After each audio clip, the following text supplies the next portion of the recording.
ones, and you see that player almost taken out. And you know what? Those players up there are pinging exactly, fighting with Aton. Aton about to take that one out. We're down to a 4v2, 4v3 situation.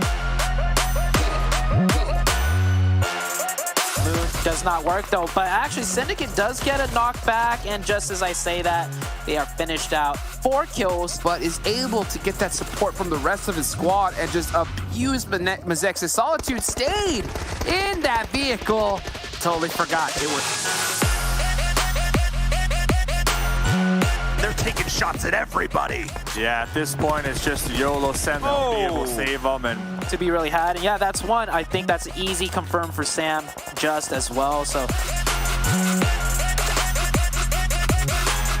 scrappy fight. It's all around everyone. 1v1s left and right. And oh, Chico gets drop shotted. Losing 1 for 4 points. That is solid. A7 though, in the fields, trying to avoid the gunshots from. Olo goes down, forced to hop up, and that's the one for HH. HH might just spray the grass here and take down the rest of X-Set. Nerves to steal from Boring Protocol, but will it be enough? They do get the revive, but the shots are here from Ghost. Fame Boys looking to trade one back. And we're looking at a bit of another fight breaking out here. This time B-Town hot up the victory in the last one, running into the Knights, and they are down in addition. These nades have been looking really good. Rise is going to be able to take the fight they want to take. Find the shots. P in a 1v3. What can they do, Dave? Can they find the shots? Oh! This one. Taking a look at Black Dragons and those two teams I just mentioned. Team Queso seems to have their eyes. They do not want to lose a player. And oh, long range. Oh my goodness! Put out the pressure. They'll get that revive. X-Set full sending again. This time into Ogilvy. J7 is not. Kill switch is done, and Thurston.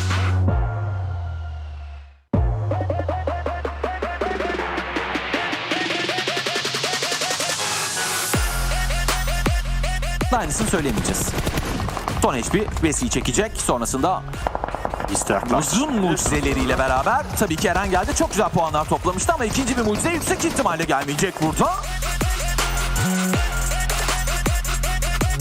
And their careful approach, their caution, their patience, it's paid off. They've had to wait a couple of months for the package to arrive, but the circle's here finally. Jumps out of the vehicle. Now it has to be a really slick movement. They've controlled the lower floor. This is really well played getting that. I mean, there's nowhere for him to...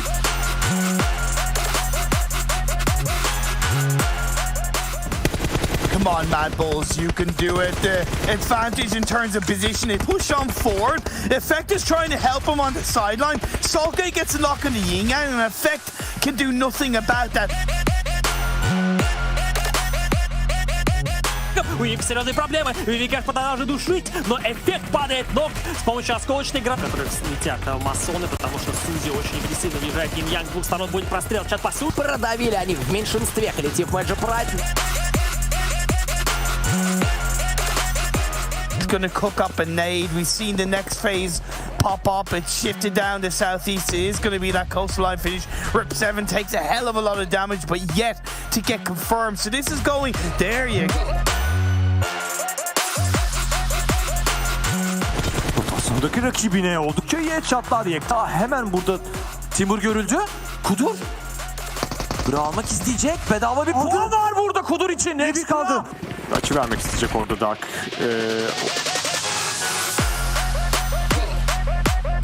Vermek istemiyorlar Fenerbahçe'ye. Rip 7'da bombasıyla çok güzel bir bombası var. Araç var. Evet, araç aracı çarptı orada. Bir kıvılcımlar çıktı. Rebellion ne yaptı? Ne? 24 players alive, and Savian tries to make something happen for Papara. But the blue is ticking away. Beautiful nade from Lavaz, and that sealed the deal for Fenerbahce. Now we see Supermassive Blaze, but power coming in. Tron! Around and I'm gonna take the buggy, and that's how it ended up. Meanwhile, amazing spray coming from Fresh, finds one. Continues to put pressure on the last player, 12-18. Lin jumps in.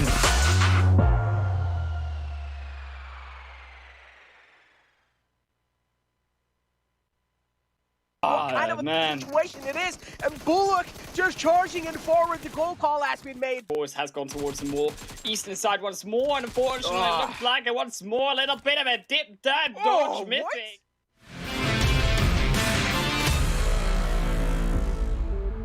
This is definitely where we say don't give the points over, because Team Queso, as we know, are also struggling. But actually saying that, a double not coming through for Manin.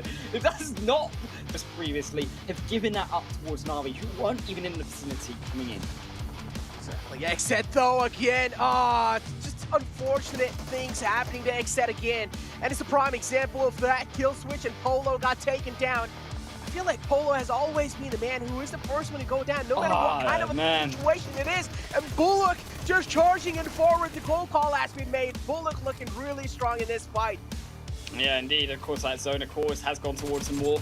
Eastern side once more, and unfortunately, it looks like it once more. A little bit of a dip dive dodge missing. He's found two. Can he find three? That's the surprise factor you were looking for. And unfortunately, Team Queso is feeling like it's lights out already, and have only just got back onto Miramar. And this feels darn dastardly. That's the double knock we were looking for. Goodbye, my cheesy friends. The Yala will be the final one to drop to second place. They can survive and get those 12 points. But here comes the pain train to the Mad Fools. It's just like the Spanish Fools fight. They're gonna charge their way up. And there's no escape. There's no jumping over the wall. They come up for that miracle game, but it's not happening this week. Gonna have to sit out. You gotta believe, Exil. It might just be able to survive both for now a little bit longer as Eastern Stars.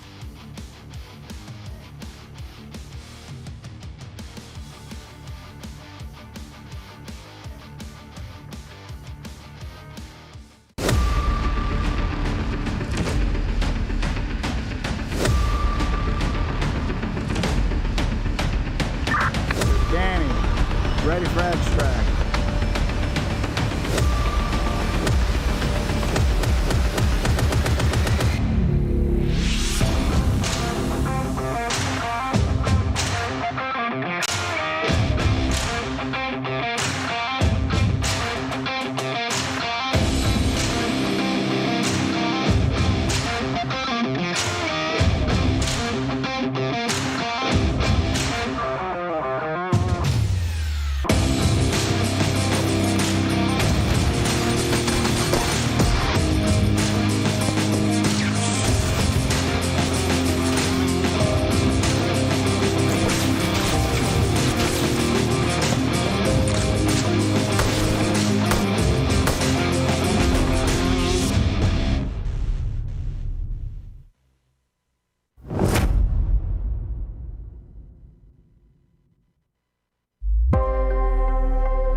first light, the first steps. Now I see much more.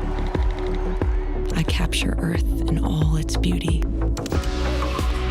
I see action. I see drama. And I see it in the finest detail. Moments of inspiration and the first steps. I am the 1+9.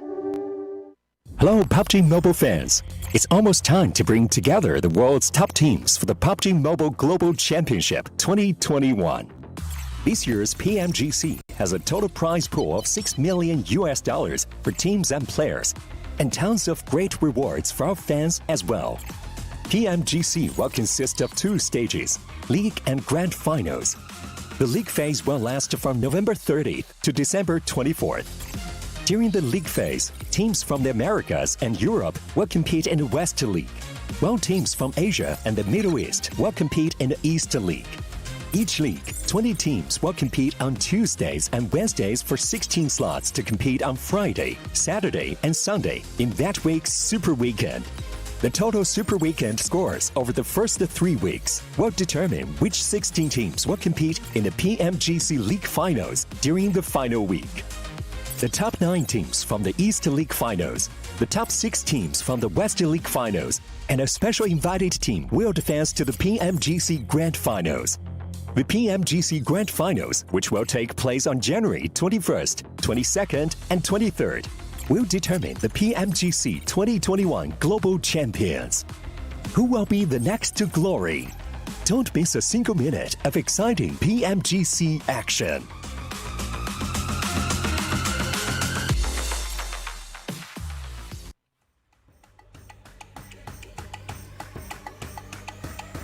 Hello and welcome everybody to PUBG Mobile Global Championship 2021 West League. It is of course Super Weekend 1 and now we're on day 2 officially. Going to be making it to the halfway point here and we're going to end up seeing who's in good standings and who is not. So hello everyone, I am your host Audrey Luce or Span Cargo, and with me is of course our analyst Zute and the 7 Worlds Gaming.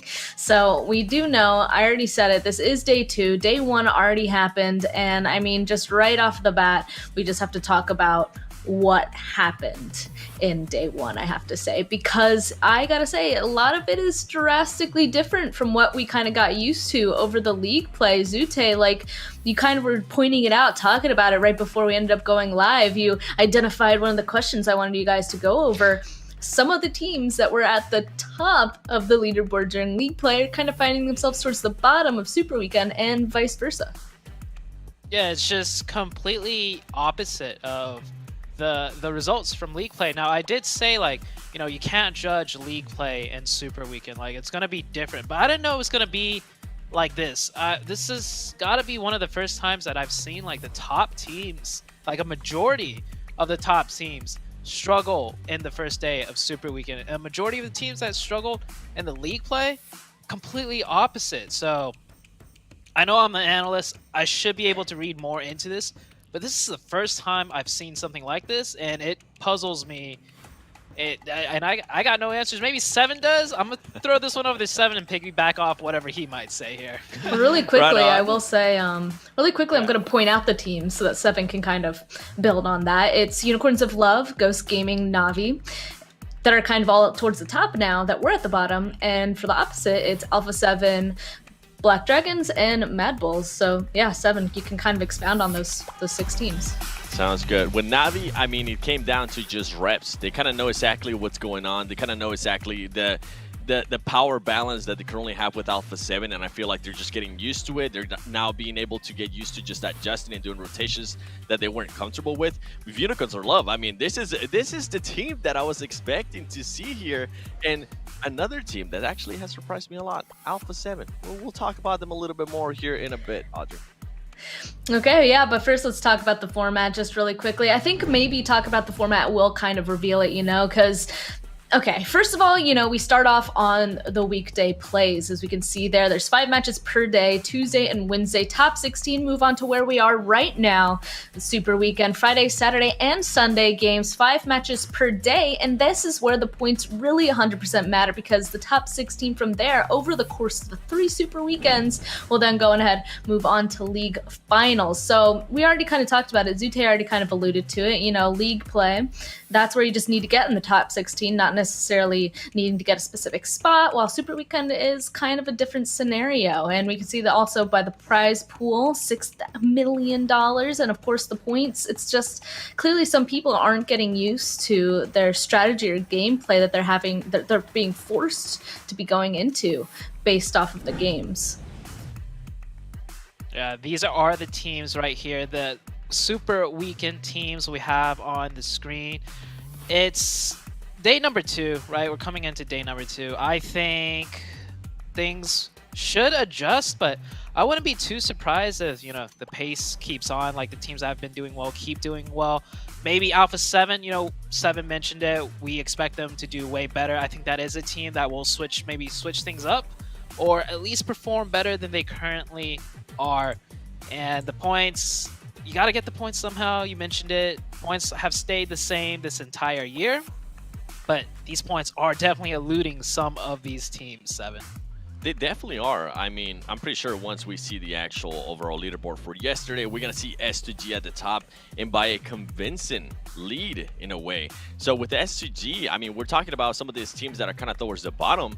I want to talk about some of these teams that are currently towards the top. I want to see if S2G is going to be able to come out today. I don't expect them to get back-to-back chicken dinners and then after that get a second place. I think it will, in a way, it will be unrealistic for me to expect that. Not going to say I'm not wanting to see it, but I just want to see how consistent they're going to be able to be today. They have shown me to be consistent during week of league play. Coming into yesterday, I mean, in regards to consistency, that team was able to just absolutely destroy everyone except for the first game where they ended up in 12th place with 3 kills. But after that, as I just told you guys, first place, second place, 5th place. And all those first plays weren't just like first place in regards to placement points. They were backed up by a lot of kills, 13 elims, 11 elims, and 15 elims. So I want to be able to see that consistency out of that team again. And talking about that kind of consistency, another team that we kind of saw just completely switch it up from what we saw in regards to week of league play has been Ghost Gaming. Ghost Gaming was able to secure a 2nd place yesterday. They were able to secure a 4th place, and they were able to secure the last chicken dinner with at least 12 elims. So those are the teams that are currently at the top that I'm going to be seeing how they come out today, Span. Well, kind of building on that, right? We just talked about S2G. They are very consistent. They usually go ahead and go for rank points, but they have definitely been adding on to their eliminations. They have the most in both right now, obviously, but we kind of talked about how they're similar to 2 other teams when it comes to their gameplay, and that is, of course, both Papara Supermassive Blaze. So they go for placement points, right? What is the difference between those 2 teams? Because one of them, S2G, has obviously kind of figured it out and is able to succeed with it, and Papara Supermassive Blaze usually is able to go ahead and find that success, and they haven't been. So, what's the difference of some of the team's successes and others' failures when they usually go for that same strat, Sute? Well, it's only been 1 day. It's 5 games. When we look at the bigger picture in terms of these teams that play in these tournaments, it takes way more than 5 games to really determine which team comes out on top. If we stop the tournament short at 5 days for every tournament that has been ever played, I mean, the top teams will be drastically different than the top teams we would think we would see over the course of the, PUBG Mobile history, right?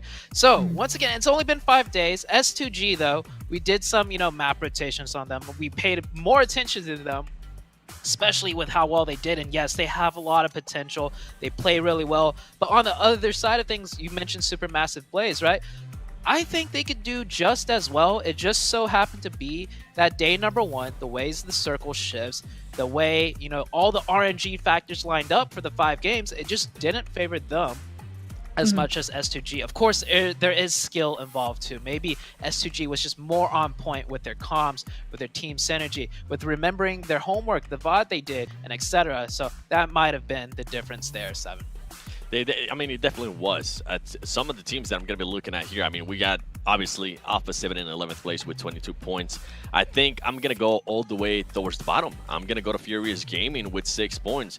Out of the 2 leagues that we currently got going on between East and West, this was the worst performing team out of both leagues. So I'm pretty sure this team is going to come in here and try to prove something, because remember, there's other teams that didn't make it to the Super Weekend, like Team Queso, like Exit, and some of the others like Blue Chatan as well. Those teams are currently looking at that leaderboard and they're just salivating. They are so happy that that team is in a way absolutely throwing, and I'm sorry to put it that way, but it's kind of what it feels like after one day.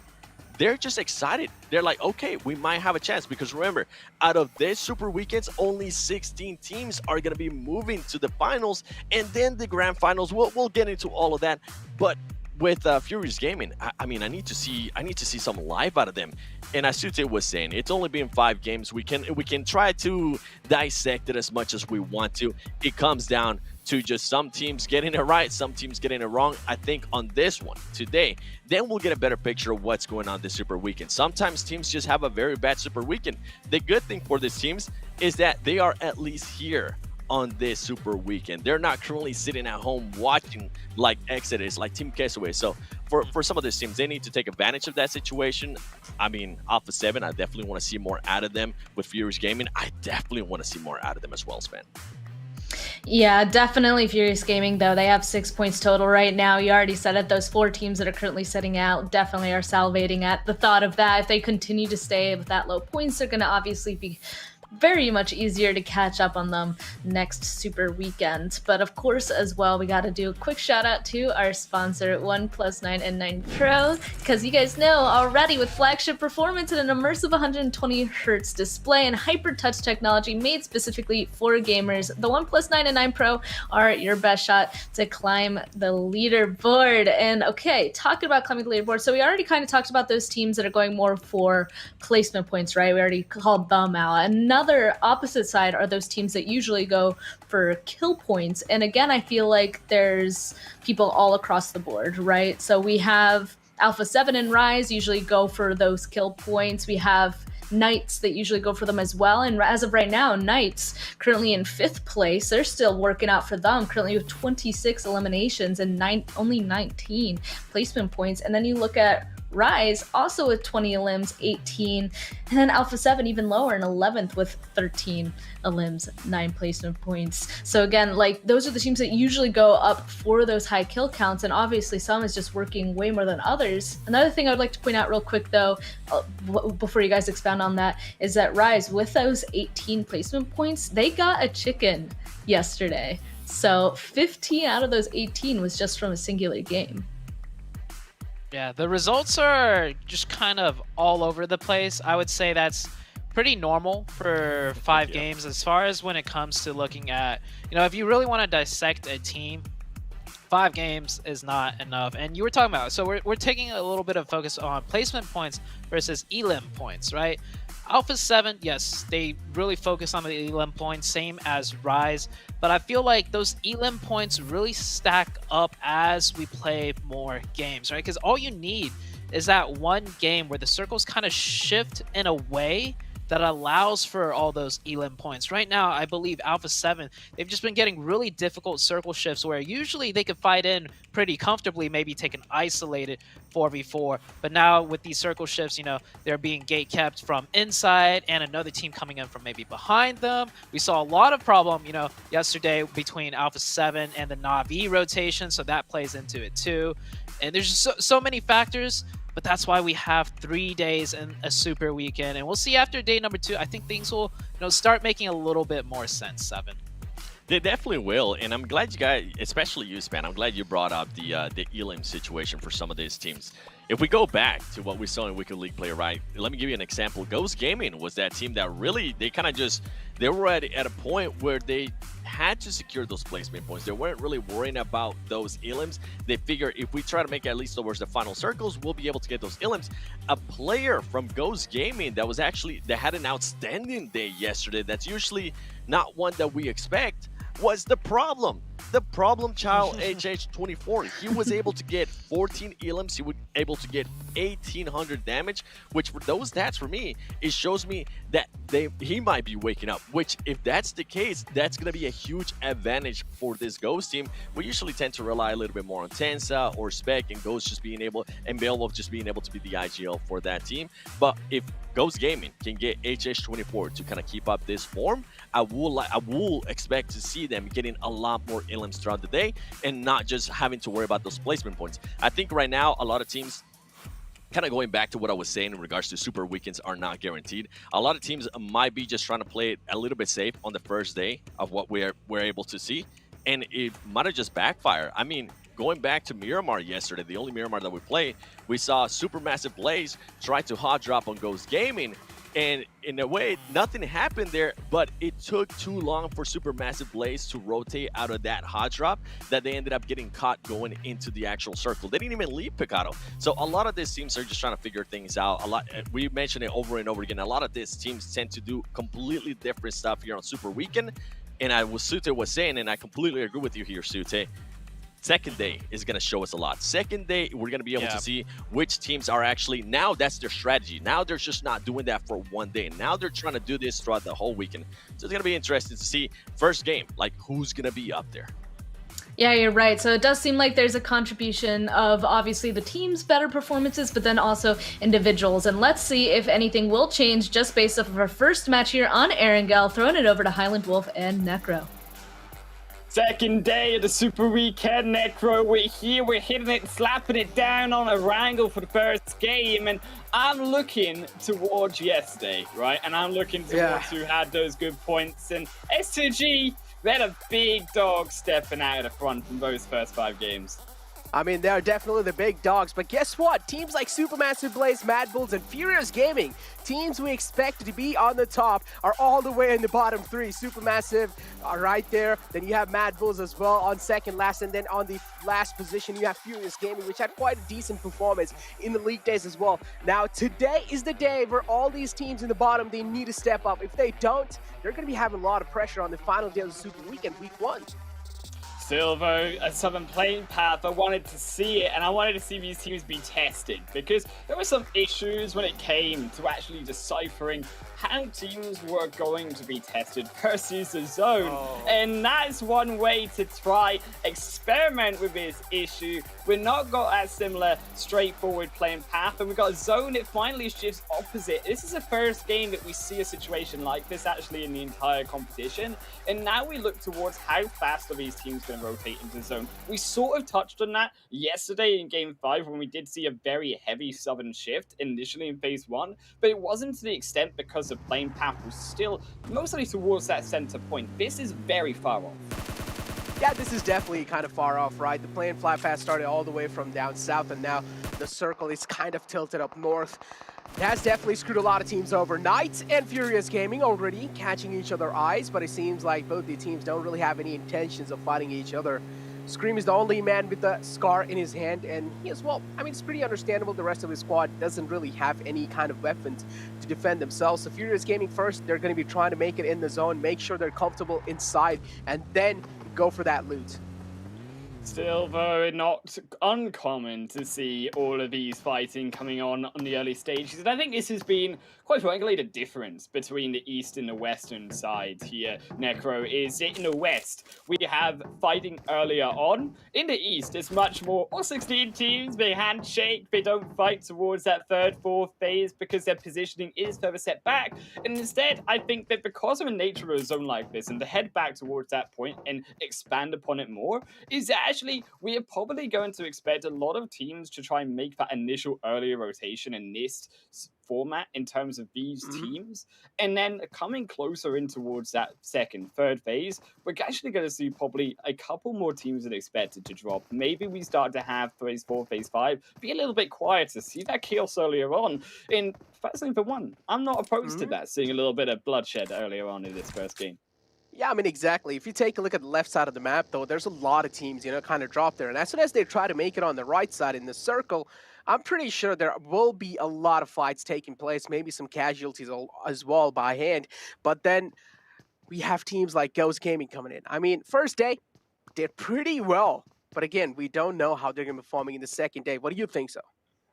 I actually think that Ghost Gaming, they had quite an admirable performance, right? Especially considering you look back towards their first game again, and they got smashed by Team Queso in that first round match. And I think, to be fair, to come back from that, and for their mental state, coming out of the first looks, they've changed a lot when it already comes to this tournament so far. And I actually think that Ghost Gaming are probably, if not one of the favorite teams, if definitely the favorite coming out of the US scene and the North America scene, because you'd actually seen the way in which they play is still very much calculated, and they still have that tendency to try to push back in terms of fights, but they don't push back as much as a team like XZ does and just give up positioning. They're very respectable about their opponents, but they still keep a position in which makes it awkward for those opposing teams to come forward. And a beautiful shot, actually, as we keep this fighting coming through from the earlier stage, and we saw how that played out on this more southern side, that chaos on the south end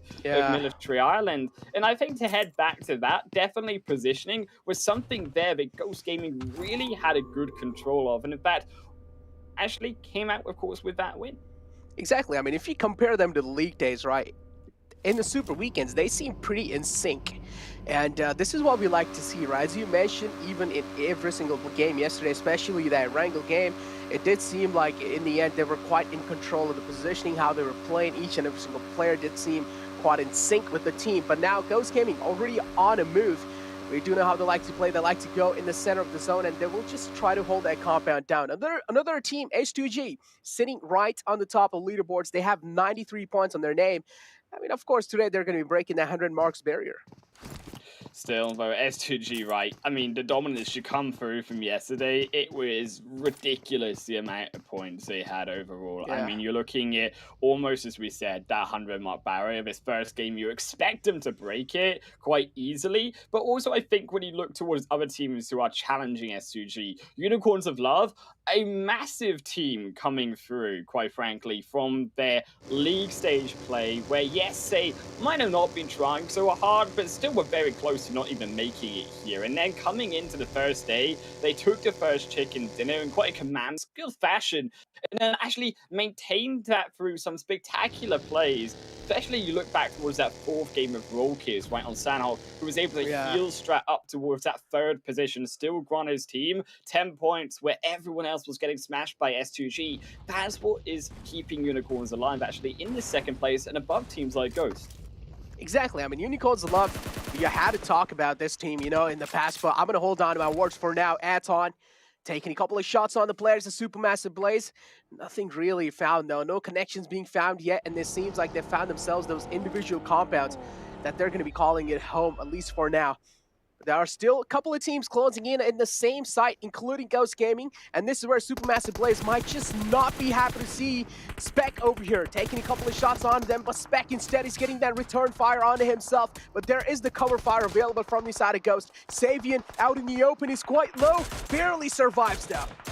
Right, it's all about down to their Spec keeping themselves alive, because HH24 had clear open shots. Supermassive Blaze actually overextend to try force the kill, but we don't respect the fact that the rest of the team could have been across our road and still in the open, easily able to fire down upon Supermassive Blaze. And rightly so, SMB, they get punished for their over-aggression and have to force their position back. But actually, even worse is now they've given position away, and their position to Ghost away. They know that where Supermassive Blaze will be, and actually makes it easier for them to look towards one side to control, because they know where the enemies are going to be coming from now. Oh, Ghost, it seems like they're challenging a lot of fights over here. At the same time, Supermassive Blaze and now Fenerbahce. One man falls down. Flaky, but it shouldn't really be that big of a deal. He should be back up on his feet in no time. Fenerbahce, of course, one of those teams that have been doing pretty phenomenal up till now, and I do want to see how things are going to be looking like, at least moving in forward in the second day of Super Weekends. Ghost Gaming, though, yep, the damage has been done on the side of Supermassive Blaze, and as you mentioned, the presence of mind seems kind of lacking over here, Jake. Still, presence of mind, I think it's difficult when you look towards those barrel hills, right? Because you are in those barrel hills, it's quite tricky, of course, to navigate upwards. You can't really come back into Yasnaya Polyana, which is the way in which they are wanting to go because of this northern zone.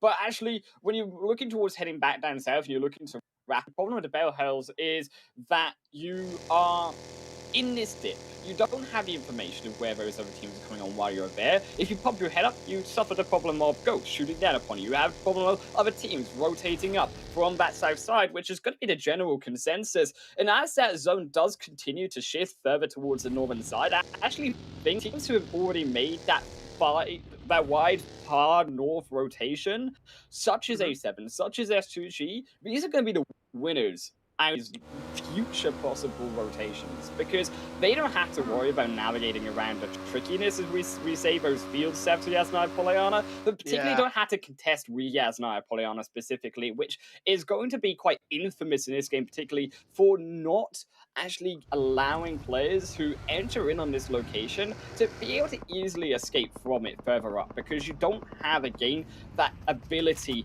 even on the northern side. Still looks flat, still on the east, the west side, there's a problem with a bridge, flats on the opposite side. Yasnaya Polyana is safe, and you will expect teams to go there, but the problem is getting out. Yeah, exactly. As you mentioned, the problem is getting out. I mean, you can already see the splash of colors in Yasnaya Polyana, right? It's a city, of course, each and every single team wants to be in there because you're going to be having the best of the covers you can possibly ask for. But Black Dragons, one man falls down. Is he falling down, though? He's down quite low. Seems like, yes, he has been knocked out. The Smokes are there on board to try and get them back up on the feet, but it's going to be such a tough task. Aton are not going to let that happen. Milo, it's just, Milos just peppering down a few bullets onto the fallen man, but he's trying to confirm the kills. And the kills will be confirmed. Golden is there in the close lines, and Black Dragons, they're trying to make sure that Aton aren't really overstepping their boundaries. But again, the damage was dealt, but it seems like the funnel man is back up on his feet. Still, Adult, where do we go, right? I mean, this is again the difficulty of rotating further north is that Aton, they've taken their time. And in a situation like this, where the zone does, as we say, shift so far up, taking your time, being patient, it might work in other areas, but you'd have to show that confidence. You have to be able to rotate that little bit further in, that deeper point inside of the second phase now, as it has continued to shift away from them. Mansion going to be fairly difficult, being that they are a thousand at least from the center of that zone, judging by the shift. And they're going to be, a lot of the time, for a team like Aston, roaming up, but not actually having priority in staying, having that information. As you see the problem with Navi rotating up too. It's the same as them versus Next Warrior. Is it Next Warrior who've held onto his compound? Navi, they tried to go slowly in, but actually in a situation like this, they should have actually crashed it. As a result, they are so split, none of them can even cover each other, and actually Next Warrior, they just walk up out of the compound and just take the kills. Yeah, exactly. That move definitely did not seem insane. Kitsune, the only man alive from the side of Navi. The rest, each and every single player has fallen down. Meku single-handedly, I mean, the kills will be confirmed with no problem. But Navi, yeah, somehow they managed to screw things up, and next Ruya, they're going to be finding themselves those kills easily. Tixi is trying his best to crawl away, but I feel like that's not going to be helping him save his life. Yiktha is on his way to find it, and yes, runs over the man, confirms that kill for himself. And there we go. Next Ruya already off to a good start inside this game. Navi, a team that yesterday had a pretty decent performance on 6th position in the overall rankings. Today, in the game one, it seems like things are falling apart for them. Yeah, it seems the synergy a little bit off here for Navi coming into the first week of the PMGC West, but that zone is definitely in sync with keeping on the difficulty level of the PMGC West. So prestigious, difficult RV zones. But you look towards the Yasnaya Polyana, you think, well, okay, that's fine. We're in the Yasnaya Polyana, we don't have to worry about rotating out. Well, what's the problem now? Well, the problem is that actually you're still at the fields left open, and that's a very scary point. If this now further rotates down towards the south end, teams have to make this decision now. Do we stay in towards those barrel hills? Do we try to defend, or do we try to take Yasnaya Polyana? Because Knights, they certainly can't hold it. Mythic, they just walk up, they execute through one, but it's a return back 1-for-1 for now. Can Xenox make the 1v2? He executes a vision line that was coming from the back, but it's still not enough as Mufasa, they still hunt him down, and they grab the 1-2 trade up here for Mufasa. Knights still alive in the game, though. That means there's still a possible threat for a team like Rise. They want to make sure they're taking Knights out this game, and that's not going to be that easy of a task. Rise, Nunes trying his best to at least find a man. Alucard's position being revealed. He needs to try and play things out a little safe. Xenox is the priority over here. He needs to get the res back up onto Xenox, but Rise is also a team that's not going to let that happen that easily.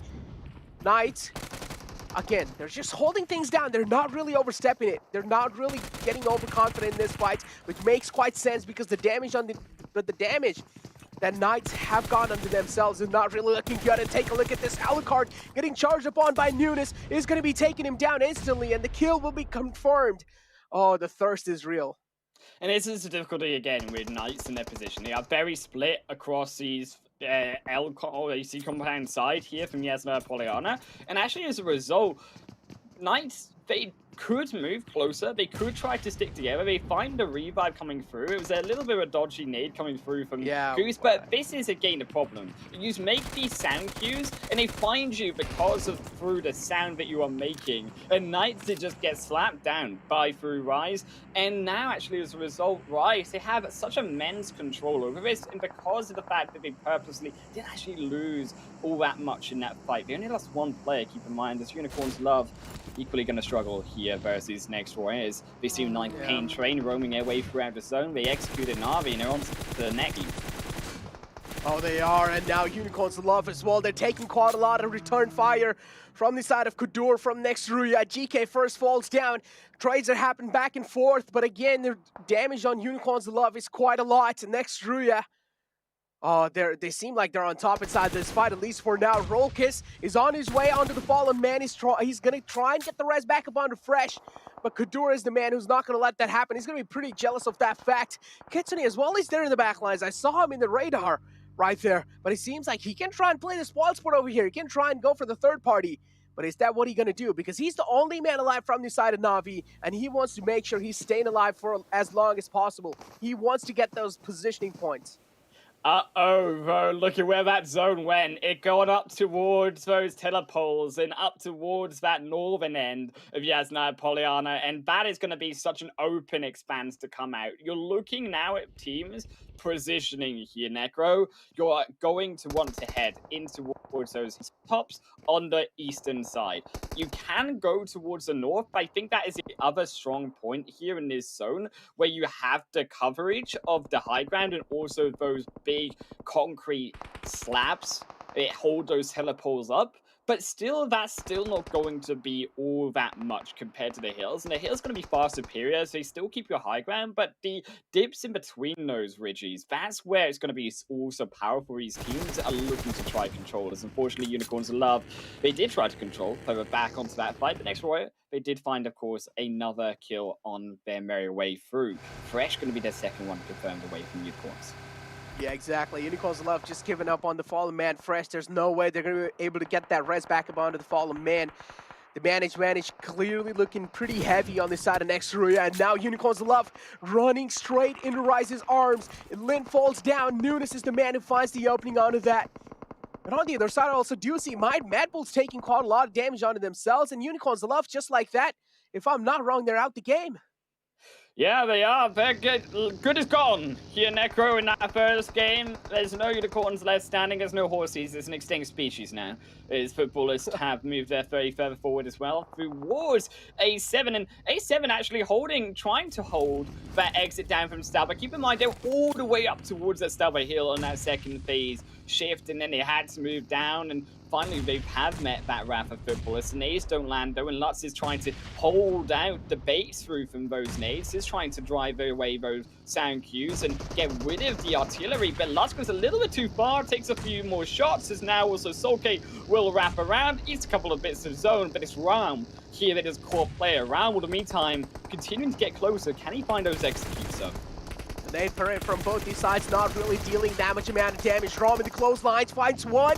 That's a huge knockout on the A7. The one man falls down. Marcus is down. Perio down quite low as well. A7 Senatexa is there in the back lines trying to keep things together. But footballers as well, they're taking a lot of return fire onto themselves. A7 down to just that one last man alive. Senatexa trying his best to hold the position. He's trying to confirm the kills as well. Footballers They're crumbling down one by one. A7 as well. It's the same thing onto themselves. As I mentioned, it was just Senatex and Revo, 2 players alive.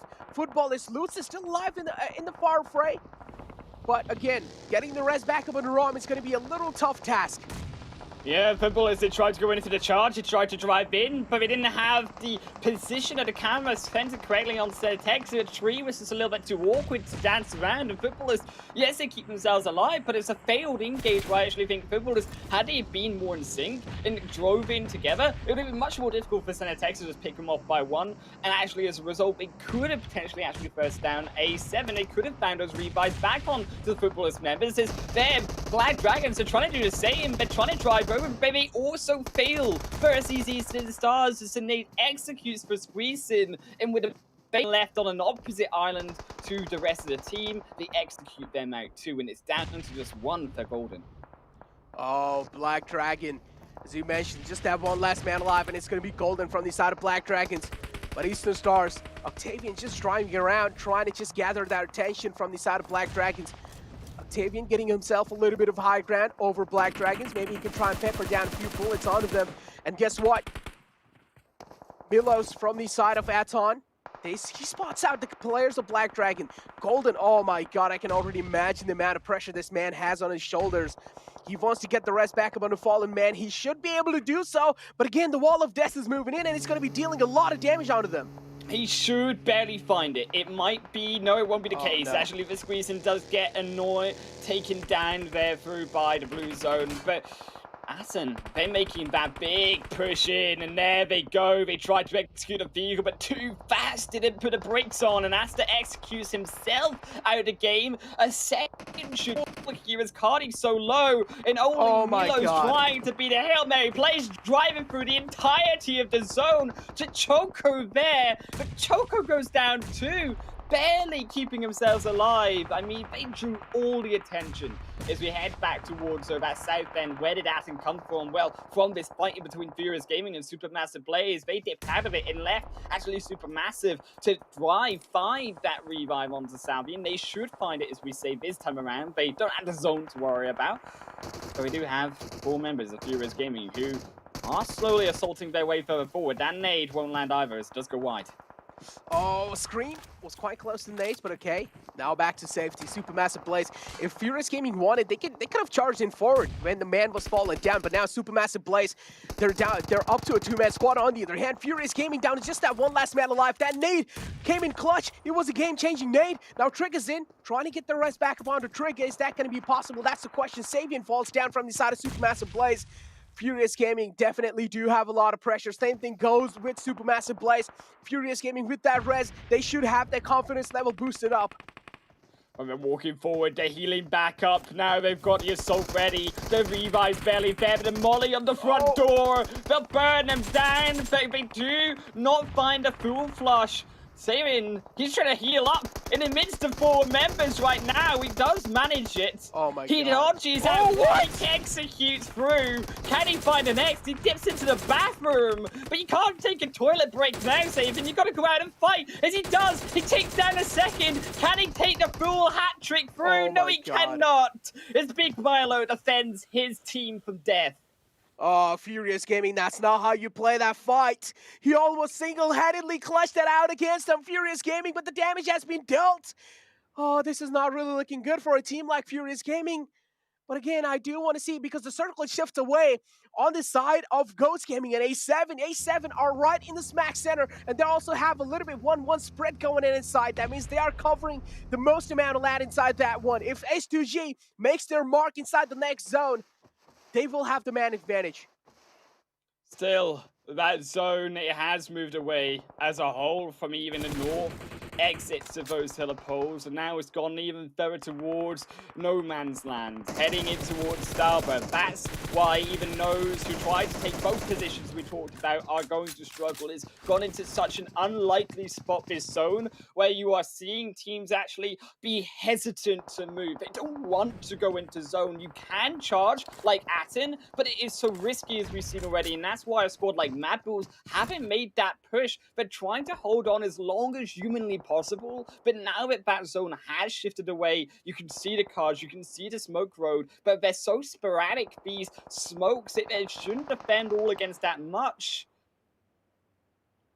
Oh man, defending definitely is going to be quite tough over here. Mad Bull's one of those teams, Jake, that we have our eyes out for. Of course, really struggling on those overall rankings. And here comes the push. Here comes the charge in from the side of Mad Bulls. Do realize there's one man in the front lines. They're trying their best to take him down. Revo walks straight into Effects crosshairs, and he's not going to let that go this time. But take a look at this Beowulf from the side of Ghost Gaming. That's a clutch nade coming in from his side. Another nade is going to be taking them both down. And Mad Bulls, oh, this is not looking good. That push is perfect. But if you talk about the hold, that was not on point for sure. Oh, he gets 3 in a row. Beowulf, he eliminates Mad Bull single-handedly with his explosives. It's now, yes, it's all down to Ghost. It's down to Beowulf in a 1v3. I don't think it's going to happen. And we talked about breaking 100 points, but S2G already heading in towards their 3rd chicken dinner in just 6 games here. Absolute dominance. Yes, it is not over to the fat lady sings, but Beowulf, I don't think he's singing anything. I think he's going down to the grave. As Timber, he does step forward. He gets put down. A little bit of disrespect coming out of S2G. But still, that was just a bait. Now they found him. The vehicle's blow him up. S2G, they strike their 3rd. Oh my god, 3rd chicken dinner already. What's going on? S2G, you talk about a team in form, and the S2G is the right example of that. Just absolutely delivering, man, all the time, no matter what. They're always there in those late games. If you talk about the most consistent team, S2G is the team to look out for. I mean, as you mentioned, 3rd chicken dinner already, and to start off the 2nd day as well. I am speechless. Yeah, I think the S2G have really headed up the standard here inside of PMGC, but it's from a team, right, that was unexpected. As we said, it was from this Turkish team who, yes, Turkey as a country and as these players as a whole entering into BC have looked all individually strong. It is actually S2G who have surprisingly not only looked strong, as we said, but have looked head and shoulders above the rest of the competition. And this is scary considering, actually, even though we're only on day 2, right? What is it going to do to their table? Because there's only 6 teams, as we mentioned, that go through into the January global finals. And now that if S2G, they start continuing this trend of rolling away with their points, now about a 50-point lead above 2nd place, they're going to really make the pressure count on those lower teams who, as a point sponge, are going to have to try scrap for those points. Exactly. I mean, if you talk about a team like Mad Bulls as well, Jake, I mean, in this game, they had quite a decent showing, right? I think so, if I'm not wrong, they were like top 3. Yeah, the nade from Beowulf from the side of Ghost, they kind of screwed them a lot over. But yeah, in the end, a decent showing even from the side of Mad Bulls. Gotta say, Supermassive Blaze were already off to a bad start, but still, they were able to, at least stay alive to those late game situations. And somehow, in the end, they got caught off guard in that rotation. They needed it to rotate inside Yasnapol all out in the open. And, well, a team like Rise was just waiting there with their open arms just to welcome them as Supermassive Blaze went down. But Rise, this is how things really went down against a team like Knights. And yeah, as you mentioned, the nade right there inside the house was quite questionable. Yeah, I think that definitely it comes down towards the pushing. I think this is something that pushing into fights has been very difficult for teams to, I think, hit right inside of the PMGC West so far in these teams so far.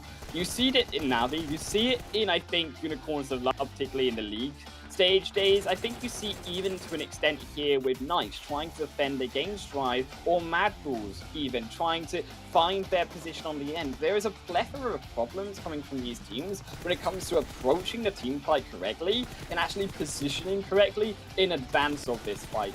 You see these mistakes come through in these positions, and actually as a result, because of this, the fights end in a way before they even started. And you could also argue, actually, because of the fact that these top teams are actually falling down to these mistakes, it has led the way for a squad like S2G to take their position at the top.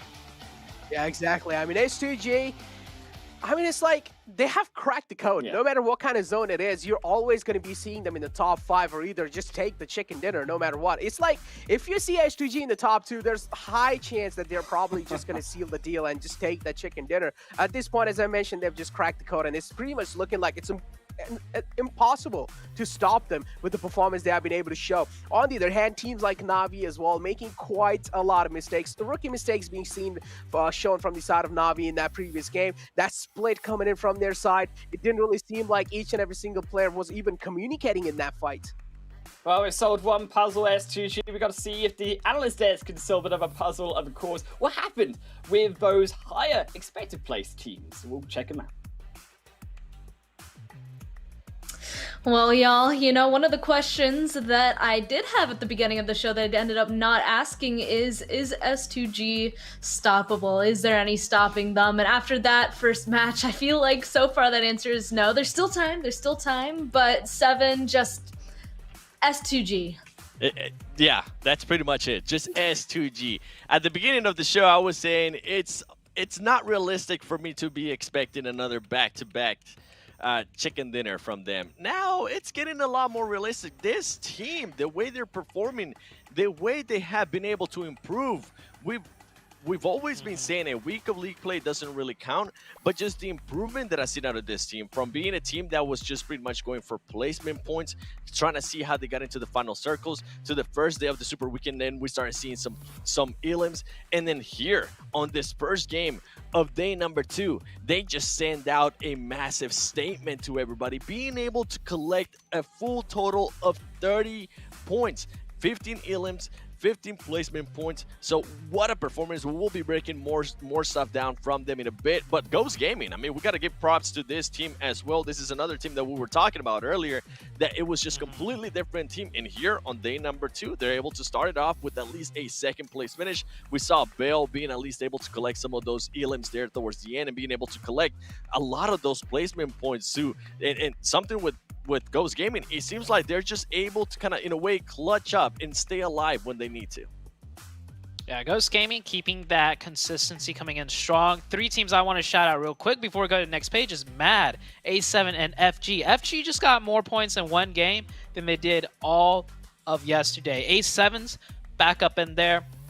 And Mad Bulls looking like, you know, some actual Mad Bulls now. They don't look too much like Sad Bulls. So really good first game for a lot of these teams. And then Unicorns of Love, a team that did really well, 0 points. The Knights, 1 point.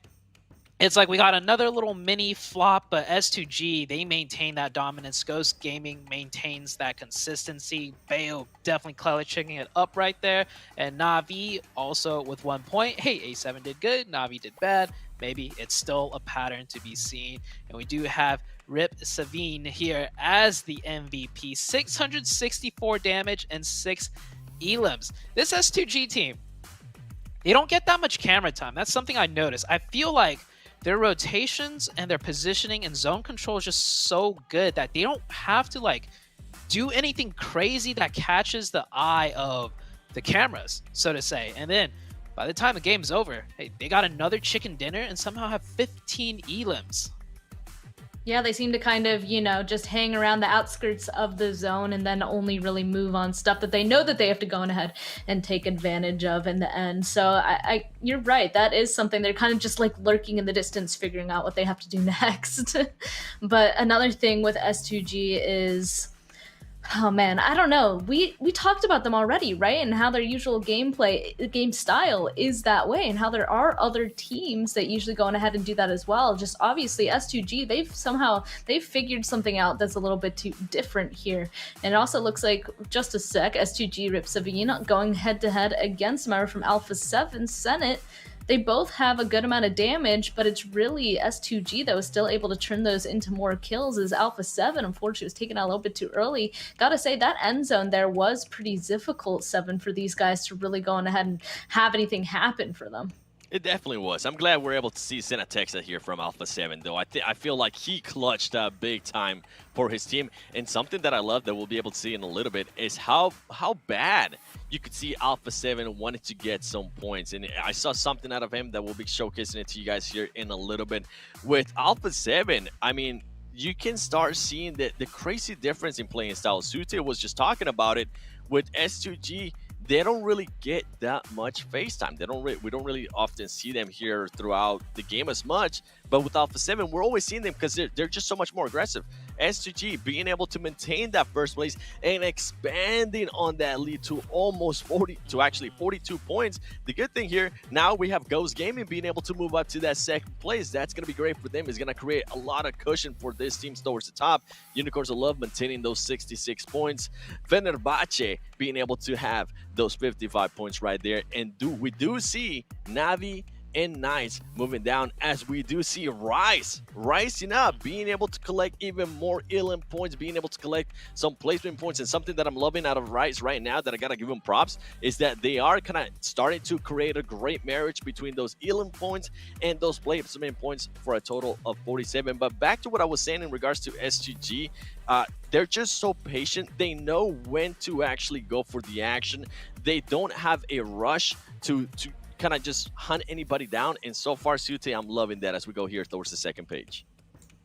S2G, they have the most amount of elims, but probably one of the, as far as the elim to camera time ratio goes, like, we're not seeing a lot of them, but they just get the kills, they get the rotations, and they also get the chicken. Coming into the second page, Mad Bulls, I see them moving on up. Next, Ria also having a little bit of a better start to their day, moving up a position. Alpha 7 still stagnant. Furious Gaming still last, but they got more points in just one game than they had pretty much like all of yesterday. So I think all the teams definitely coming into today changed up their game, you know, did a bit more research, whatever the case might be, but everyone's playing a little bit better. Of course, some teams, you know, that game in particular might have had some slip-ups, didn't perform as well as they would have wanted to.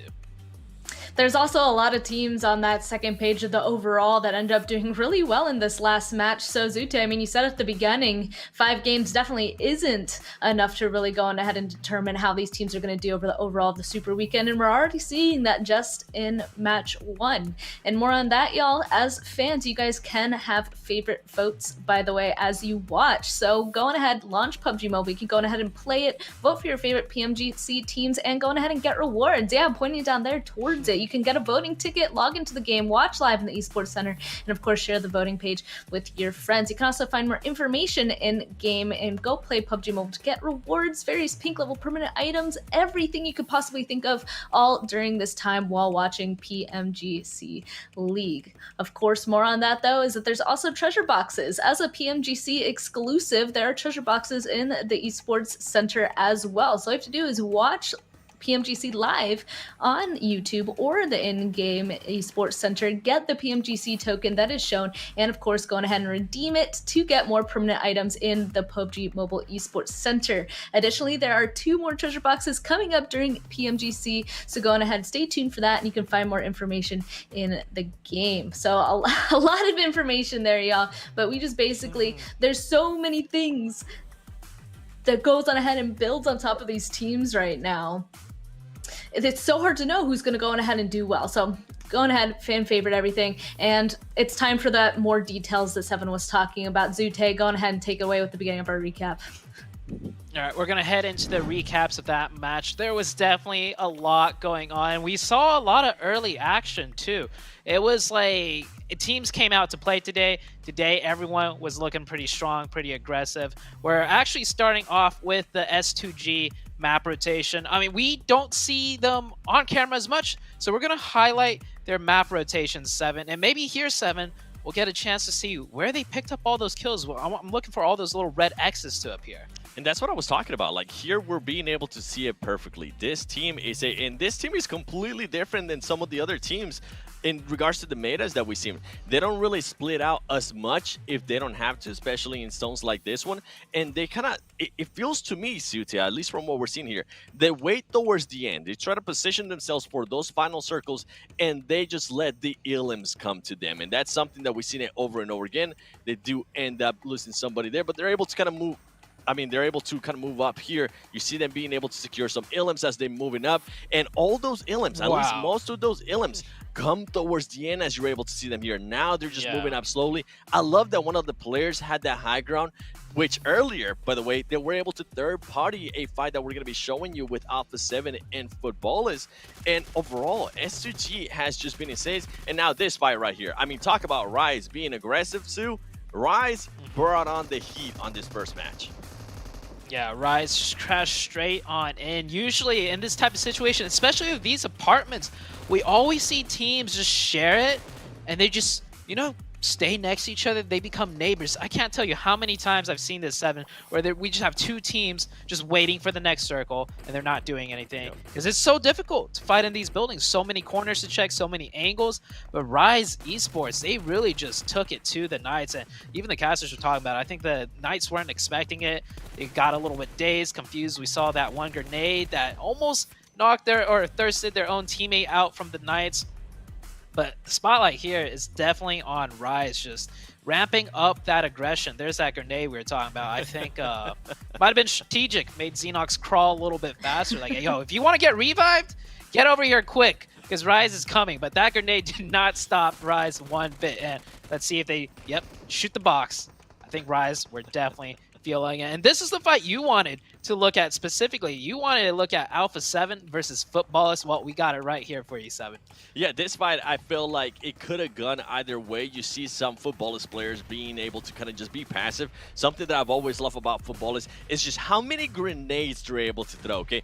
They didn't get really lucky with any. They were able to cause some damage, which was huge. And something I want you to keep in mind is Lutz. Lutz right there is going to be kind of driving around, trying to get an angle, and you're going to be able to see that that's going to become very important here as we go on through this fight, because they are going to full send it at some point. You're going to see Raoun being able to, I believe, get a knock here, and then he's going to get challenged. Actually, he's going to get challenged by Carrillo. He is going to be able to get knocked. And then another player, if we're going to be able to see it here, you're going to see Footballers. There you go. Trying to run him over. They come in with the cars. And this is when I was talking about that Senatexa clutch up when he needed to clutch up. He's able to get the knock. He's able to, right away. This is something that I love too. He was able to get those elims confirmed and get those points in their pocket. And the reason why I love that and why I wanted to highlight that is because yesterday, Alpha 7 ended up with 2 matches and 0 kills. Something that we're usually not used to. Maybe we're used to maybe 1. I would say 1 max. But 2 matches in 1 day. So today you can kind of see at least Alpha 7 wants to make sure they get any points because they want to be able to move up that leaderboard and not end up behind Navi at the end of the day. I mean, a lot of these teams ended up going on ahead and doing something really interesting there. I love that you guys chose those 2 clips to go on ahead and highlight. Of course, S2G will go on ahead and take that first game, and we have 4 more matches today. We're going to go into Miramar next, then Erangel, Sanhok, Erangel. Didn't really talk about that at the beginning, but that's because it is exactly the same. But our singular Miramar game going into this one, I mean, S2G, didn't they take that one as well the other day? No, those Erangel and Sanhoks, but S2G, at this point, will they just go on ahead and take all of them? Can they be stoppable, or will we start seeing these other teams that are obviously so capable at chain fighting be able to go on ahead and get those wins? Zute, how are you feeling about Miramar next? Miramar, I believe they did win yesterday's Miramar. Yeah, they did. 7, I remember 7 was playing it out. They were just, just played it very patient. Once again, if you guys missed yesterday, they did win Miramar, and they played the end game extremely patient. I think even the casters might have got it a little bit wrong. I remember the casters saying they need to push off that knock right now. They need to go. But Seven and I were sitting here, and 7 was like, no, they just need to play patient. And that is the strength of S2G. Another thing I want to mention about S2G real quick is, so far, all of these zones we've seen across the different maps have all ended in a very different place. That was the first time on Erangel we saw a really northwestern zone in. So this team, S2G, they know the map inside out. They know their rotations inside out. No matter where the zones go, I feel like we could very easily see like another chicken dinner here, or at least a bunch of points out of S2G span. Well, we'll have to wait and see. Not for long, though, because we're going to jump into a very short break, and then, of course, back into the action in Miramar. We'll see you guys shortly.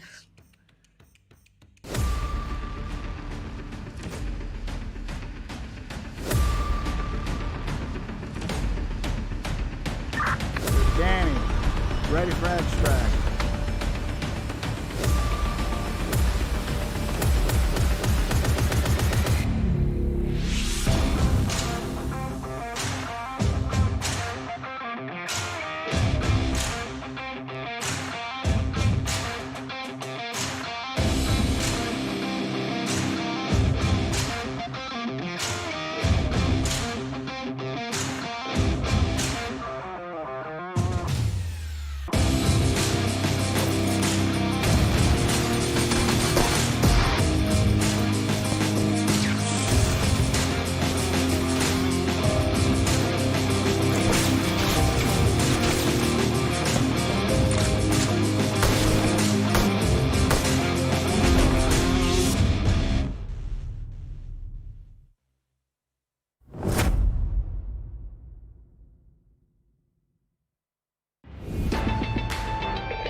Aynısını söylemeyeceğiz.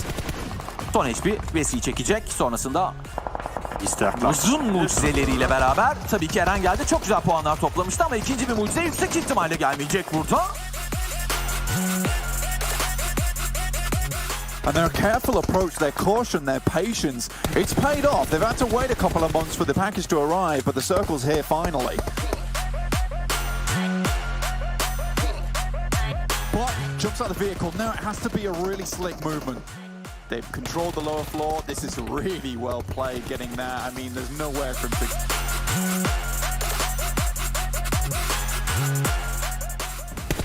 Come on, Mad Bulls, you can do it. The advantage in terms of position, they push on forward. Effect is trying to help him on the sideline. Salke gets a knock on the yin yang, and Effect can do nothing about that. У них серьезные проблемы. Вивикер продолжает душить, но эффект падает ног с помощью осколочной гранаты, которые слетят масоны, потому что Сузи очень агрессивно въезжает. Yin-Yang с двух сторон будет прострел. Сейчас пасут. Продавили они в меньшинстве. Коллектив Magic Pride. It's gonna cook up a nade. We've seen the next phase pop up. It's shifted down to southeast. It is going to be that coastline finish. Rip 7 takes a hell of a lot of damage, but yet to get confirmed. So this is going... There you go. Rotasyondaki rakibine oldukça iyi headshotlar yekti. Hemen burada Timur görüldü. Kudur. Bura almak isteyecek. Bedava bir puan var burada Kudur için. Hepsi kaldı. Açı vermek isteyecek orada Dark.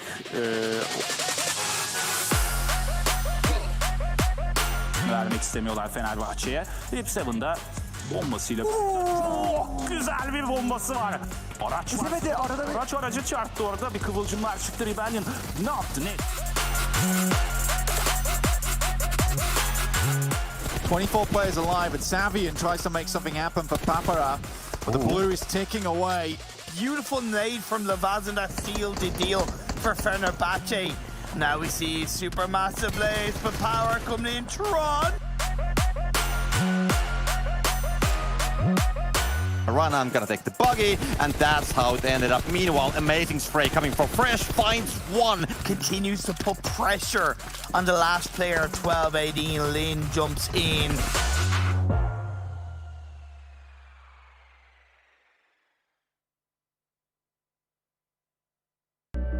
I saw the first light, the first steps. Now I see much more. I capture Earth in all its beauty.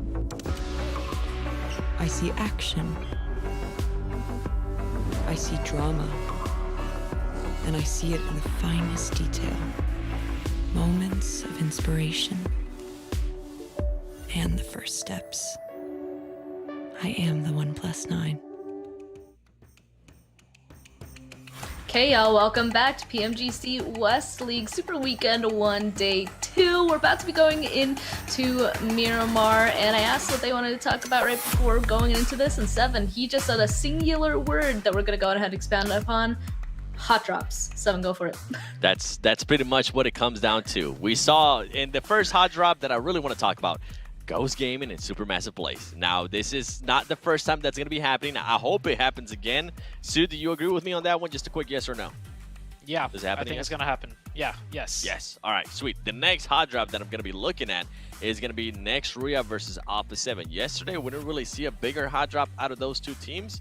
I want to see if Next Ruya, with the way that they kind of performed on that first match, if they're going to be kind of feeling themselves, feeling a little bit confident and try to challenge Alpha 7, knowing that they're currently kind of in the same position when it comes to the overalls, man.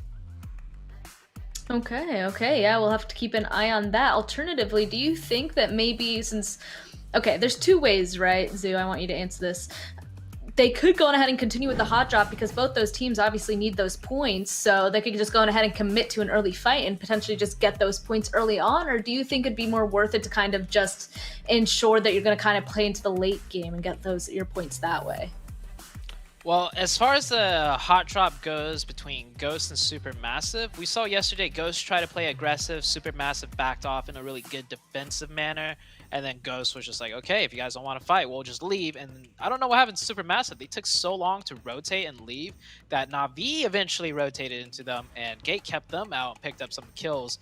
So that might cause Supermassive Blaze to be a little bit more aggressive this time around. Ghost Gaming definitely doesn't look scared to fight based on yesterday's footage, and also Ghost Gaming, I think they're back in form. I mean, to be honest, like, I doubted them a lot, don't get me wrong, and I think I had good reasons to doubt them, but Ghost Gaming, they just always kind of start pulling through when it really matters. So Ghost Gaming, definitely not scared to fight. I think we'll see a fight break out within the hot drop between those two teams. I'm kind of excited to see that instead of just eventually backing off of each other after not really fighting for a while. So, I mean, we'll get to know shortly. But another thing, I guess, as well, is you mentioned Na'Vi, right? Last time, yesterday in our Miramar game, they ended up crashing onto a compound, taking a fight. I can't quite remember the team, but they ended up taking that away just immediately, played it very well. So we realized, hey, they're being very aggressive on this Miramar game. They were successful for a bit. Do we think that maybe Na'Vi is trying to turn Miramar into that map where they can go on ahead and get some points this time? Their rotation coming out of that fight wasn't the best. They didn't have a good spot. So do you think maybe now in this Miramar, they clearly had the confidence last time, with a better circle, do you think that they're going to try and turn this map into their next big play, you think, Seven?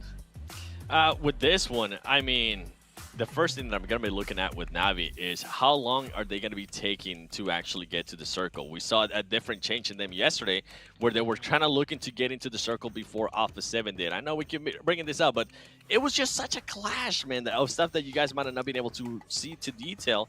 But that's the first thing I'm going to be looking at. If they do decide to be the first ones towards the map, I'm going to be looking at how they're going to be playing that, right? Are they going to be playing towards the outer circle, or are they going to be playing more towards the middle? Because if they play more towards the middle, then they're going to be playing a lot more defensive in a way, with teams crashing them, and they're just looking to pick off some people here and there. Now, the other team, going back to what Sute and you guys were talking about in regards to the hot drops, you got to remember, now Ghost Gaming has a bit of a cushion in regards to points. Now Ghost Gaming's got that second place confidence. So I am going to be looking forward to seeing what Supermassive Blaze does and what Ghost Gaming does on this next Miramar. You're not wrong, so yeah. Sorry, I just wanted to add real quick, like, this is only the second Miramar game that we're going to see from the Super Weekend. And as you all know, Miramar is huge. And it all kind of comes down to where that first circle goes, because we were talking about Na'Vi and rotations, right? Na'Vi, they drop up in La Cabrera. You see that way up in the northwest. So I feel like as far as Na'Vi's performance goes, it's going to really determine on where that first circle pops up and the shifts that follow. We haven't had too many games of Miramar with these teams, so it's not like they can really figure out what positions to optimize, what positions to take. It's going to kind of be a learning process, and the circle RNG, I think that's going to play one of the biggest factors when it comes to the results of this upcoming Miramar match span. And, you know, we also already talked about how so far every single game has gone to a really different part of each map. Last time it was in La Bandita, and since this is the only second time playing this map, obviously there's a high probability of it going somewhere else completely different, kind of hoping for a little bit more interesting terrain. Maybe a lot, I don't know, Miramar is like perfect for those long range, super mountainous terrain gameplays. So like if there was a spot that you kind of hope for going into this, where would you want to go? I know that's kind of a basic question there, but I mean just a little hope. I definitely have a preference, so Zute. I think the most fun and interesting maps that provide really good competitive edge, like in terms of like if teams can figure this one out, they'll be highly rewarded. I would say it's around that Minas Generalis zone, like somewhere around there with a shift. There's a mix of compounds, hills, low ground, high ground. You got all the mix right there, Span. Okay, and then obviously we know that these teams, especially S2G, although in that first place position, is obviously really good at getting into those difficult circles. So we're going to see if they can do it once again on Miramar. Once again, throwing it over to our casters for second match of today. Oh, we're back, Necro, and I look at it, the style. I'm seeing that Megadeth rocket handing down onto La Cobreria, but I'm looking also towards one team, and that is S2G. I mean, the analysts have mentioned it, but I think we need to lay it on a little thicker. I mean, S2G, 3 chicken dinners in 6 games, over 100 points, and they're only just starting with the first Super Weekend. They still got the entire tournament to go. Exactly, as you mentioned, they still have much more days to come up forward, and they can try and make a lot of things happen.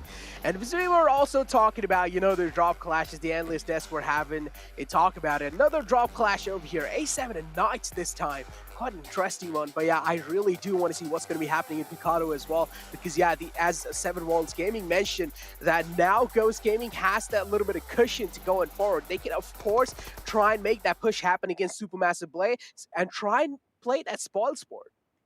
Minas Generalis, Black Dragons, and Mad Bulls, they are set it up for the first time here together inside this more central compound. Of course, all of them going to be heading past Minas Generalis, so in towards even further, that western side of the zone. The first time we talked about diversity of these zones, that we're going to see a western zone here on Miramar, and going to see some love for El Pozo and Monte Nuevo and co, all towards that western wall. I actually think that we're going to see a big change in the way that we see these teams play, because we've never seen them be forced into this position by 4. We've not actually even really seen the western side of Miramar as a whole. Yeah, exactly. And the circle as well, as you mentioned, playing an interesting factor in here. A lot of teams on the right side, they're going to be having to move inside, and that's when a lot of fights will start to happen. Ghost and Supermassive Blaze, again, these two teams clash against each other on Picado, but what I am really having the question is that are Ghost Gaming just going to fully commit onto them this time? Because on the previous time, we do know even the league days, Supermassive Blaze were a team that was always coming out on top in this fight, but now as Ghost Gaming have a little bit of mental edge over Supermassive Blaze, they can always try and take him down as early as possible and make sure they're not really able to get a lot of points in their hands inside the game of Miramar. Over here, though, Mad Bulls going against Black Dragons. And both these teams are on a struggling phase in the overall rankings. Well, there is a problem here coming through, of course, not only with Mad Bulls and Black Dragons, but I think I was looking past just near this location was, of course, S2G, their rogue member, leaving themselves out towards Minas Generalis side. Actually had to take a vehicle back further towards the north end of Javier de Pastelon. Is also going to run into a little bit of trouble, though, when it comes to Supermassive Blaze. Also going to be a solo player outside of Picado. And I think this is also why, actually, as you mentioned, Supermassive Blaze are at that disadvantage over the Picado side. But to head back, of course, towards fighting, there is going to be another knock on Yin Yang, heading back through for the fire of Black Dragons. GC God is going to confirm that one down. And down to 3 members, Mad Bulls will go as GC God is on that far flank. Has also been found out, though, by Effect and won't be allowed to get far away with this one, as they do seem to escape for now. But actually, Mad, I like their position a little bit more. Black Dragons, yes, they're finding a knock, but they're still very split when it comes to their position. I think that if they can continue to pick off these players, and Mad continue to misposition, then clearly Black Dragons win out with these type of wider positionings. But actually is mad as long as they stay together and as long as they can try to push out. I think you've really got to look at that front line there, which is right next to Agri against Black Dragons, and then push further from there. But again, I also like the high ground positioning coming in from the side of Black Dragon, right? They have a little bit of high ground on the players of Mad Bulls over here. There is one man all the way in the far fray, and Monkey kind of pinned down outside this little house he's got. He's down quite low, but again, it should be really hard for him to get to himself or at least patch himself back up as we talk about things not really panning out. Mad Bulls, they are having a casualty on their name. Black Dragons as well, they have a casualty on their name. Same thing goes. It seems like both the teams now are in the equal page over here. As Mad Bulls, one player falls down. Black Dragons, I really want to see, are they going to be charging in forward? Because for now, Black Dragons, yeah, it seems like they are, but again, they're thinking it twice, which is quite understandable. As I said, GC God's position all the time. He just has the high ground no matter what kind of fight it is. GC God always likes to go for that high ground. And now Black Dragon's looking to confirm that kill. Monkey trying his best to deny it. But Golden isn't a man that's going to be backing off that easily. Effect down quite low. Black Dragon, it seems like Mad Bulls, this game's slipping off their hand. Monkey falls down. Effect is low. It's just that one last man alive. It's just almost positioning through from Mad Bulls, and it's actually beautiful timing coming through from Black Dragon. It's actually waited on the push for Squeezed and Golden for GC God to roam their way up towards the top of these silos, and then actually then push in, make that push after GC God has a high ground to cover him. And I think it's that short in the moment patience through from Black Dragons, which is clearly why Black Dragons in this situation are the playing as the better team. Mad Bulls, they're trying to play as that squad, but they just can't find that open angle. They can't deal with GC God in the high ground, and as a result, they're left to go for the hills. Oh, the final man's on the run. Mad Bulls trying to play things a little safe because they do know on the overall rankings, things aren't really looking good. On the other hand, Supermassive Blaze and Ghost, again, they caught each other eyes. Beowulf down quite low, but he's going to be survived, so at least that's a good news for Ghost Gaming for now. Should be able to patch himself back up. Supermassive Blaze, on the other hand, though, it seems like they're just pinned on one side of Picado. They don't really have a lot of things to loot around. Tron's movement being spotted. I'm pretty sure HH24 can hear the footsteps, and he's well aware of what exactly is happening. Supermassive Blaze giving a lot of sound cues away, and Ghost, they're of course going to be having a little advantage as we talk about, of course, that mental advantage coming inside this. And in general, Ghost Gaming, it seems like they're just well positioned. I just think it's very one-dimensional though, Necro. We've seen this team every single day, every single time. They've always been up against each other in Picado. I actually think the Supermassive Blaze and Ghost are very slow if fighting out in this location. We've never actually once, as we say, seen a fast engagement or disengagement coming through from these two squads. And particularly in a zone like this, where you are going to be left behind in Picado, you can already see actually positioning coming through from S2G over towards Picado Hill, in towards La Terriere, and also you've got also Furious Gaming, even further ahead, past S2G, now also Fenerbahce. They're closing back down, heading further north too. So there's not going to be an easy route for either of these teams heading into the zone. And actually, I admire now why Ghost are trying to go for this push. They've actually identified the Supermassive Blaze, and always the way that they play this, have always put a solo on this 5-stack in this hotel. And you can see now that Ghosts are picking up on this problem. They might lose Beowulf on the backside, but it's certainly got to land this kill and this assassination onto Tron. Oh, Tron, I'm pretty sure he hears that he's getting pushed right from beneath. But Ghost, I'm pretty sure they're not just going to straight up charge in forward. Savian's position as well is well known. He's in the motel all the way across. If any of the players from Ghost decide to step out in the open, they're going to be meeting their makers instantly. Ghost, though, as you mentioned, Beowulf almost touches his death, but he's not close enough. And as we talk about that Supermassive Blaze, Tron falls down. A beautiful push coming in, beautiful timing, as we like to call it. Ghost able to take down Tron now. Supermassive Blaze in a man disadvantage, and that's not going to be good news for them because they're only down to a 3-man squad, and they really needed a good performance in this game, Jake. But unfortunately, Supermassive Blaze, it's as we said, every single time it's Ghost to come out on top. And when is the moment with Supermassive Blaze say, what's our other strategy in the Miramar? Where are we going to go elsewhere than Picardo? Because we see this problem where teams fall into the trap on one map, not having a different drop spot, being so reliant on one location is not working out for them. And then as a result, they're shooting themselves in the foot because they're not being diverse enough. And particularly in PMGC, you have to have a secondary drop spot to be able to answer that when a better team, quite frankly, or a team keeps you there for too long, that it may affect you later in the game to be able to then find success later on in the future of the tournament as a whole. Oh, Aton with the high ground, peppering a lot of bullets on the Eastern Stars. A lot of damage has been dealt. Kapahala as well falls down. 2 men short. Eastern Stars not looking good in this fight. Fenerbahce, Flaky, man. Flaky's the man in the clotheslines. Eastern Stars now, we do know. One of the teams, as Jake also mentioned, Miramar is their home. They really like to play on the map of Miramar, and they have been having like pretty good performance as well over here. But again, this kind of a start isn't really going to be helping them to get the good performance in their pockets. As Octavian being spotted with that rotation, with that buggy, he took a little shots on himself. But again, no connection being found from the side of Duke and Machine. Dilemma, of course, where do they go? Because they are trying to rotate wide away from the fight, but Aton's behind them. You've got S2G even further in front, but there's no easy way in.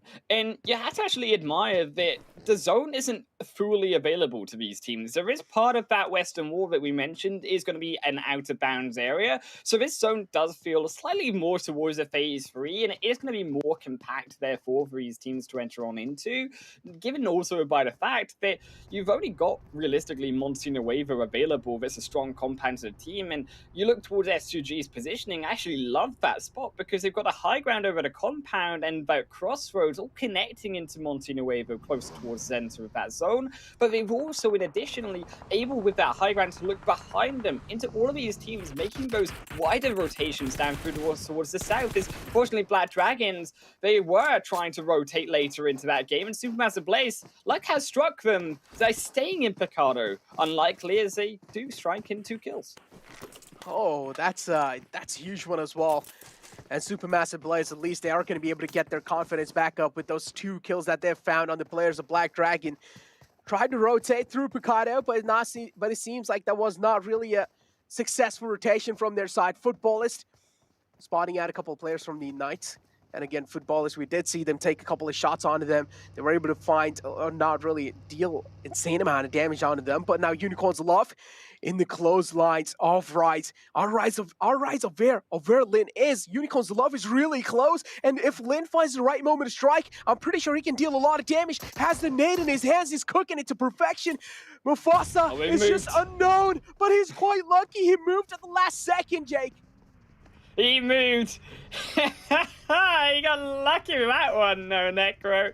I mean, Lin, you can feel the frustration on him right now. You cook that nade, you wait till it explodes right at the perfect moment, oblivious to what's about to hit him. He steps away from his vehicle and survives. It's Lin now giving his position away. Nunes on the backside could be the executor of them, but you also see Unicorns of Love, they're closing in on this one. You've got Rolkins on the flank side, what you saw already, but also GK first on the opposite end. They're pinstering him in from 3 different locations, and Nunes, who steps out of church, he wished to go back in for another song because the hymn is only bad of Unicorns of Love, singing him into the afterlife. Lin playing his positions to perfection, kept his position anonymous until he spotted Lin and he got himself that opening frag. And now again, Nunes, as soon as he fell down, that's not really a good sign for a team like Rise. Mythic down quite low as well. Rise now down to a 3-man squad, and they also don't really have a lot of breathing space to work around with. They're just pinned inside this little compound. Unicorns of Love can try and engulf them like an amoeba. Still, no, Lin, further forward, does dodge out a nade for now. Rise, they step further back, they do try to fight from range, as Lin will dodge out a second, but GK first, fresh, having none of it here. Necro, as they do move further forward, another missed grenade though. Is the door not successful, but on the flank side, the shots go wide, and Mythic down to half HP as they are engulfed by the blue zone. Mythic knocked, and now Rise down to only 2. Oh, down to only 2, and Unicorn's Love just charging it forward. As I mentioned, Rise just didn't really have a lot of breathing space to work around with. They were being trapped inside this house, and Unicorn's Love playing that fight to perfection. And just like that, Rise suffocating their own death, and Unicorn's Love come out on top in that fight. A7 and Na'Vi going head-to-head against each other. These two teams, each and every single viewer has their eyes out for, and A7 as well. Oh, both the teams have dealt kind of like equal amount of damage, but still Na'Vi, it seems like they look in a huge disadvantage because as you can see, clearly the separation from them isn't looking good. Kitsune all the way in the back lines and the rest two in the front lines. A7 might just have a little advantage inside this one. Opposites attract here on Miramar too, as also Na'Vi and A7. They found each other again. Na'Vi eats a nade, Kitsune for breakfast. He's already going down. As A7, they take down a second, as Meku will join him. It's a party here in the deathbed for Na'Vi. As A7, they will lose one in return. Matic does find it and will execute away Revo too. He's going to make sure that at least they lose one. They might lose two. Matic steps for a down, but as he jump over the top of the hill, the Senetexa takes them down. Na'Vi, 4 kills, and they're only looking on Creo did survive. As Footballists, they are heading further forward into this rotation too. So A7, there's not a lot of time. You can see, of course, Footballists capitalizing on a broken A7 will take down the seconds. Football, as you mentioned, just third-partying this entire situation, capitalizing on the A7's position. Career already falling off. This leaves A7 with only 2 men standing. One man being spotted out in the open in far phrase. Luz trying to take a couple of shots onto him, but it seems like no connections being found yet. And guess what? The fallen man has got himself a hand. He's going to be back up on his feet. But again, the Blue Zone's dealing quite a lot of damage onto them. Oh, but look, he's gone all the way towards Fenerbahce. This is Fenerbahce's game to lose in. I remind myself saying something like this just yesterday here, Necro, and we're going to see if we can hold up for the win this time around. As Footballists, they will lose one. A7, they're not quite out of the woods just yet, though. It's Footballists, they will lose another. Nado atop, will it land? Yes, it will onto Mafioso. Lut, he strikes through. Will it land onto Carrillo? Yes, almost takes it down. The Bullets, a final push through. It lights the 2v1 in the back as Footballists. Some turning at the tables here for the lower teams. But they also need to realize that they still need to make their mark inside the zone. If they don't, the zone's going to be dealing quite a lot of damage. And again, the blue zone will be moving in quite slowly now. Unicorns a lot pushing against a team like Aton. Asta falls down. Malus as well is already fallen down. And while Unicorns a lot, Rolkis is down crawling. Aton, are they going to be able to get the rest back up in the fallen comrade? The answer is pretty much is going to be no, but Footballists, they're going to finding themselves these 2 kills. The confirmation will be there without any problem. But they also, as I mentioned, they also need to make their mark inside the zone. Asta will be bleeding to his death. Yeah, they're trying to keep him alive, trying to see if the rest of A7 will go in for the revives and bait him in for the final execution, but they are too sneaky for that one, as Senetexa will be able to survive, goes for the wide flank round, and they'll meet S2G later on, but to look at that zone, what a dicey space between those 2 mountains it is. I mean, S2G, Fenerbahce, they're the ones in control here, and they are the gatekeepers, quite frankly, when it comes to this phase 4 zone. How are they going to defend here? You are looking now, can S2G decide to move forward? Are they going to try to keep away the stragglers of A7, Footballist, also next Royal, or are they actually going to try and make that push early on? Because I think you are looking at SDG, who should play this patient. You're looking at Fenerbahce, who should be able to, again, stop those southern stragglers out. And there's not really much I think that other people can do in this game. I think we might actually have this, again, 1v1 be down to S2G and Fenerbahce. Oh, exactly. S2G, though, again, they have found themselves a compound, at least for now. They're going to be calling it home. But again, it's on the edge of the circle, and that's not really the best position they really want to be. S2G, of course, one of those teams we do know, no matter what kind of position they have, they're always going to be in there in that top 5. One of the most consistent teams out there, and Fenerbahce now going against Unicorns of Love. Both these teams have been doing pretty good up till now, but let's just see who comes out on top in this one. And as we were talking about A7, how they got third party about Footballers, it seems like Senatex was not really interested in fighting Footballers. Instead, he preferred to make it a rotation inside the zone, and now he's looking pretty safe right in the smack center. But the fight between Unicorns Aloft and Fenerbahce, it seems like it has turned out to be a stalemate. Still, I actually think that here is A7 approach course up towards that southern side. Senatex is looking pretty darn in the open, pretty darn dead. There's not really much where for Senatex to go. They still push anyways. It's a lost effort, as Fenerbahce will keep them there in position. The tree is only as far as Senatex will come, and Atom are behind them. But to head back towards that zone, it shifts away from everyone. There is actually 0 people in this phase 5 on the shift at a time. Only now, yes, on the edge, Eastern Stars, Ghost trying to make this push. Ghost down to a solo player, though. It's all down to HH24. Can he defend against the 3-man wrath of Eastern Stars? I don't think he can. He's stepping back outside, but he still stops him at the front side anyways. In the porch, he uses him with a welcome mat, but blood is not enough to strike down Bazi as he will return the favor. They will find a revive, and actually Eastern Stars given a strong position in this phase 5 as they hold out the only compound on a hillside. Oh, Eastern Stars able to put the final nail in the coffin for Ghost Gaming. Ghost Gaming now knocked off the way. S2G's only possible big threat inside the game. Still alive. Unicorns of Love as well are feeling themselves in the game of Miramar. And all these teams, including Unicorns of Love, is the only team, including Nextruya, they're all 4 players alive, and this is where the man advantage really does come in handy in those final circles. And we know what happens when you pretty much have all 4 players alive. You of course have the higher chance of winning the game as well. Fresh down quite low, still makes a bold rotation happen, and luckily didn't really catch any bullets onto him making that. But Aton, Cardi gets spotted, and Unicorns of Love, all 3 players charge on them. Eastern Stars being pressured from the side of Knights, but guess what? The utility utilization from the side of Eastern Stars just seems like it's better. They're able to flush Knights out.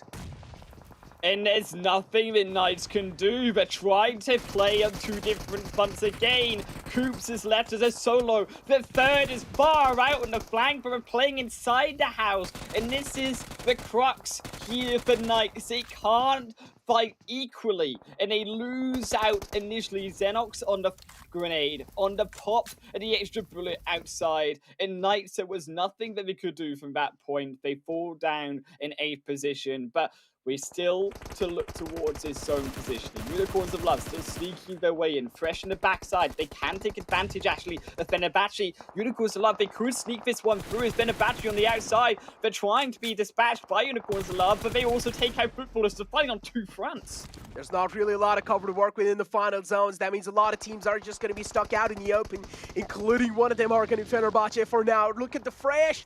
Look at Fresh. That's quite a risky rotation still.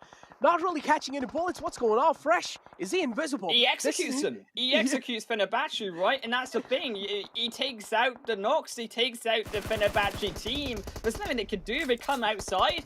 Unicorns of Love, they've still got 3 members on the opposite side just to stand up and shoot them all down. So that's why Fresh gets across. It's actually a brilliant play through Unicorns of Love, as they were already fighting, as we said, on 2 fronts, taking down Footballers too. They've opened their space into zone, but it's still not over. It's that shifts all the way opposite of Unicorns of Love's positioning, as they still have so far to go. Oh, that risky rotation from the side of Football is not quite working out. One last man alive, also being spotted from the side of Unicorns of Love. Now Lin is the man who's just moving around in the vehicle, takes quite a lot of damage, but Lovizin now falls down from Brolkis, is the man who puts the final nail in the coffin for Footballers. And Unicorns of Love, they're just rolling through this lobby. They're looking really confident in this one. These are the final 6 teams alive in the game of Miramar. Fenerbahce again, they were up with all 4 players alive, but guess what? Aton now playing this point sport. It's Coco dealing a lot of damage on the Fenerbahce and also helping Unicorns Love in the way. This is why you cannot stay silent. Fenerbahce, they weren't aggressive enough to stop those roaming in on the zone. And now they get punished. They all got leapfrogged by every single other team, by Footballers, by Atom, by Unicorns of Love, and they paid a price for it. Now even Next Warrior from the far reaches of the north punish them too for the mistake. As Aton will fall first to the hands of Next Warrior, but it should be Fenerbahce soon to follow. As Next Warrior, they do now look towards their next potential kill. Unicorns of Love. They set out the stage, the smokes are there. As they dissipate on one front, they move further forward. They have potentially a way to get across this road, but from past this road, where do they go? They need to actually use and utilize vehicles in some form, or at least find a knock like that onto Next Warrior in the execution onto Kudor too. That's what you're looking for as Unicorns, to actually get your way into zone. Exactly, and another circle as well shifts out in the open. Not really a lot of cover to work with. Eastern Stars is the team that is on the edge lines, and S2G has found themselves right in the smack center. Unicorns love getting charged up on by Fenerbahce. Two men falling down from their side. Fenerbahce, one last man alive, Rebellion, but he's also getting shot at by another team. It's going to be Eastern Stars. It was Octavian playing that small sport for a team like Fenerbahce, and unfortunately, Unicorns love that were looking really strong. I mean, he just single-handedly, the player from Fenerbahce just single-handedly playing that small sport for them, and now Unicorns of Love, suddenly they're not really looking the dominant one. Oh, but look who's looking dominant inside the shack. Is S2G? It's going to be back-to-back games for them. How? Like the Eastern Stars. Is Octavian's going to join the rest of them? Bazzy's out on the far right edge of the zone. There's nothing left for him. Silas Pugh's going to go in and assassinate down half the jump. It was done to 100% completion. And Bazzy's going to be next to fall to the edge of the blue zone. As it creeps further forwards, Eastern Stars eliminated. Kelsey is knocked, and Unicorns of Love. Lin is doing everything possible to try and draw this game back for him. But with that knock, they found him. They execute him down. Surely he dodges out one time, but I don't think he can dodge out a second. There's S2G, 2 out of 2, 4 out of 7 games won by them. Is there nothing that they cannot do with the event, bro? They're just such a brilliant team. They're like, all right, let everyone else just fight, and then we're just gonna, you know, pretty much just take him out of the game.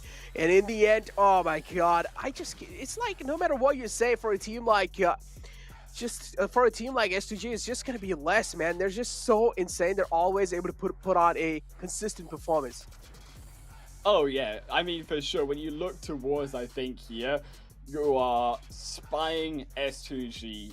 Not only reaching 100 or so points, but you're looking at them going even further. You're looking at them breaking complete dominance through not just this Super Weekend, but if they can get into future ones, not only taking, as we said, those points away, but now also looking further at what is left in terms of points for these other teams. Because if S2G are taking the kills, they're taking, of course, these chicken dinners, it's going to be a big, close fight for all of those other 15 potential teams, especially as we head further into this competition to try scrap, as we said, for just getting into those 2nd through 6th positions.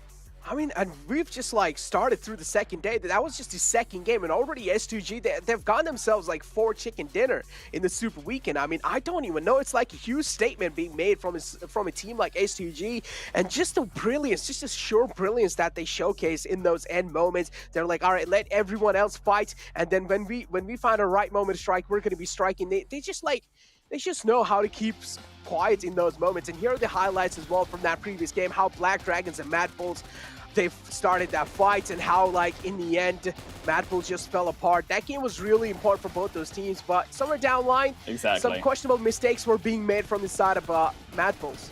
Yeah, I think as well from Black Dragons, they come in 11 minutes. I mean, to be fair to them, they don't expect someone to be in Picardo at that time in the game, but still, they didn't respect there could be, and they fall down too. So there is, again, positioning and entering into a possible fight. The problem that teams still need to decipher, as we've talked about coming into this day too. And I think as well, when you look towards this zone, it was a lot of the exiting out of Monty in a way. There was a lot of entering in onto these open ground final zones that was the problem. for these teams navigating, because positioning was so difficult for a lot of these teams when they'd actually put themselves in so early of actually a position. But it was these outer teams like Eastern Stars, I think actually like S2G, as we said, in Unicorns of Love, who were playing more towards the edge of that zone, who weren't so stuck when that zone did hard shift away from them, that they could find the flexibility to roam around the edge and actually surprise those who didn't have a position to move, like of course Knights, like of course also Fenerbahce, and then be able to tighten themselves through to of course those final zone in 7th phase 8 before they could actually close out the win. S2G, I think they sold of course the dominant spot, which was that shed in the center. I mean, gotta say, though, Rebellion almost single-handedly took out the entire squad of Unicorns of Love, right? I mean, he got so close in the end, but then Eastern Stars were the saving grace for off Unicorns of Love. Rebellion was able to just tear through them, and luckily, as I mentioned, Eastern Stars were there in the back line just to give that, you know, cover fire, as I would like to say. Unknowingly, they saved Unicorns of Love in the end. But yeah, Unicorns of Love, as I mentioned, that was a banger of a game from their side. They were definitely looking really kill-hungry in that one. Yeah, I think for Unicorns of Love, big step up for them, of course, keeps them in contention to try catch up to S2G, but S2G, they're rolling away with a stomper of a lead, as we have to, of course, break that lead down, guys, because it's a big fat one on the analyst desk. Yeah. S2G, I mean, just... We talked about already, right, that they were just able to figure out a place to play inside zone no matter where they came from, and there was just yet another example of it once again. So just that entire zone, I will also have to point out as well, Zoo, that was a hard zone to try and figure out a place to play in. So like at that point, everybody kind of was just going chaotic. Like, how are you supposed to play a zone like that? Not only was that zone difficult to play in, it's also one of the more least commonly played zone far on that western side. I've seen it like a couple of times here and there, but definitely it's one of the rarer ones. And S2G, well, you asked me how should teams play that one. I'm just gonna say just do what S2G did. Like they are just winning like everything back to back, Seven. Yeah, they definitely are. I mean, dude, they're making me eat my words. I said that I wasn't really expecting a back-to-back. They're doing that. Are they trying to do what they couldn't do yesterday? Are they trying to get that 3 in a row, that back-to-back-to-back? To be fair, though, Unicorns of Love being able to secure 12 elims, being able to secure that second place, 24 points for them total. That was an impressive performance, and this was a team that we were kind of calling out earlier in the day as well. So it's great to see them being able to perform like that. Eastern Stars, 19 points for them. Fenerbahce being able to collect 10 points is good too. And then as we go a little bit here towards that 6 and 7, Knights being able to collect elims as well. This is, even though they didn't really get the ranking, for them to be able to collect elims, that's what I love to see. Same with Alpha 7. We saw a huge fight between them and Navi. You can see there, Navi currently with just 1 point. Rise from the start, from an aggressive start that they had earlier today, only being able to collect 0. And then Ghost Gaming, Sute, guess what? They ended up winning that engagement against Supermassive Blaze. Yeah, they ended up, I don't know if Ghost Gaming hunted them down or if Ghost Gaming's rotations just happened to coincide with Supermassive. You know, when teams drop in the same area, their rotations seem to follow each other pretty similar. And Navi, once again, not doing too well. And Alpha 7 on the flip end did pretty good. S2G, though, once again, MVP of the match. Another S2G member, Silas, with 856 damage, 6 elims, and oh, we got MVP points now up on the screen, and wow, 62% team contribution. S2G, they just do not stop. I guess they have one of each member at this point that's going to be popping up on the screen. Will they be able to go on ahead and grab another Erangel? Because that's next, and they already won our first Erangel map up today, so they're obviously capable of it. Something that I'd like to ask you guys point out a little bit more, though, is that Unicorns of Love and S2G, obviously both at the top of this match, they both played that match very differently. If you guys want to go on ahead and expound on that a little bit more, Seven. Yeah, with that one, I mean, we saw S2G how much they were able to just be patient and wait, right? Wait for the right moment, wait towards that circle. When you kind of saw Unicorns of Love, you saw them getting into so many fights and just fighting everything out. So overall, the rotations that S2G is currently doing, I mean, they're just impressive. And I don't think I've ever done this before, especially this early on, but if this team, I think they're going to be going to the finals. They're going to be going not to the grand finals, at least to the finals for West, so they can make it to the grand finals. So impressive. That's all I can say. I'm very, very impressed with how this team is currently playing. You can see some of the stats right there. Even though Timber wasn't able to just secure those elims, he was able to secure a lot of damage for his team with 844 damage. But you can see Silas Pugh, he was pretty much a one-man army when it came to elims by being able to collect those 6, man. Yeah, I don't disagree. You know, we kind of were talking about as well, S2G, we noticed one of them in that shack the entire time, and the other two kind of were playing up on the side of the hill, just watching over them until the very end, until they were forced to move. And then Unicorns of Love, yeah, on the other hand, just having to just completely run over everybody. The chain fighting immaculate, though, and that means that they're going to go ahead and actually jump up into that second place position there with 90 total points, up to 41 eliminations at this point. Still S2G, though, just absolutely running away with it. The last game, they broke 100 points, already at 145. Zute, a lot of these teams at this point still just, man, we're not seeing too much movement. I feel like on each screen we've seen so far today, it's just been about 3 teams. Yeah, the points are getting pretty close. Like, I see pockets of points, right? Unicorns of Love and Ghost Gaming, 4 points difference. Second and third, pretty around like the 90-point mark. And then you move on to fourth and fifth, and a bit downwards, it stagnates down. Of course, first place, I don't think anyone's touching that this Super Week. And S2G came into today in first place, so they didn't need the points.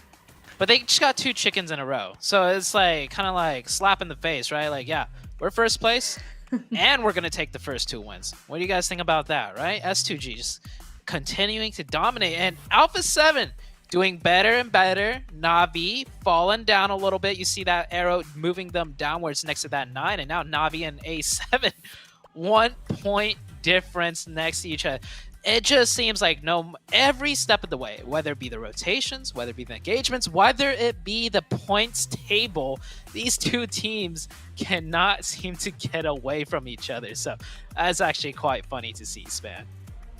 Yeah, I don't disagree, and we're actually about to be going back onto Erangel again, where, you know, we kept talking a lot about Alpha 7 and Na'Vi and how they're always near each other on Erangel, especially when it comes to their rotation. So depending on how it goes, maybe this could be the game where they do make that differentiation with each other from the points if they take one out, or if they're just going to continue to stay in the same place. But y'all, you guys watching, gotta go on ahead and do another reminder, because of course there is something called a fan favorite vote that you guys gotta go on ahead and get the action in on. Just go on ahead and launch PUBG Mobile, where you can vote for your PMGC team, and you guys can get rewards. You can get a ton of rewards, including various pink level permanent items only during the PMGC League period. You can go get voting tickets by logging in, watch it live in the Esports Center. Go on ahead and share the voting page and find more information in there. But go ahead, just do it, get that reward, go ahead and vote. And of course, along with those rewards is the treasure box. Again, a PMGC exclusive. There's this box inside the Esports Center. What you need to do is just watch PMGC live, either in the Esports Center or of course right here on YouTube as well. So go ahead, get that PMGC token, redeem it, get the treasure box, and keep watching, because there are 2 more options for it later on in the PMGC cast. So find more information in game. But again, go back into the action. Let's jump into the recap from this last match, Zute. So for this recap, we're going to start it off with something that we've been talking about this entire week. Alpha 7 and Na'Vi, right? Well, this time we actually see them fight. I think this is the first time we've actually seen them directly decide to engage each other. Well, there was earlier in the league day on Erangel, so this is the second time. But this is a super weekend fight, 7. So this fight in particular really stood out to me, and I think we both thoroughly enjoyed the way the fight played out. Oh, we definitely did. I think we've been all craving this fight to happen, especially in Super Weekend, especially between these 2 teams. I mean, and the reason why we talk about so much about these 2 teams, as we're seeing the fight currently happen on the screen, is because they were the champions. I mean, Alpha 7 champions out of Americas, and then you have Na'Vi champions out of EU. So we want to see it, be able to see this fight. It's going to be able to tell us a lot. Right here, Revo, oh man, I wish he would have waited a little bit longer for them to actually get the angle. Magic, though, we got to give him credit, because he was able to defend himself there for a second. We thought he might be able to clutch it up. Senatexa being able to clutch that up once again for his team. Something that we don't really see after that is they do get third party, and you kind of hinder a little bit of the performance right there, Sue, from Alpha 7, or what they could have done. Yeah, the footballers team came in third party.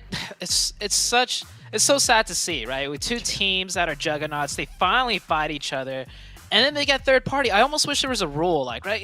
If Alpha 7 and Na'Vi are finally getting into it, let them be. Don't third party that. Let them slug it out. Let them deal with each other. And of course, we're back to S2G once again because, well, they got the chicken dinner once again. So let's take a look at their rotations. How do they always manage to do this? One thing I noticed is they prioritize kind of like the higher elevation. Sounds simple. Yeah, take the high ground. It's better. But we saw in Erangel, they did the same thing. They rotated in from the north side up on those giant hilltops, and then Miramar right here, they went up to the north once again, up on top that high ground. And based on these two games, I do kind of have to say they are getting a bit favored with the zones, but we see teams get favored with the zones and not end up, finishing the game out. We saw that happen with Na'Vi and League Day, right? They got that circle right onto them. So S2G, they are getting favored by zone, but it still takes a lot to close the game out. And of course, they're picking up elims as well as 7 total elims. First game, they picked up 15 total elims. So it's not like they're hiding somewhere and everyone's, getting eliminated around them and then they win. They're getting them, or they're getting the elims and fighting their way to that chicken dinner 7. Yeah, and something that I would kind of, in a way, have to disagree with you a little bit is their positioning. I think their positioning that they're putting themselves in is allowing them to kind of favor them with the zone, especially towards the end. Something that I've also noticed as we've seen this match and as we've seen the previous match that we saw in Erangel is how much S2G decides to just not take fights until the end. That's when we start seeing all of the kills coming in towards the end. They like to be so much passive than all the other teams, but they're able to turn it on. As soon as they see an opening, they're willing to take it. They're willing to get into that fight. Right here, we're able to kind of see both of these players being able to kind of finish it off, get that chicken dinner. But yeah, I feel like with this team, we've seen them not really get the zone. We've seen them being able to get the zone. What's impressive to me and what's really outstanding to me from that I've seen from many other teams is just how quickly they are able to adapt. And you can see they're in sync. I'm loving what I'm seeing from them. When they're rotating, it's not just, I mean, it is just one player, but they're all, you can tell they're all working towards the same goal. It's not just one player going into the nether and then coming back and pretty much losing him. So overall, I'm loving what I'm seeing out of SGG in regards to rotations. And if they do keep getting Zone Bliss, I'm cool with it because they're taking full advantage of it. Another thing I would like to ask you guys about, though, is obviously S2G said they can turn it on when those fights when they absolutely need to. And in this match, though, I really feel like Unicorns of Love very much obviously show that they were capable of getting kills, getting eliminations, and succeeding in fights. They got a ton of eliminations, just chain fighting the entire thing. And then at the very end, they kind of made the decision to go on ahead and turn around and fight a team behind them on the southern side against the zone. They had vehicles. What are the odds, Zute? Like, was that the correct thing to do, or do you think maybe even just going full at it and just crashing on a S2G's shack would have potentially had a different outcome? Well, they perform well either way, right? There's always those what ifs. What if we did this instead? What if we did that instead? You'll never know the result of it until it happens, but you do know the result of what you did do, and if that played out pretty well in terms of points and whatnot, like, it's stick to it. Right? There was probably maybe more minuscule details or minor mistakes that could have been changed that would have made the result even better. But overall, I think every team that did get to that end game still had a great finish. And Miramar, one of the more difficult maps. That zone, one of the more difficult zones. So everything about that game, not easy for any of these teams, Span. I don't disagree. Just wanted to go ahead and ask about that a little bit. And now we saw that match, all the schedule for today. 2 into S2G. We're about to be getting into our third match on Erangel once again. Like, man, what are the odds that S2G is just going to go on ahead and take this next one as well? I mean, all you have to do is go on ahead and wait and see. But 7, like, at this point, was there a team in that last Erangel game that you think could go on ahead and kind of hold up against them? I know you were kind of talking about Ghost Gaming last time as well. Yeah, I mean, towards when we're going into Erangel, I would love to see what's going to happen once again between Na'Vi and Alpha 7 now that we kind of finally got that first engagement out of them, especially here in the Super Weekend. It's going to be interesting if Na'Vi is going to be looking to kind of retaliate, right? Let them know, hey, now you got one up on us. Let us get even out here, and that usually tends to happen. You got to remember this player's got that ego. This player's got that pride, and they don't want to kind of be looking down upon. So that's what I'm going to be looking at. If they do get into a fight, the next thing we're going to be looking at, and something that happened in the last match, is who's going to be looking to third party it. We saw Futbolis being able to do great in Miramar and kind of just stopping Alpha 7. I feel like, and 7, Suzy, I could be wrong about this here. I feel like if Alpha 7 wouldn't have been stopped after that Na'Vi fight, with that momentum going their way, if teams would have let them recap, I feel like Alpha 7 could have easily won that match. With the way the zone shifted, they would have control of the north, right? Say Futbolis wasn't there to backstab them and they could work in from the north. Definitely, I think Alpha 7 would have had that full reset going in for them, so could have been a completely different game. So now that you brought that up, though, does that mean Alpha 7 and Na'Vi should look to fight earlier, get it out of the way, before, going into the later game and fighting and then having the risk of a third party come out? So we might see that, strategies start evolving over the course of the Super Weekend. We are only on day number 2. We've only played 2 matches. So there's still a lot of games left to be played. And both Alpha 7 and Na'Vi, these are the top dogs from their region. They are not used to being this far down in the leaderboards. They want to be in that top 3. And if that means like sticking it to each other, like, hey, we're just going to take you guys out now, then I think we might see that start developing over the course of just today even. So they could go on ahead and potentially just target each other to try and go on ahead and capitalize on those points. What's to say, though, instead of doing that, why don't they just go on ahead and potentially take down some teams that are further below them on that leaderboard 7 instead? It just comes down to the rotations. I mean, every single time, and kind of going back to weekly league play, every single time Na'Vi and Alpha 7 plays, it is within that 10 to 14 minute mark, as it happened here in Miramar as well. Now, the next thing that I'm going to want to see is how these two teams are going to be challenging S2G. Are they going to be looking to readjust their rotations? Are they going to be looking to readjust who's controlling that center circle? Because I notice S2G tends to go towards that center, or if not, they play like towards the edge of it, but enough to where they can just rotate easily. I would like to see, with what Sute was saying, I would like to see a hard shift for S2G and seeing how they react to that. I think that will give us a really good view in a different scenario for S2G, but I would also like to see how Na'Vi and Alpha 7 are going to be readjusting to what we're seeing right now out of S2G. Probably used to their drop spots as well. Probably like the rotations. Don't want to change it too drastically during this time, because this is where the points obviously matter. We already talked about that. So we're about to be going into our third match relatively soon. But first, of course, is our video break. So we'll see you guys back here in a moment. PUBG Mobile fans around the world, welcome to the 2021 PUBG Mobile Global Championship. To the top teams across all regions, we have a message for you. The Middle East. You have proven your worth.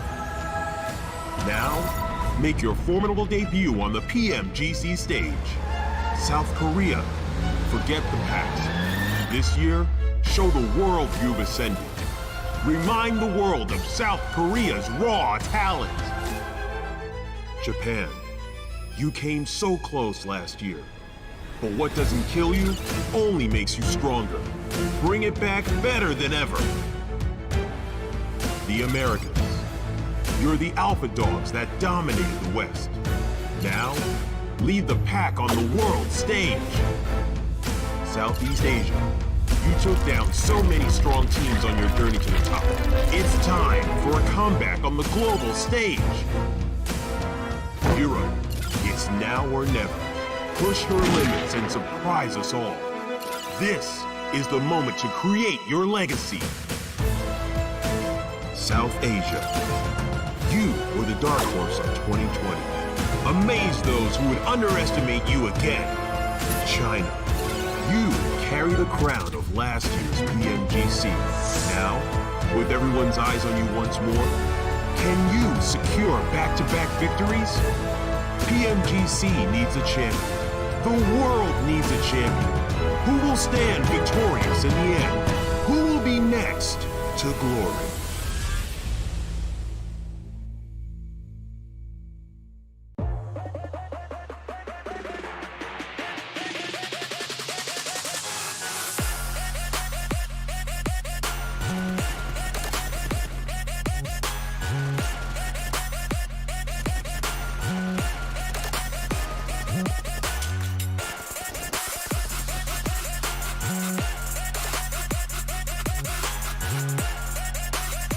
Sidelines, and you see that player almost taken out. And you know what? Those players up there are pinging exactly, fighting with Aton. Aton about to take that one out. We're down to a 4v2, 4v3 situation. Move does not work though, but actually Syndicate does get a knockback, and just as I say that, they are finished out. 4 kills, but is able to get that support from the rest of his squad and just abuse Mazex's Solitude. Stayed in that vehicle. Totally forgot it was. They're taking shots at everybody.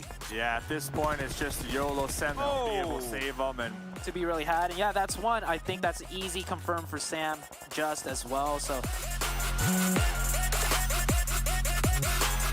scrappy fight. It's all around everyone. 1v1s left and right. And oh, Chico gets drop shotted. Losing 1 for 4 points. That is solid. A7 though, in the fields, trying to avoid the gunshot from.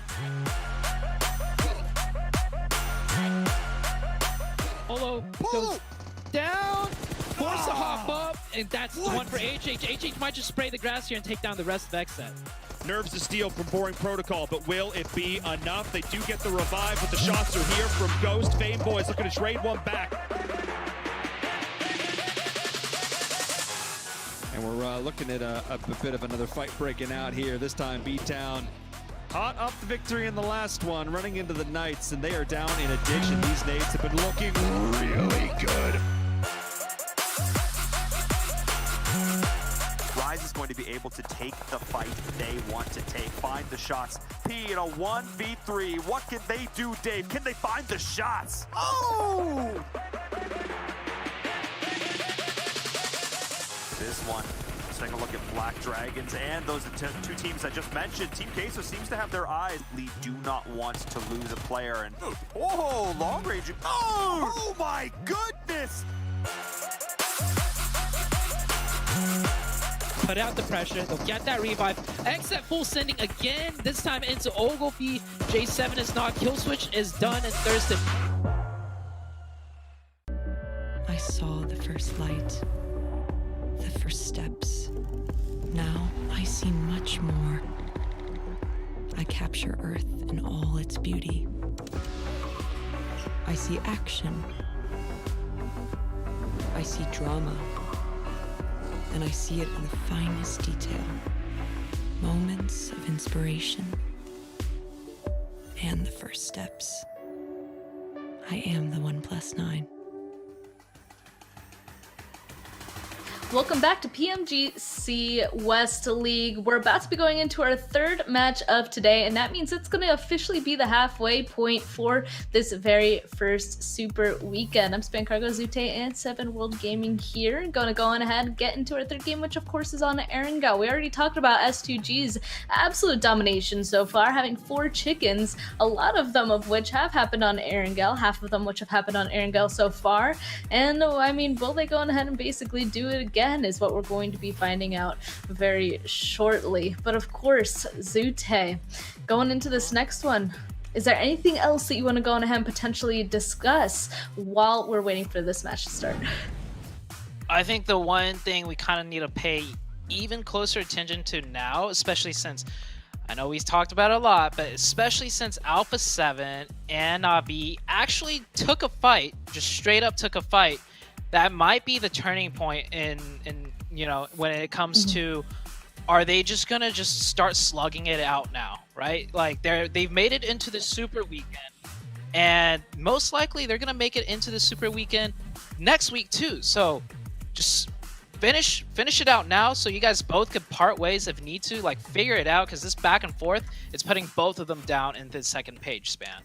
Yeah, maybe this first Super Weekend they're a little bit more bold going on ahead and continuing to stay on top of each other, basically. That's a good thought. Maybe it'll go ahead and change over the Super Weekends.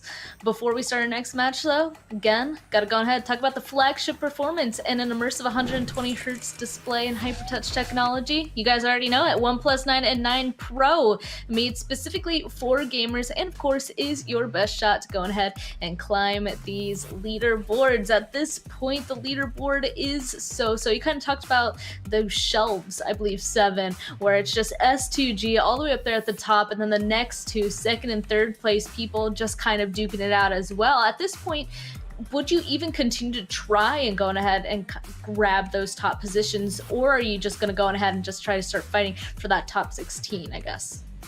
Oh yeah, at this point, I mean, on this first Super Weekend, you got to take advantage of the teams that aren't here. If you're here, you got to score as many points as you can, whether that means it's via elims, whether that means it's via placement points, or if you're STG and you just want to absolutely dominate, go for it. Whatever works for you, but I feel like this teams definitely need to secure those points, and I'm so glad you brought that up because I'm going to be calling out some teams. Supermassive Blaze, Furious Gaming has had a better day than what we saw yesterday, but I feel like they need to take advantage of them being here. Next weekend is not guaranteed.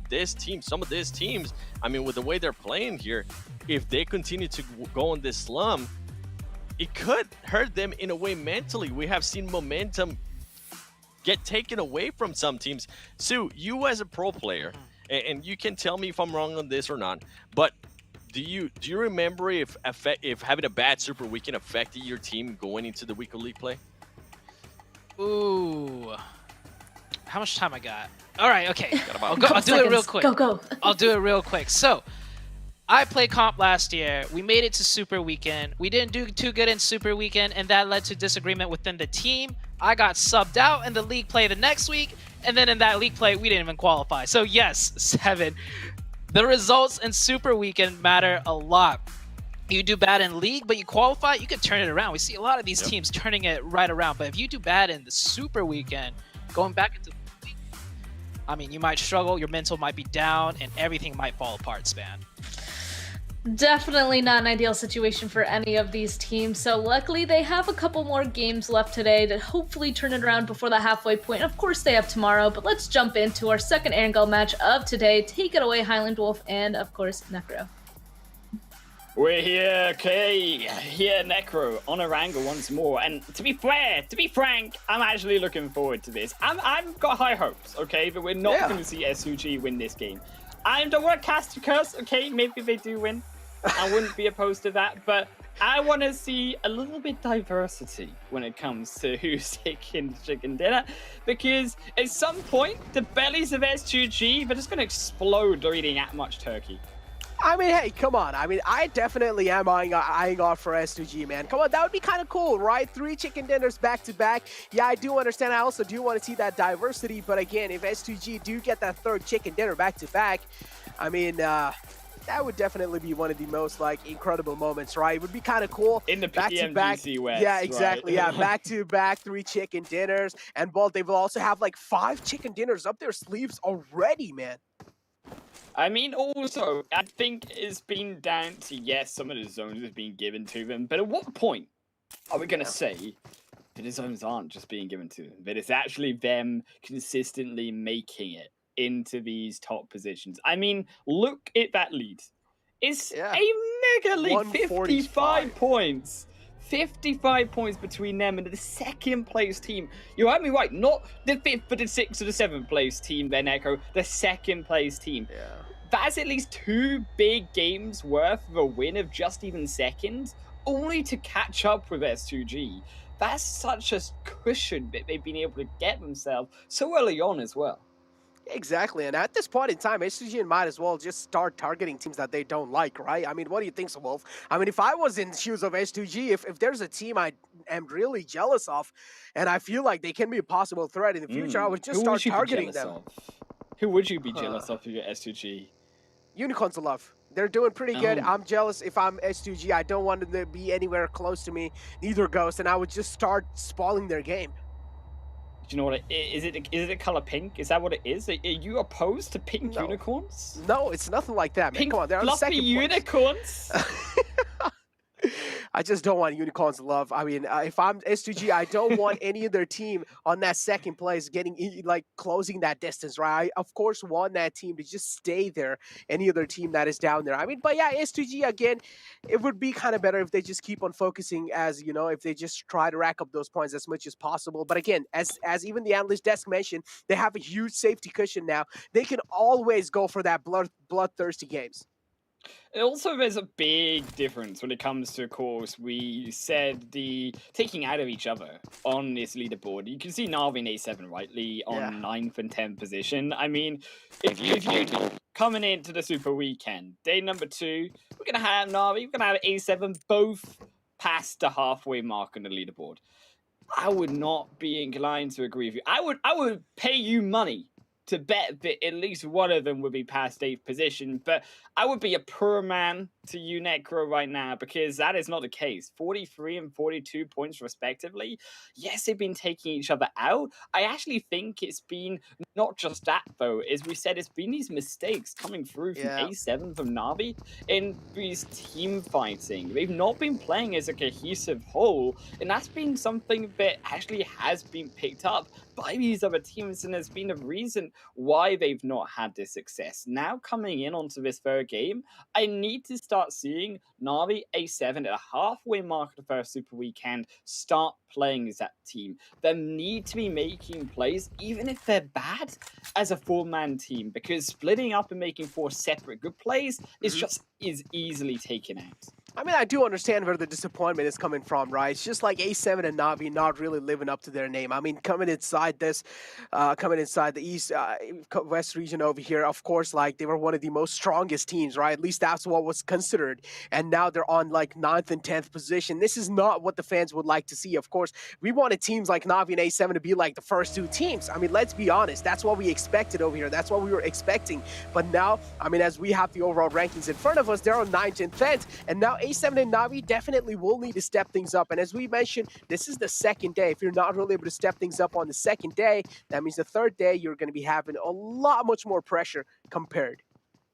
Yeah, pressure as well. When you talk about the mentality of these teams, you can definitely feel it. Maybe these teams rushing in too far, making these mistakes, not actually playing on their best line. I think you saw it as well in some of the games yesterday, right? Some of these more simple mistakes, just even pre-firing or just firing on target, were even difficult for some of these players to make it. It's not because they're bad players, it's because of the pressure of the tournament. What actually lies in terms of the rewards of this tournament and what is at stake for these players to garner. But this song is going to be nicer for them and relieve some of that pressure off of them, as it is going to be a more central first phase for all of these players and centered around these apartments and the school area. It's been quite infamous, though, of an area in PMGC so far, that school and apartment side. Been a lot of bloodbath coming through from that specific location. I mean, yeah, I gotta say as well, I mean, Mad Bulls kind of half-stepped things up, right? I mean, came inside the day with, like, pretty bad positioning, and now they have moved up to 12th. At least I would say a little bit of a better performance today on the second day, but they still need to step things up to at least have that cushion on their back, because they're having 12th position, only 27 points, and not really far away from football. It's only 1 point difference. That means Mad Bulls are in quite a vulnerable position, and they should at least they would want to end the day on, like, top 10 and have a decent amount of points racked up on their back. It's actually the way in which they rotate through this zone. I think that's something that has an effect on Mad Bulls, is they try to take these further outer compounds and they're not playing closer towards the center. So we've got a lot of moving to do from the beginning. This zone going to be slightly easier for them to do, but gaining their position at Quarry, they're not actually taking advantage of the strength of this location. Yes, Quarry is going to be far out. It's not going to be where you kill people, but there are locations heading in towards Gatka, actually taking out Black Dragons, who always cross over that western bridge, actually pinning them down over on those Erangel 2.0 hills just above Fairy Pier. That's where Mad Bulls should be playing. That's the opportunities that Mad Bull are missing, and as a result, they're allowing all of these teams, as we say, to go past them and actually halt them in their own rotation, because they are also playing very slow. I like the rotation coming actually through, however, from teams like A7. When you talk about having those sort of plays, is that on? Do potentially lose one out here versus Fenerbahce. to go back to my point here, rotating round wide, and A7 should be able to defend against Na'Vi up towards that more northern side, as Fenerbahce do continue to hold on that front against Assen. They won't go for the fight, and I think this is another smart move, considering they're actually positioning very vital here. You don't lose that, considering that there are a lot of teams beginning to circumvent around them. I mean, Jake, look, all this time I've had my eyes on STG and how they're rotating, right? And it's like they don't really position themselves right in the smack center. They kind of like, they're almost in the center, but it's still not in the center, if that makes sense. They're kind of like separated out from all the teams that are in the center, right? They like to keep that social distances going and forward. And it's like, and then they just like try to figure it forward, like how they're going to be making the moves of the next zone, even if the next zone like takes a drastic like curveball. If the circles like moves away from them, they just like try to make a safe rotation in the zone. There are quite a lot of chances if they might just be caught off guard in those rotations, but I just like that adaptive nature that S2G shows in those rotations, right? They're always able to adapt what's going on around them. The intel they're able to gather all the time is just absolutely insane. Oh yeah, I mean, a team like, of course, Fenerbahce, keeping respectfully that 2x100 meter distance away from their opponents. I mean, it's a lot of maths. I would expect a player like Maxman not to be able to calculate up to 200, but there is the answer, Maxman. It's okay. You don't have to worry about it. It's that phase 2 zone. Speaking of twos, there's a lot of them. We'll be heading up towards that northern side, and it goes back towards Severny, Asnar, Polyana, and actually we talked about that A7 positioning over towards Severny, and I actually think that A7 playing a little bit too far apart. I would actually like to see teams camp these bridges, actually come further down and try to stop these rotations, because there's a lot of potential to, yes, you could still roam back, but you could also pick up so many of these crucial kill points that you need to be grabbing into your pocket. So you need to be making sure you are getting to catch up with such teams like, of course, S2G, and even to an extent like Unicorns of Love, who are starting to roll away with these super weekend points. Exactly, and now we also do have Na'Vi, as we were talking about, camp these bridges, and that's what exactly Na'Vi is doing. Having that high ground, but we do see Football is trying to get real up close and personal. Matic falls down. Meku as well, taking a lot of shots on himself. The damage has been dealt. Soul K comes out on top in that fight. Footballists are able to single-handedly make sure that Na'Vi is getting handicapped. Kitsune moves in the clothesline. Soul K now decides to back off a little bit. And with that, Kitsune will also have that little bit of high ground. Instead, Kitsune trying to play things a little slow, trying to play things with his teammate. The communication definitely seems like it's lacking on Navi's side, though. Tixi is all the way out in middle of nowhere. Na'Vi, Tixi, they could not defend, and I think it's again this problem of Na'Vi. They're not playing as a squad, and you don't expect Na'Vi in their caliber again as these players to fall to a team like Footballers, but it's well played by Footballers on the opposite end, because they are keeping on that wider, more outer bridge rotation. They're then roaming up, they're using the hills coming in towards Na'Vi to actually slowly pick them off, and at that point, because Na'Vi are trying to play too close towards the more inner bridge, they actually get picked apart where they go to try turn around and take Footballers down. They lose all but one of their members. Tixi does get away, but he's in no position to fight, and actually in no position really to actually get back into zone, because Footballers, they should be able to take him out very shortly here. Yeah, definitely. Footballers, they're on a hunt. They're trying to find the final man, but again, Tixi is just hiding in those water right underneath the bridge. On the other hand, S2G lock their horns against Black Dragons. The damage has been dealt on their side. Golden falls down. Golden being knocked off the way. That's like one least thing to worry about. And what's going on? That's a little bit stunts being shown from the side of Black Dragons.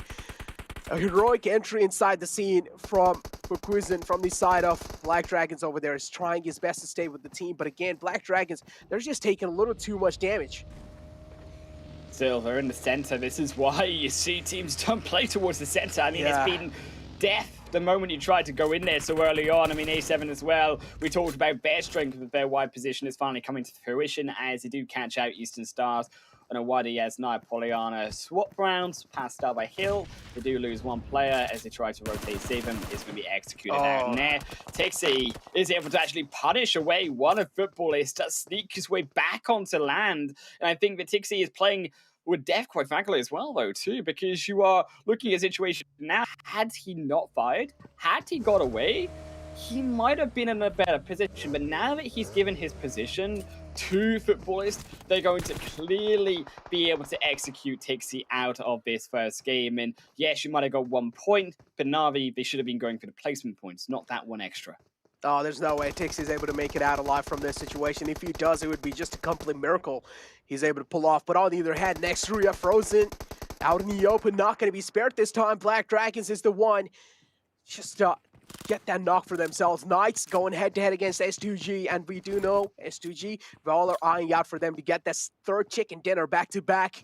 And S2G found himself in the same compound as Knights, and Knights clearly do have the man advantage and also that positioning advantage coming inside. S2G seems quite uncomfortable. They will need to make sure that at least they're getting that comfort zone inside this compound they found themselves in. But Knights, for now, they look like the dominant one. Still, though Knights, they hold up against S2G. It's going to be a little bit more action-packed towards that school and department side. Still, to be fair, though, Knights, they're playing that patient game. Is they don't want to move from their position again. Keep in mind, sound queue is so important here. The more that this sound gets made, the easier it is for S2G to decipher exactly where the front line is. Zalakar spots around the back end on the small screen as well. Rise going to blow up the building there of Mad Bulls. Is in a little bit of a tricky position. There goes a kill on the small screen, as we said. Mad Bulls going to lose the key. Not there. Yin Yang split away, and again, his positioning coming through from Mad Bulls, letting him down.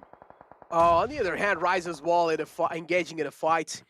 Found themselves knockout. Rise, another team that haven't really been able to show themselves up in the kill board up till now. Nunes was able to get himself that one kill. And, well, it seems like Mad Bulls, again, off to a bad start inside this game as well, getting caught in the rotation. Rise is a team that's not going to let them pass away that easily. And Rise are making sure that they're punishing Mad Bulls. Mad Bulls are feeling the pain of those 30 bullets, but now, on the other hand, it's just that nade parade coming in from both the teams, right? Nade usually is being utilized from inside of Knights as well, trying to find that initial opening. As soon as they do, that's where the go call will be made from Knights. Knights still holding up, and I actually want to touch on the predictability here of some of these teams. We've not the first time we've seen Knights hold up here versus S2G in the vicinity, but also we can't see it. But on the more south side of this fight, Unicorns of Love, another one of these teams, you talked about to me, S2G, do you want to take out a team? And you do want to take out Unicorns of Love? Well, every single time rotating from the very small side of the southwest in on towards Potato Hill, they make that rotation and then they move up. And move up, but we'll have to do furthermore because has zone.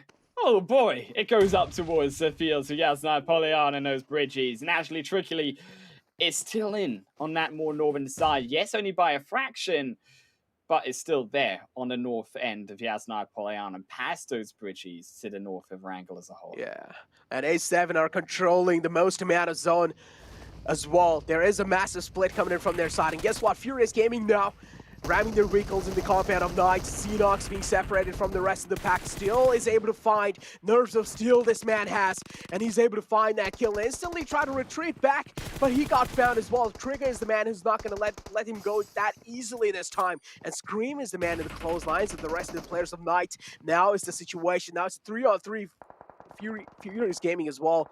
They're down with only 2 men alive. And guess what? S2G now joining the fray as well. Here comes the third party from the side of S2G. They found the right moment to strike, and they're going to make the most out of it. Is what they do best here, Necro, though. They wait on the far flank. Oh, but a nade! It strikes true! There, though, Knights will fall regardless. Is S2G, they climb up one fight, but can it take a second? Is Furious Gaming a more difficult opponent here? The nade going to put a stopper in the push for now, as 7 will be revived, and Furious Gaming some time to move their way backwards in this fight. As S2G, they do need to make that more aggressive push. To nade, going to land onto Milo, but it won't damage him wholly. As Milo, Smiley does move back. Milo's so crucial in this situation. The front line must stand, because if that front line goes there, that push so easy there for S2G to continue on with. But I also do see Mad Bulls closing in from far frame. Monkey is the man who is there. But again, S2G, as you mentioned, they're looking quite the dominant one, and I just like how brilliantly they challenged those fights. On the other hand, Ghost Gaming now going head-to-head against Unicorns Love. This is their second and third team on the overall rankings, and guess what? The nade from Fresh catches 2 players from Ghost, and that's not really a good news. And while he's also going to be slowly and steadily confirming those kills, Lin falling down, Fresh trying his best to get the fallen man back up. GK first closing, trying to get real up close and personal, and the rest of the players from Ghost Gaming decide to take a leave. It was a beautiful bait coming through from Fresh. He goes in onto his fallen comrade. They think he's going for the revive. They step further forward to execute him down, but Fresh is actually cooking a nade. He's cooking a surprise for Ghost, and he blows him up the moment he tried to step forward to punish Fresh. So actually, it's about the war of the mind here coming through with Unicorns of Love. It grants them that success onto Ghost, but Ghost, they do dip further away. They do find themselves closer towards that central zone. There's also Egg7 heading in towards their location, but it's not over yet. On that south side, Unicorns of Love, they fought off one team, but we've got to take down Atten as they do drive all the way further forward in. They're going for the full frontal approach as Choco pushed back. Cardi already down. There's a blue zone hitting up behind the backs of Unicorns of Love, and you can see the damage that Phase 5 puts through. There's a second almost knocked down. Milo's Asta so low, so he tried to separate back. It's time to face the second wave. Unicorns of Love trying to sweep their way inside the zone. GK Force quite low. Aton trying their best to hold on. Coco being the last man alive. Asta, oh, he smoked himself and he's inside the vehicle as well. As long as he doesn't get spotted, that would be good news for a team like Aton. And look at this. What? Within an instant, Unicorns of Love are able to... What just happened in that fight? I just lost track of it. What was that, Jake? Lin's a bit confused. That's what's happening, and his team's going in. They lose the 2 front line. They don't have anything left. That's what's happening overall, and there goes goodbye. Lin to Rise as the extra third-party nade cooks him into oblivion. Is now Rise. They move further forward into the zone. Atten as well, taken out by Rise as well. They clean up the entirety of the rest of that fight, but you're moving even now towards Supermassive Blaze. And Supermassive Blaze actually, yes, that zone goes away from them. It's a shame because actually they had such a good position and they could have stopped Rise, but it's actually Ghost who are the one stopping Rise right now as they take out 2. Beowulf does the damage to keep his squad in the game. Oh, Beowulf again, the final man alive from the side of Ghost, but I got to talk about that Unicorns Love moment.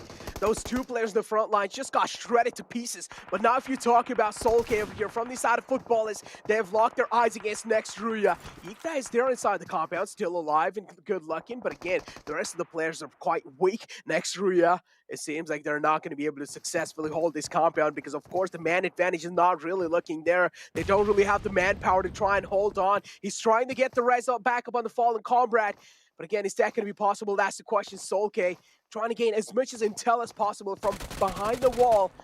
Able to spot a couple players out. The next Ruya, Yikta gives his position away with those gunshots.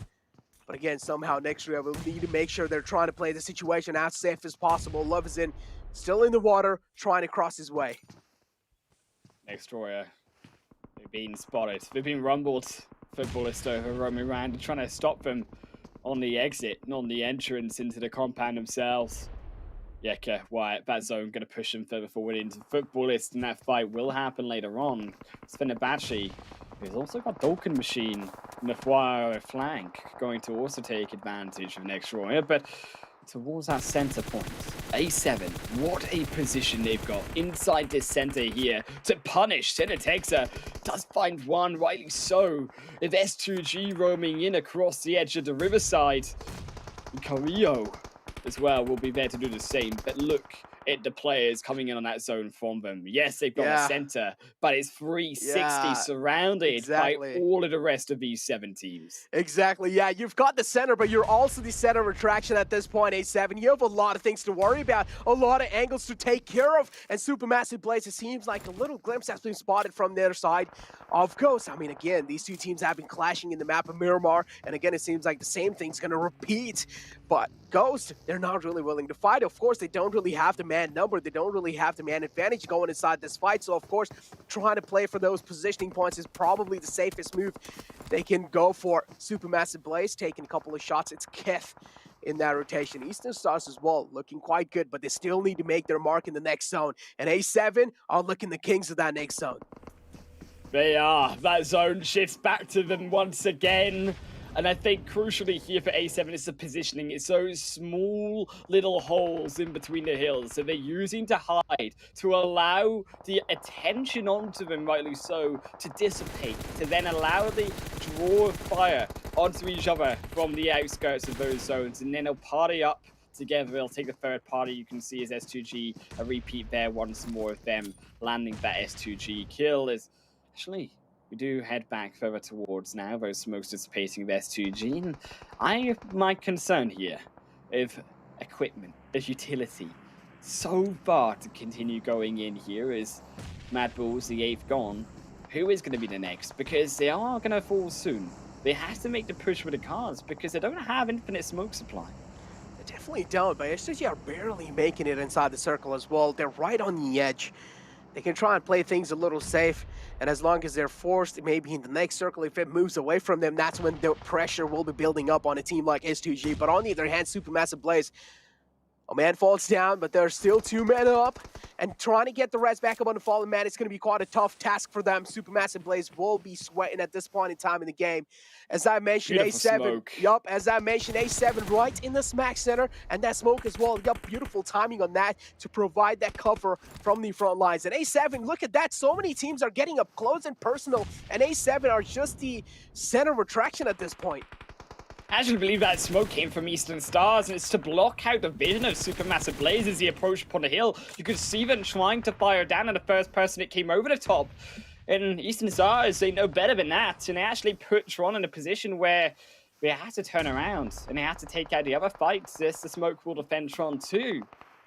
But it allows Eastern Stars to move up, and that's more importantly position for them to then catch out Supermassive Blaze at a later point. It's unfortunately Fenerbahce, they've been spotted by Zenetexa. There go two, and he goes in for the first. He'll third jump over the hill. Dokkan Machine tries to strike revenge, but it's not going to be found. Finally, it does come in the form of Kelsey onto Zenetexa from the back end, who also wants to take down Dokkan Machine. But with all that attention, they had to find those kills. They do find another onto Eastern Stars. Kelsey trying to find a way through, but look at those in the front. It's Ghost. They're the ones who next drop his footballist, and Ghost equally down now to a solo. Exactly, but keep this thing in mind as well. S2G still need to make their mark in the next zone. A7 are crumbling down, and that's what you get. They were right in the smack center, not really able to play that position successfully.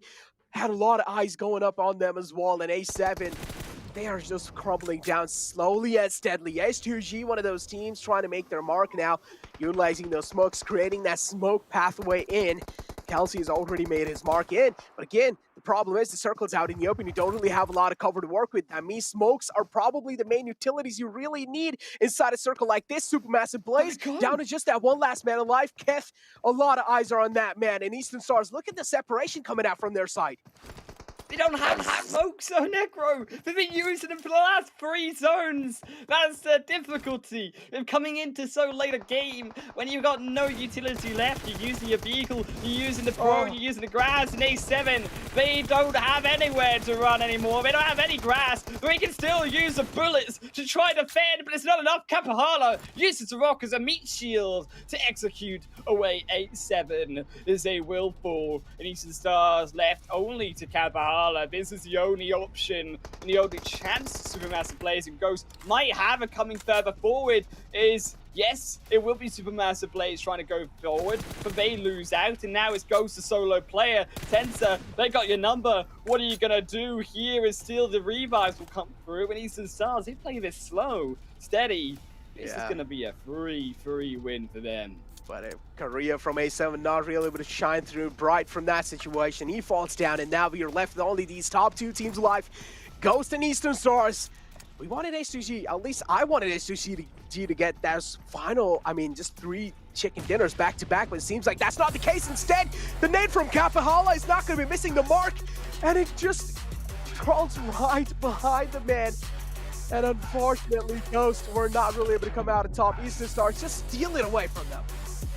I mean, Eastern Stars, they slowly came in that zone. It was beautiful positioning through, as we said with the Snokes. You blind out your opponents from that one angle to get that positioning further in. And from that point on, supermassive plays were put on that back foot by Eastern Stars. Eastern Stars were able to actually capitalize on that moment that A7 actually went in onto those kills and then run way out of position. A7, Senatexa gets knocked down with the help of S2G and A7 crumble. And I think that is to be said that I think had A7 been a little bit more patient, had they not gone for those first and just left it in the knocks, they might have been able to come out of that game slightly better. Exactly, you beautifully pointed that out as well. I feel like Senatexa really did overextend himself in that fight against Fenerbahce. He should have tried to held back a little bit. Yeah, he did got those 2 initial knocks. He wanted to wipe them out single-handedly, but sometimes, man, you just gotta hold back. You just gotta hold your horses, because not all the time that aggressive play can work out. And as I mentioned, they were right in the smack center, had a lot of eyes on them, and that's what A7 should realize. There's teams in the back as well. There are teams in the front, left, right, all across the field. And A7, if they would have played that out a little bit more safe, I'm pretty sure we would have at least seen them in top 2. Yeah, I think that A7 definitely should have been a little bit higher up, albeit they did do a great job of at least controlling initially. In Eastern Stars, I think, to be fair, you could see the fights even from A7. It wasn't easy for them to get in, and you had to complement that the way in which Eastern Stars slowly approached their way through onto zone. They tried to stay further back, not, as we say, that off-center play, but close enough to the point where it could come in and you could snatch away that position later on, in just making sure that you are keeping up with the zone, but not enough to draw all the attention like that of A7. I think you head back also to some more disappointing results of those like Knights, who I think were a team, particularly coming through from League Station, I think even to an extent in the first Super Weekend day, who looked fairly strong. And in today's games, it's just been noticed by me now, actually, that Knights, they've really actually been underperforming in these 3 games so far. They actually haven't had a good result in any of them. I mean, you look towards the previous games, right? They were finishing in the first match along with Na'Vi, and of course those else at the top in that 14th, 15th, 16th position. Exactly. I mean, in the end, yeah, I feel like Eastern Stars just really played that to perfection, right? Ghost, I honestly feel like Ghost would not have been able to survive this long, but they were still just able to, hold their nerves. They were able to keep their position anonymous. They were making sure they're not really giving away a lot of sound cues. They're not really giving their position away. And in the end, I feel like that's the main reason why Ghost were even able to make it till top 2, right? At least they got themselves a decent amount of positioning points. And this is how football is. Things really did went south for them, right? A late rotation not really working out for a team like Football is, and they had to pay the price for it. Yeah, Footballers as well, another one of those teams who have been really struggling, and the board will need a lot of points, going to need those big games to really set them further forward, but we're not seeing that from them, and they have felt a little bit silent, you could say, a little bit off of the screen when it comes to making those big, flashy plays that we want to see, particularly here in the PMGC West. I think S2G as well, they tried their best to get further in onto that zone, but there was no getting in. Despite the fact, though, that they didn't get in, you have to acknowledge the fact that S2G also again another big kill series of games for them, because actually they still picked up second, third, for first place, so should I say, worth of kills, at least 12 that we saw there on the highlights. I mean, that nade, man, I gotta say, that nade was definitely impressive, man. I just can't really get it off my head, right? It's just perfectly bounced off the car and then landed right behind the final man of Ghost. Unfortunate outing, though, in the end, as I mentioned. And yeah, teams that are struggling, Mad Bulls as well. Rotations, definitely, they need to try and figure out a new way to make those rotations happen, because the communication, team synergy is definitely lacking. Still, team synergy lacking. There's definitely something to talk about, though, on this side of S2G on those kills. Head on over to the Alice desk with, of course, Zute, A7 Wells Gaming, and, of course, our host, Span Cargo. Thank you, guys. Let's go ahead and start talking about that match, though. Again, on Erangel, and it looks like S2G's win streak was just broken. It looks like Eastern Star is going to go on ahead and grab that one. And also, in second place ended up being Ghost Gaming. I know that there was a note about it, 7, that Ghost Gaming, they're getting themselves in some pretty interesting positions. They definitely are. I mean, we've been pointing it out throughout the day. In the first Erangel, we saw Beowulf being able to survive to that second place finish. I think it was in a very small little divot, as we do see the match rankings here. And today, once again, like in this last Erangel, they're able to just kind of do a full push, as you were saying, Sue, and just wait it out and be patient and be able to survive. They're starting to show us like what Ghost Gaming used to be like in a way. Yeah, Ghost Gaming, their rotations are, we'll take a closer look once we do the map rotations of Ghost. But yeah, sometimes though, when they keep 4 alive, that's when they close games out and they have those big numbers. But if they can't do that, you see right there, the rank points, 12 rank points, 4 elims. They just get their points through their rank points when, you know, they lose players on those, you know, more risky rotations. But Eastern Stars finally showing up here. I do want to say they came in from the east side of the map, so maybe, you know, sticking true to their name. Looking good right there with the chicken. S2G as consistent as ever. A7, 12 points. Na'Vi, 2 points. I think Na'Vi has had, I believe, 3 bad games in a row now. And we heard the casters talking about it too. Same with the Knights. The Knights, I think on Miramar they did better than this, but the Knights definitely not really showing up today like the way they did on day number 1, and definitely not like how they did during the regular league play, right? Also towards the bottom, still we see Furious Gaming and Mad also right there. Yeah, seems like some teams are still kind of getting stuck, or new teams getting stuck additionally, like the Knights. But also, we got to shout out Solke from Football is, of course, going to be our match MVP this time. 5 eliminations, 805 damage, that good 52% team contribution.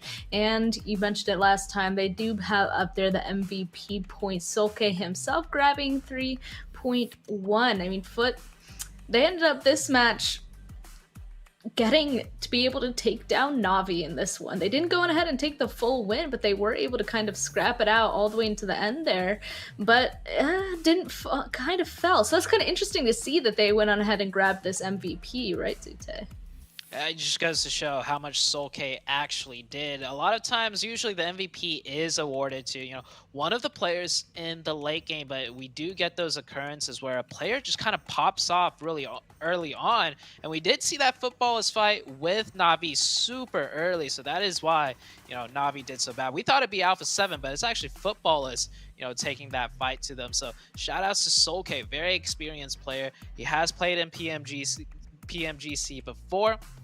So that experience coming into play. And in the head-to-head, we got someone from Supermassive Blaze, Catch, right there with 1 kill. A lot of damage, unable to convert it into the points, though. And Supermassive Blaze, I still think we still got 2 games left. I still think there's a chance to really show, for them to show us, you know, that massive blaze, so to say, that they had in the regular league stage, right? Because I remember we were cheering for this team in the regular league stage. They were doing pretty good. They wiped out Ghost, like, really convincingly at Miramar during a league stage, but now it's just, I don't know, Super Weekends, they're just something else.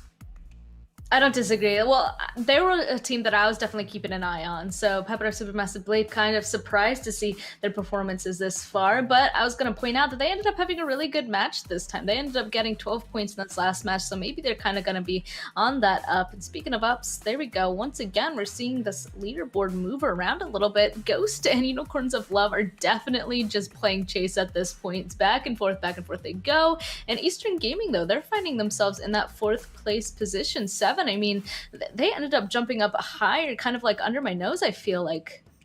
They definitely did. I mean, with Easterns, with the performance that we just saw there out of Erangel, I was expecting a big jump from there. We definitely got to hear something else to keep in mind. You were mentioning, I mean, Ghost Gaming, Unicorns of Love, kind of switching places back and forth here. I'm all for it, that 2nd place. But when we go to 1st place, I mean, SGG, even though they didn't get that chicken dinner in that Erangel, that match was actually super impressive because we saw a lot of just adversity towards that team. Another team I really want to point out, we do see Knights, after such bad performances, they moved down a little bit more. And then for the first time here in this Super Weekend, we finally see Alpha 7 at least within those top 8 and being able to showcase themselves within the 1st page and also passing Na'Vi. As I said earlier in the day, I feel like Alpha 7 is going to be looking to be ahead of Na'Vi, and they currently are. They have Nexteria right there with 47 points, Na'Vi with 45. as Sute was mentioned earlier, they just really haven't had the performances that we saw from yesterday.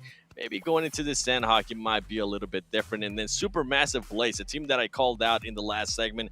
I wanted to see more out of them. Guess what? They were able to showcase me that. Now they're currently sitting in 13th place with those 37 points. Yeah, so it looks like some teams are really being able to kind of bring it back at this point. Some teams still struggling, though. Kind of hate to see it come being in our first super weekend, but there's still another day tomorrow as well. So maybe they'll be able to turn it around just like Supermassive Blaze and some other teams are so far being able to do so. We do have 2 more matches after this, though, and that means you guys can, of course, use that time to just jump into PUBG Mobile and vote for your favorite team. So go ahead, launch PUBG Mobile, vote for your favorite PMGC team, and win rewards. Get a voting ticket, log into the game, watch live in the Esports Center, or share your voting page with your friends. You can find more information in-game, and, of course, go play PUBG Mobile to get rewards such as various pink level permanent items, of course, only during this PMGC League period. And on top of that, some of the rewards can involve a treasure box, a PMGC exclusive treasure box also found in that esports center. All you have to do is watch live PMGC on YouTube or in game, get that PMGC token, redeem it, and of course get those awesome permanent items for yourselves. There's 2 more treasure boxes coming during PMGC, so go on ahead, stay tuned, pay attention, go on ahead and grab those for yourselves. So y'all, we're officially done with 3 matches at the halfway point. We only have 2 more matches left, but let's take a look at what Ghost did with Zute. Yeah, so we're going to look at Ghost Gaming rotation. I think we should highlight this one right now because Ghost Gaming, we see them really develop their playstyle now and how they get their points. Pay attention, they still have 4 alive in this situation, and they make these rotations to the very late game to these more obscure spots, so to say. It's not too commonly played, but because of this riskier rotation, they do sometimes lose out on players. But it's calculated in a way where it's so late into the game that they could still get their points through the rank points. They don't get as many elim points. You see right there, they only had 4 elim points, and at this point right here, they only got 2 players left. They did take out Rise. I believe Rise drove into them, not expecting anybody to be in that position. And then, of course, they just snaked their way out. Tensa ended up backstabbing 2 of the S2G players. You'll see 2X pop up right there. Yep. And that's when Tensa took out those 2 players. Came down to a 1v2, and their grenade finished Tensa off. Now, S2G. Yes, I want to also highlight S2G because this game was finally a game where they had a lot of camera time and they had to scrap their way through. It wasn't like they just hovered around the edge of zone and, you know, they got the circles. So we really wanted to take a look at this one, Seven. We definitely did. I mean, you can see it right there, but one of the trends that you can see with S2G is they're always moving a little bit closer to that middle circle, right? This is when we see them on the match. We saw them in a fight there with Knights, and then we saw, I think it was Furious Gaming that decided to third-party that fight. And overall, S2G, even though they didn't get the chicken dinner, you can see right here, they didn't have middle circle. They're able to kind of squeeze their way up, find themselves a location. And something that I love is just their usage of the smokes, their usage of the cars that they had available to them as well for cover. And I mean, for them to be able to get 12 elims with 2k damage, that is just impressive considering we're used to seeing this team get more of those final circles in regards to them being towards the center. So overall, I feel like this game was definitely impressive for S2G. As we go here towards the fight I was just alluding to, S2G kind of being hauled off by Knights. Knights was able to take a player from them, and at this point you can kind of see the patience of S2G. They were just waiting to see what happened, and did they get lucky, because Furious Gaming decided to, you know what, we're gonna full send it and we're gonna try to just attack on Knights. They were able to actually win this engagement, and I love that S2G at this point, they decide, you know what, it's time we kind of start pushing up. They waited a little bit, but they waited for the right time. They pushed up. Ultimately, they ended up getting those extra kills too by the help from Furious Gaming. Overall, Sue, I've been saying it over and over again today. I'm just so impressed with the way S2G is able to kind of just flip that switch. Versatility, this S2G team, they could scrap their way through. They know when to go aggressive. They're not scared to take close range gunfights, and they have good team synergy to make sure, you know, nobody is just pushing by themselves and getting thirsted. And that's why I wanted to highlight this. This is a completely different S2G that we saw in the first 2 games when they got the chicken. And even up to this point, this is a different, you know, skill set in of itself. All they got is vehicle smokes and maybe a few rocks. They're forced to snake it out, just really crawl their way through into the rest of the zone. But you can see right there, they also have the gun skill. They were constantly getting knocks, constantly putting in damage from distance, and they managed to confirm some of those too and rack up those elim points. So this team, super versatile, but I think the core skill that they have the most is what you mentioned earlier, that patience. They know when to be extremely patient, and then when they do need to go aggressive, everything just falls into place and everything is done correctly. So this S2G team, I'm willing to say this is not a fluke. I think I've seen enough out of this team to say they are a top team, and no matter how difficult the circles get, they might have a bad day, so to say, but I think they're very consistent and they'll always kind of manage up there, at least in the top 5 in my books. 100%, and something to kind of go back to is none of these teams have been able to kind of readjust to what we're seeing out of SGG, right? We haven't really seen any teams kind of challenge them. We saw Knights being able to challenge them there, but then they realized S2G wasn't going to be aggressive, so they started being just pretty much roommates. They started being roommates in that compound that we saw them being at, and by them just winning it out, it allowed that third party. So I would like to see a team be a little bit more aggressive. Don't just wait towards the end, because I feel like towards the end is when S2G can be the strongest, because that's when most of their elims are coming from. If a team does come across them earlier in the match and they're able to get a knock on SGG, I would like to see that team full sending it, and I would like to see SGG being able to be in a defensive position where they are actually forced to fight. I think that will be able to tell a lot, but I'm completely with you here in regards to this team. I don't think it's a fluke. Going from week of league play, even though we currently just disregard it, the way they have progressed, the way they're able to improve, not just on placement points, the rotations, everything overall, amazing gameplay that we're seeing right now out of SGG. Maybe now we'll be able to see them going ahead and be a little bit more aggressive. Maybe we'll start seeing that early knock onto S2G, because we're going into Sanhok after quite a bit of a longer break. So don't go anywhere, y'all. We still have 2 matches left, so we will see you guys after this.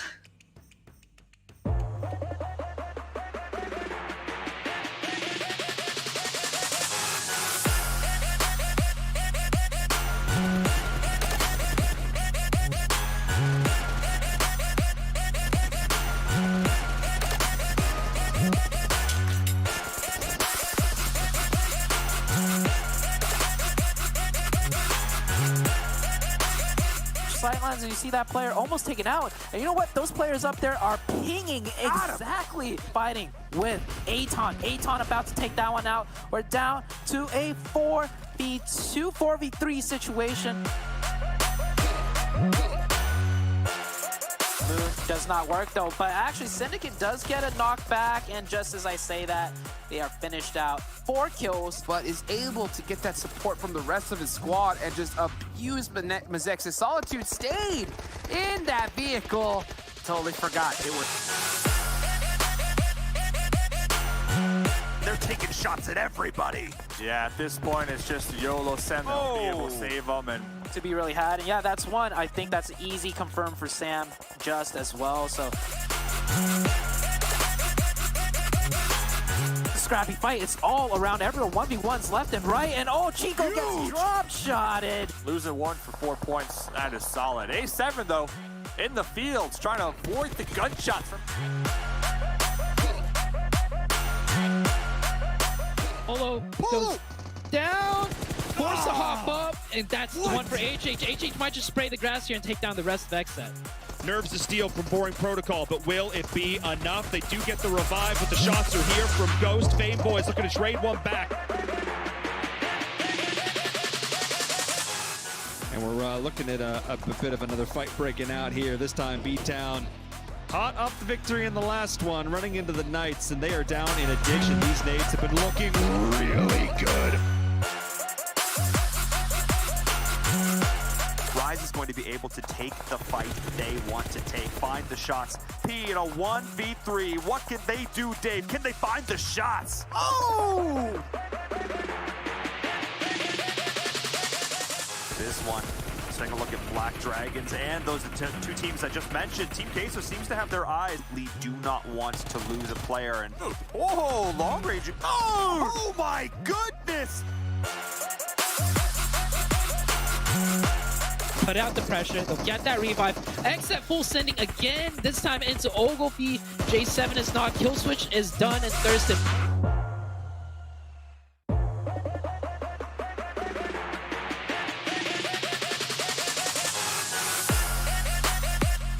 Aynısını söylemeyeceğiz.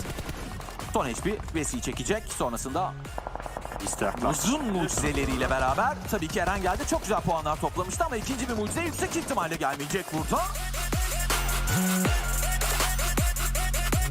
And their careful approach, their caution, their patience, it's paid off. They've had to wait a couple of months for the package to arrive, but the circle's here finally. But jumps out of the vehicle. Now it has to be a really slick movement. They've controlled the lower floor. This is really well played, getting that. I mean, there's nowhere for him to...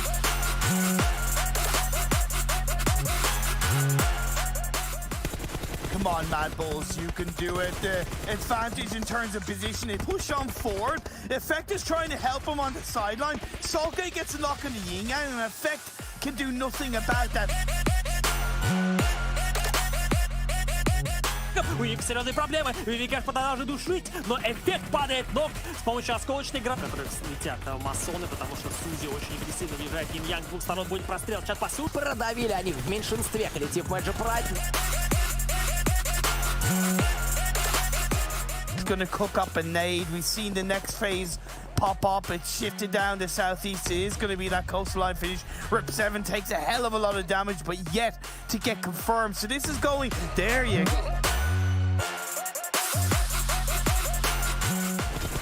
Buradaki rakibine oldukça iyi headshotlar yekta. Hemen burada Timur görüldü.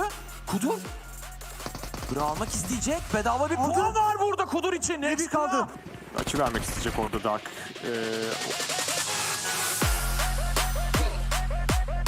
Vermek istemiyorlar Fenerbahçe'ye. Rip 7'da bombasıyla çok güzel bir bombası var.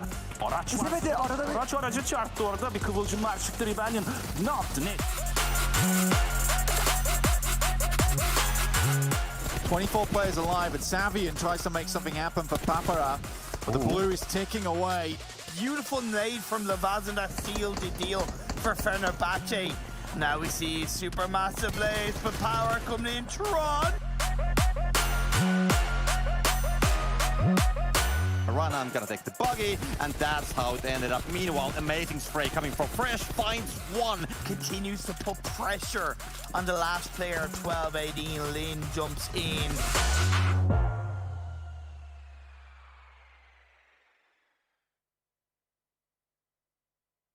What kind of a situation it is, and Bullock just charging in forward. The goal call has been made. Force has gone towards the more eastern side once more, and unfortunately it looks like it once more. A little bit of a dip down dodge missing.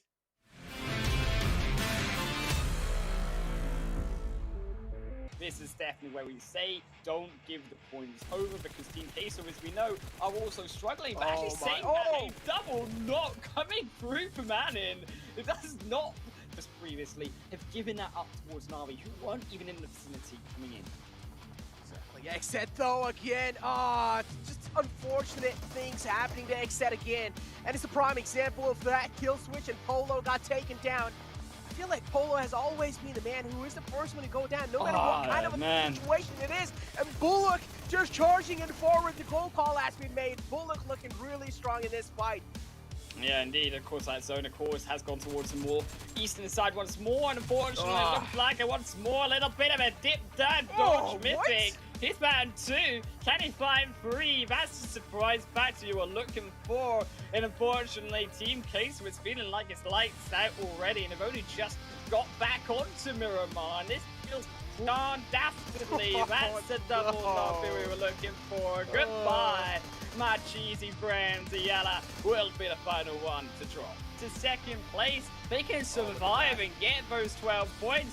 But here comes the pain train and the mad fools. It's just like the Spanish food fight. They're gonna charge their way up. And there's no escape. There's no jumping over the wall. They come up for that miracle game, but it's not happening this week. Gonna have to sit out. You gotta believe, Exil.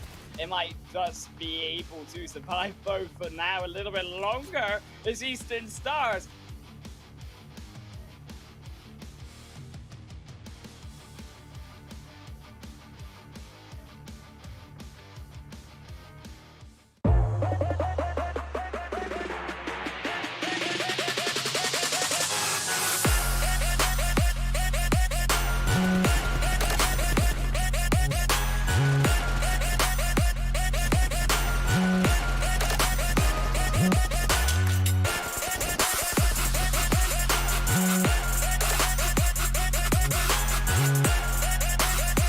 Sidelines, and you see that player almost taken out. And you know what? Those players up there are pinging exactly, fighting with Aton. Aton about to take that one out. We're down to a 4v2, 4v3 situation.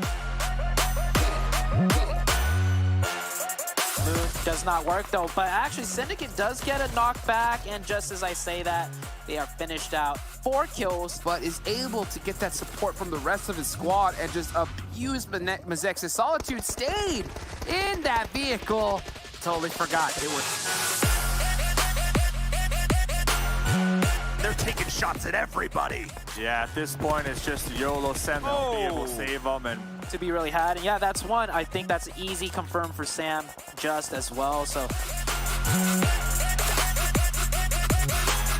scrappy fight. It's all around everyone. 1v1s left and right. And oh, Chico gets drop shotted. Losing 1 for 4 points. That is solid. A7 though, in the fields, trying to avoid the gunshots from.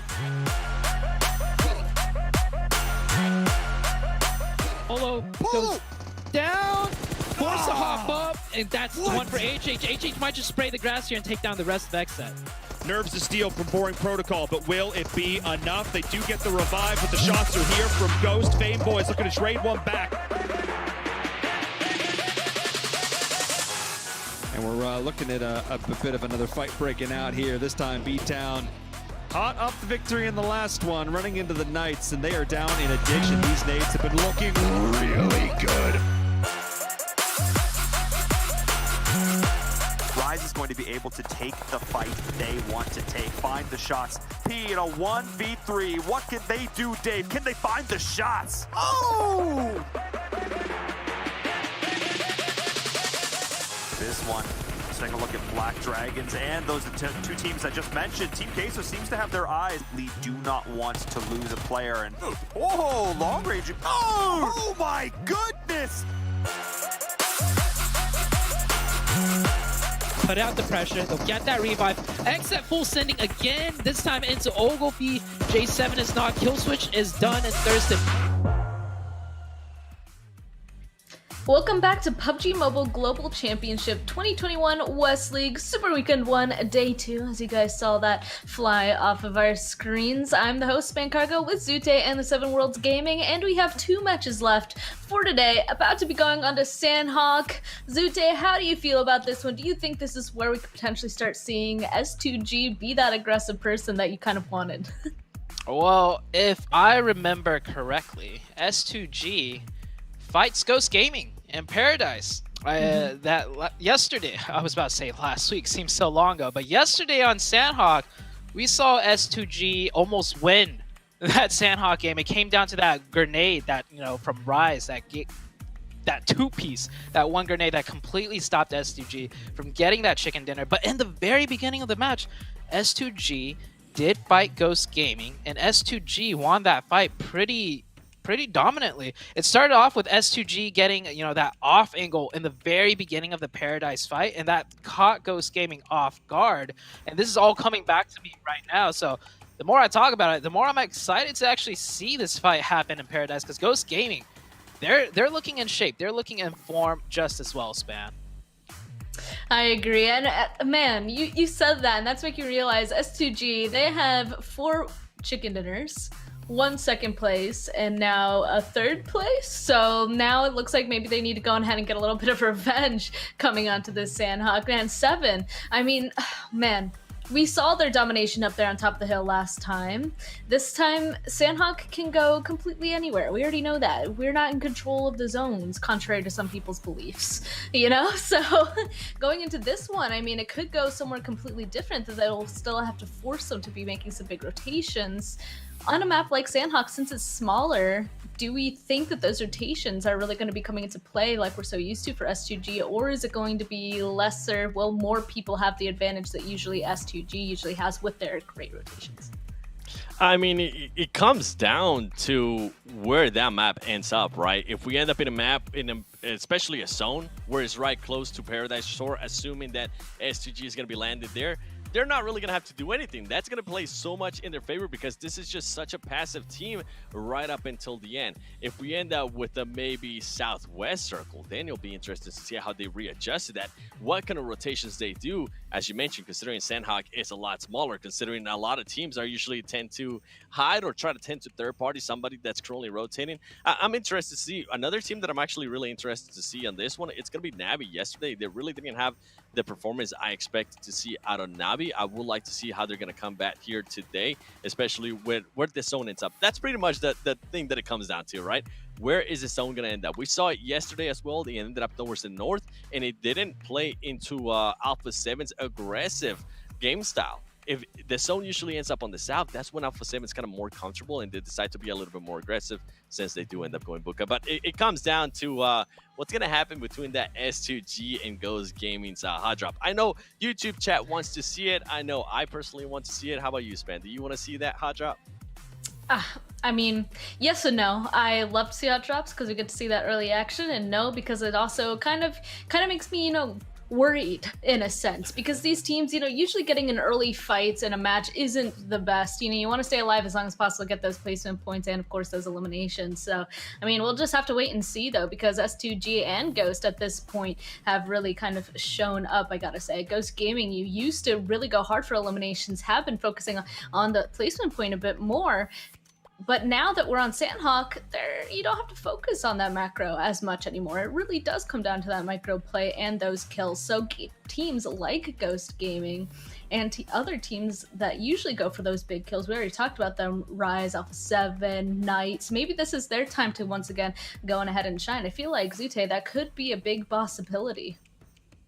Definitely. Rise did shine on Sanhok last time. They got that chicken dinner. Alpha 7, though, like Seven mentioned, the zones just didn't shift in a way where Alpha 7 could be really aggressive. The zone shifted to the north, and from boot camp to the north, there's that huge, like, dead open space, and I think that's what gave Alpha 7 a lot of trouble in terms of just fighting their way in. This is the second Sanhok match of the Super Weekend, just like the Miramar we saw earlier. It's only the second one. We're playing so many Erangels, and these other maps are not getting played as much, so we can see, or we don't know really what to expect, and it kind of depends on the circle.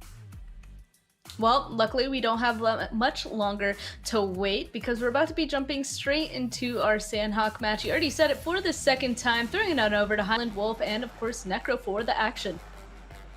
We are hitting my favorite map, Necro, to rumble in the jungle. It's that time of night to get spicy, as we are hitting a straight plain path over to 4K by 4K already.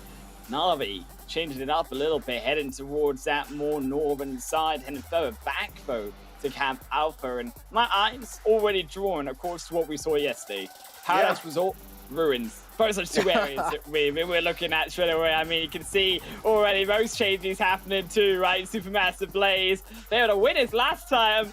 Somehow, some way, that other team isn't there anymore. I wonder why. Oh, man. I mean, they're now in the ruins, and well, there's, yeah, as you mentioned, the team that challenged them is just nowhere to be seen, at least for now. But now Furious Gaming going against the extra drop clash coming in from their side, and well, let's just see who comes out on top. Furious Gaming are on those struggling phases. On the other hand, as you mentioned, Paradise Resort is another thing that you're really eyeing out for an H2G, having a fantastic day so far. Have already gotten one casualty on their name, but they're able to trade things back.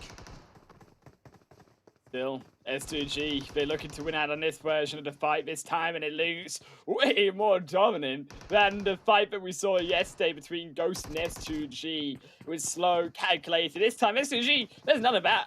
They just take out, they execute 3 of Ghost. Now there's only 1 standing. I should say 2, actually. There's a sneaky Beowulf coming in from behind. He's looking to prowl and pounce upon his prey, but he needs to do so quickly because Tensa, he's on his own, and there's no one there to save him. It's all members of S2G versus him as a solo player. Seems like quite a lot of miscommunications on the side of Ghost for sure. Spec is still knocked out. Beowulf trying his best to give that cover fight from the top. But Tensa is just too aggressive inside this house, and he's getting challenged from both the angles. And while he will be pinned inside the room and taken down. And this leaves Ghost with only 2 players alive. Spec will be back up on his feet, but again, Ghost, they're bleeding, and they don't really have the man advantage going inside this one as well. And it does make quite a lot of sense that now S2G is just pushing against Ghost. Beowulf falling down this lift, just Spec with the only man alive, and he's barely on sliver of HP, able to patch himself back up, but that's not going to be helping him to survive this fight. Yeah, they went for the revive on the Spec. I think that actually he's trying his best. He's trying valiantly to at least grab one, but big mistakes coming through from Beowulf. The moment his Spec gets knocked, Tensa's left on his own, and you can see S2G are roaming forward. Beowulf should back off from that fight. You don't need to continue to try press a losing position. If Beowulf goes back and actually just survives for the rest of the game as best as possible, there's a potential that you can at least grab 1-2 points in the rest of this game, which is at least something better than nothing. Yes, Ghosts don't have to worry because they are in 2nd place and they are looking comfortable, but it's, again, a 2nd place team, and we're not expecting to be so easily run over, even if it is by S2G. Exactly, and so Unicorn's Love as well is not really far away from Ghost, right below them at 96 points. And look at this, A7 Kerio finds one, finds second. Oh, a one-man army striking again. Kerio able to find 2 Supermassive Blades on an instant retreat. They do not want to challenge a fight against a team like A7. Understandable. This is where the nerves are hitting them now. Supermassive Blades, they're quite nervous, and it's pretty understandable. Not really looking good on the overall rankings, as you can see on 13th position. So this game of Sanhok means quite a lot for a team like Supermassive Blaze. You can see immediately Supermassive Blaze do not want to do anything about that previous situation. I think it's all again down to, of course, this zone. You look towards the zone and actually you would say, well, they could have challenged that position. They could have gone for information, but actually at the end of the day, Supermassive Blaze is still in the center of the zone, and they still don't have to worry about roaming too far into that next 2nd shift. They can actually hold out on this L compound with the remaining players. I think you're looking towards more holding a specific area, potentially that north side of the uppercase of the L, and then actually stopping teams like Na'Vi, potentially from roaming further in. I think that is what Supermassive Blaze should be doing, because you cannot hold this current position where they are trying to hold both A7 with less players, and also that L compound too, as S2G BD Black Dragons will at least assassinate one. More so than can be said than what Ghost could do, but now they're giving their position away, and there's still a little bit of ways before entering into the compound. S2G, they could play this slower and more calculated to try bait them further in. They definitely can, but yeah, talking about Supermassive Blaze, just running on top of that hill like headless chickens. Didn't really have a lot of intel to work with, but still, they just wanted to take that hill control, and guess what? Who was present there? It's, of course, A7, and that's a prime positioning as well inside this kind of circle, and a team like A7 would want to challenge that. But, I mean, we have the access to the map, and we are seeing like A7 are being closed upon by a lot of teams. A lot of teams are trying to get a real up close and personal against a team like A7. On the other hand, in Paradise Resort, it has came down to a stalemate. S2G, one member fell apart, and well, now they're left with only 2 players alive.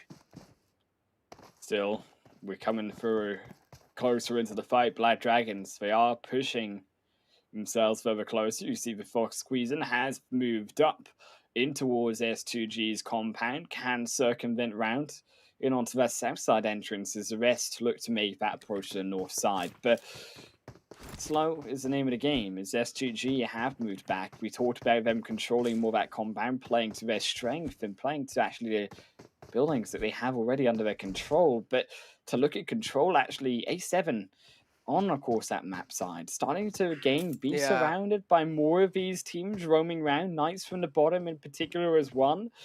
That top hill, so crucial though when it comes to a central zone like this, because being in the central side of play, that's actually what you're looking for in terms of information of all of these other teams heading in. And you can see, of course, back to why we say keeping those buildings is the advantage. S2G just dismantling away Ghost once more. Yeah, just able to single-handedly rip them apart, and Ghost as well were not really able to defend themselves. As I mentioned, the communication seemed kind of lacking in those initial movements. They were being caught off guard. I don't know if that's the right word to use, but that's what it at least looked like. But yeah, as you also brought up the point of A7, how like there's so many teams closing up on them, Rise being one of them. Then there's Knights as well from the back lines, and Supermassive Blaze we saw they tried to close up, but they got taken down at least to that one last man alive. Still, though, A7, they have the prime positioning for now, but again, if A7 make a lot of noise in that position they have, they are going to be attracting a lot of eyes towards them. And already, it's slowly and steadily starting to happen. But on the other hand, S2G, spawning out the presence of Black Dragons, do hear a lot of footsteps. That means they have a lot of intel to work with. Timber, he needs to play this position to perfection. The timing is what really matters. The element of surprise is the most important thing here for S2G because they don't have the numbers advantage. It's double the players here for Black Dragon. So, crucially, to not reveal yourself, to trigger discipline coming through from Timber is so important. And actually, holding off in this fight isn't the worst decision. And I actually appreciate that Timber, even though he did have an open shot target onto one of Black Dragons, in taking that shot, they would have found a position where Kelsey cannot realistically support and duo fire with Timber onto that push. And actually, as a result, Black Dragons, even though they would have lost potentially one in that engagement, it's very likely that S2G would have lost both members. But I'm not sure if Black Dragons themselves know what they want to do. They looked like they were escaping out of compound and heading further into zone, but instead, we'll look to try potentially bait them in. Using the vehicle sounds, of course, make them think that they're leaving the compound. And now, as Timber steps further up, they are really able to see exactly where that S2G member is. And the cover of darkness is lifted through from S2G. Oh, Timber revealing his position away with that. Black Dragon, of course, they do realize they have the man advantage inside this fight. S2G need to play things a little safe and cautious. Nade quite close to Timber, takes a lot of damage from that one, decides to back off this time. Has learned his lesson pretty well. I feel like Timber should have kept that trigger discipline going inside for a little bit longer. That could have helped. It was all a bait, S2G. right? It was a bait through from Black Dragons. Yeah, they were exactly. Like, we're gonna leave. We're gonna make them think that they're not gonna have to worry about a fight, but then we're gonna sneak him back. Then they come straight back in the way we came in for the first time. And we spied them out, so you can see the shots. And they will go wide through from the rest of Kalse. Won't land. And Black Dragons now, they make their push. And emergency grenade put down by Kalse because Timber is already gone. It's Kalse all on their own, and they didn't even find one kill. They tried to find the shots, but from the peak fire, it's Ghost who had their revenge all because that's exactly where they died. And now S2G join them. Well, there you go. Instantly, S2G as well falling apart now. But it's fine. S2G have performed already. They've got themselves those 2 first chicken dinners, and they're looking pretty good. They've already like 4 chicken dinners on their name. As we were having this conversation, right? S2G, they can pretty much sit back, relax, and they can play however they want. It's their game now. They can do whatever they want. If they want, they can also try and screw a couple of teams over it, which are really making them feel uncomfortable inside the game. But yeah, now teams like Na'Vi as well, we still have our eyes out for them. They're all the way down on 10th position. A7 has slowly and steadily started to ramp things up. Still a slower approach here in the 4th game, you could say. A lot different compared to what we saw Necro from that first match yesterday. I think these teams, the immediacy of Sanhok has started to wean off on them, and now they're getting used to it inside the jungle, and they realize that fighting all day, every day is, yes, exciting, but also very chaotic and very much not the plan when you want to make sure you're getting inside of that chicken dinner areas. Eastern Stars, a little bit of a dip there. He's put on their L plates as they do drive in onto the truck, but they'll make it across that bridge just fine. as they do head over towards that ruins side. Second phase has shifted over towards the south end and towards the ruins island itself. But actually now you look towards Painan. Those two bridges there is Fenerbahce under some fire to Aton. Aton spawning at Fenerbahce. Same thing goes on either side as well. Aton taking a couple of shots and revealing their own position to Fenerbahce, and now seems like they're not interested anymore in fighting Fenerbahce. Makes quite a lot of sense, right? Aton as well on 14th position. Imagine how much pressure they must be having on themselves to just make sure that they're giving their best inside the map of Sanhok, or at least giving their best in the second day, because moving it forward in the third day, the start of the bat, they're going to be having a lot of pressure to start off with, and it's going to be such a difficult task to perform in the third day as we were talking about it. But on the other hand, Esta, with some, well, clean shooting, I guess, finds Bomb. And now Fenerbahce, that shouldn't really be that difficult of a task to get Bomb back up on his feet.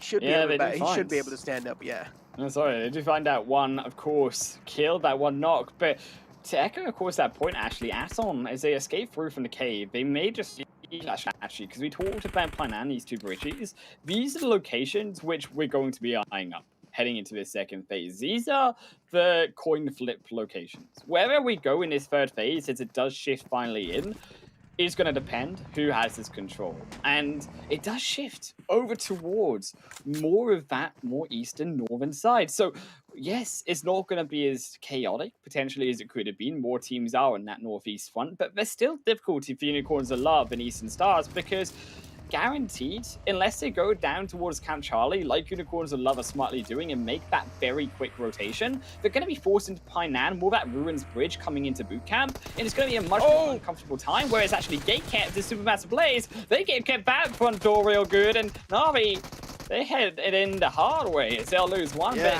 Corsair is even worse for him, because here come the cavalry, 3 members strike on back and eliminated Supermassive Blaze. But had there been more members, Supermassive Blaze actually could have come out without surprise.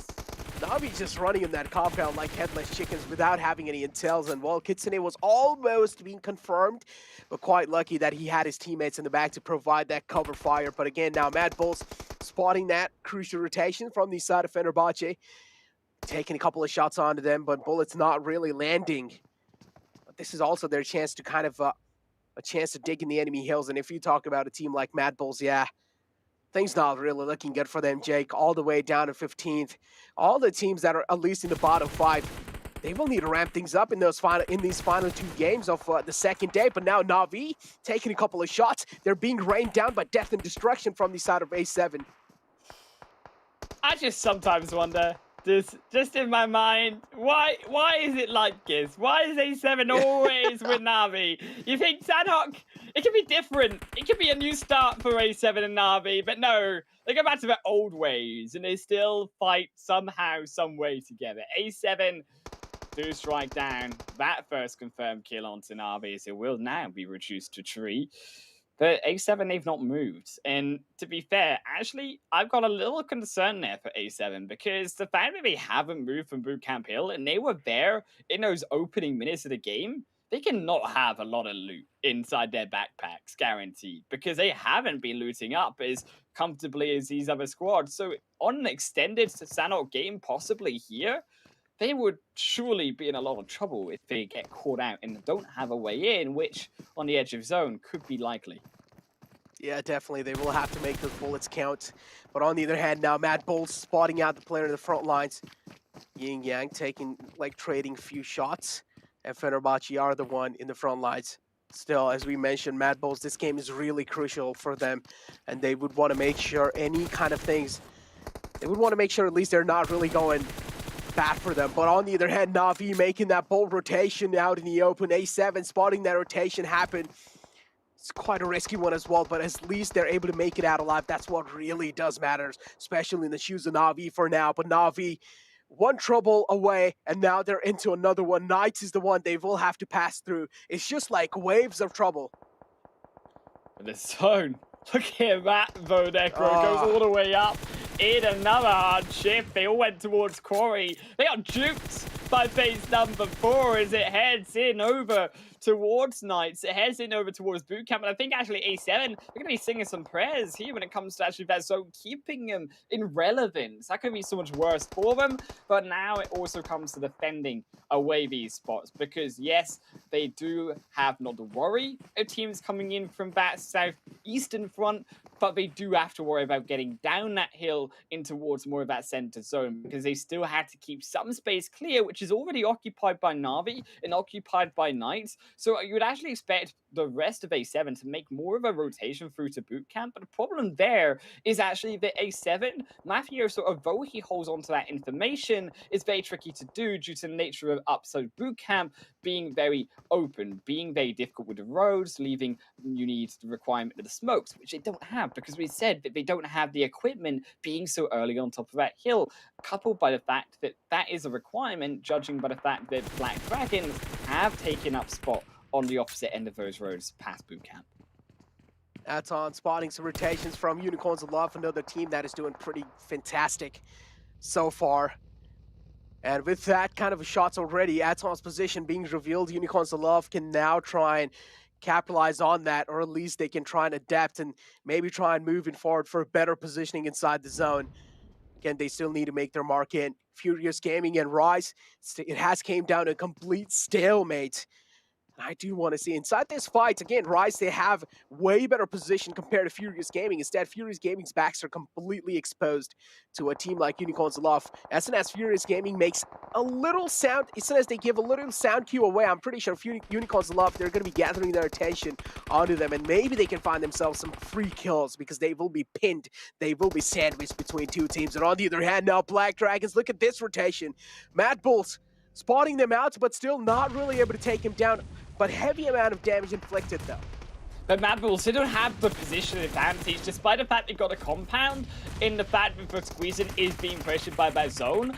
You've got the entirety of the hills you can rotate for squeezing around, and then Mad Bulls, where do they go from this situation? They've been 4-man surrounded from 4 different angles by Black Dragons, who can dip in and out of the shadows of that hill and actually come out and surprise them from a new angle entirely. So Mad, they're actually in a very difficult spot when they actually give way to their position firing onto Black Dragons, but don't know how, as a result, to escape that situation. Has it gone sour? As the zone does shift away from them. Unicorns of Love also heading forward, but in behind them, you said they were trying to get hit by on Furious Gaming, but it's those behind them that are the problem here. Is now it's a three-way fight. Oh, this is exactly what I was saying. Furious Gaming's backs were exposed, and Unicorns of Love, as soon as they heard those gunshots, they directed their attention towards it. But Lindo, in that return fire, gets caught, but it shouldn't really be that big of a deal for Unicorns of Love to get man a hand. But Aton Esports, another team they need to really worry about. They're slowly and steadily trying to make their way in the zone, but they will need to surpass through Furious Gaming and Rise. And at the same time, Unicorns of Love, Furious Gaming spotting out the player of Aton, being taken out. Now Aton left with only 1 man alive, and they only have 1 point secured in their pockets. Black Dragon, one more team. GC got in the clotheslines. Mad Bulls has spotted them out. This nade might just be it, but no. Too far away from the mark. Mad, I think it's all over, but at least they strike down 1. That's at least going to try and confirm 1 extra point, but effect falls to the zone before we can confirm it. Is inside the compound, though, of the zone. Knights versus Na'Vi, and Knights, they are getting dropped 1 by 1, but Na'Vi, Meku is going to not be able to find all of them, as it is Koops, the MVP with Alucard, to be able to clean up what has been done by Na'Vi as they fall. Now Knight hold position on the opposite end. It's still Unicorns of Love trying to find a way inside of the zone. Also 2 drop to Rise. There's 7 kills in Rise's pockets already. And it feels like Rise, we didn't even see them all game, but suddenly they're almost topping the charts when it comes to those kills. Yeah. A questionable move from Fresh over there, though. He went for that complete thirst. He went for that flush. Was able to get it, though, but again, I mean, he could have tried to fight that out, but instead he went for the safer play and tried to confirm that point. Circle moving in no man's land. Black Dragons is the only one kind of close to it in the edge lines. And look at this, A7 spotting out a player from Nice. Chico is the man who's not going to be spared. A heavy amount of damage being inflicted, him being taken out of the game. Knights now left with only 3 players alive. Not really a good sign for a team like Knights. And look at that, A7 looking so dominant in these final zones. But they did get Coops over, so there is at least one, and now Sanhok makes the push. The smoke has been put down. Alucard is still to run, and it's one at a time. They pray that they can survive past the raft, the range of A7. But look at behind. Look at who's coming up to sneak attack.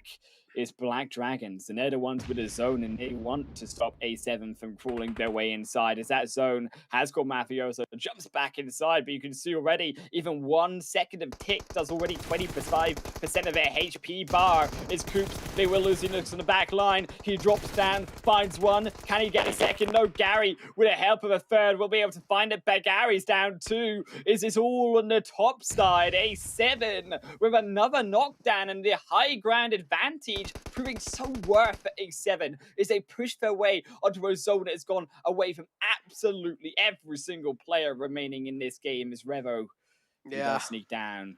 He's coming closer, Necro. Yep. Oh man, Rise now left with only that one last man alive. Newness is there, and look at this.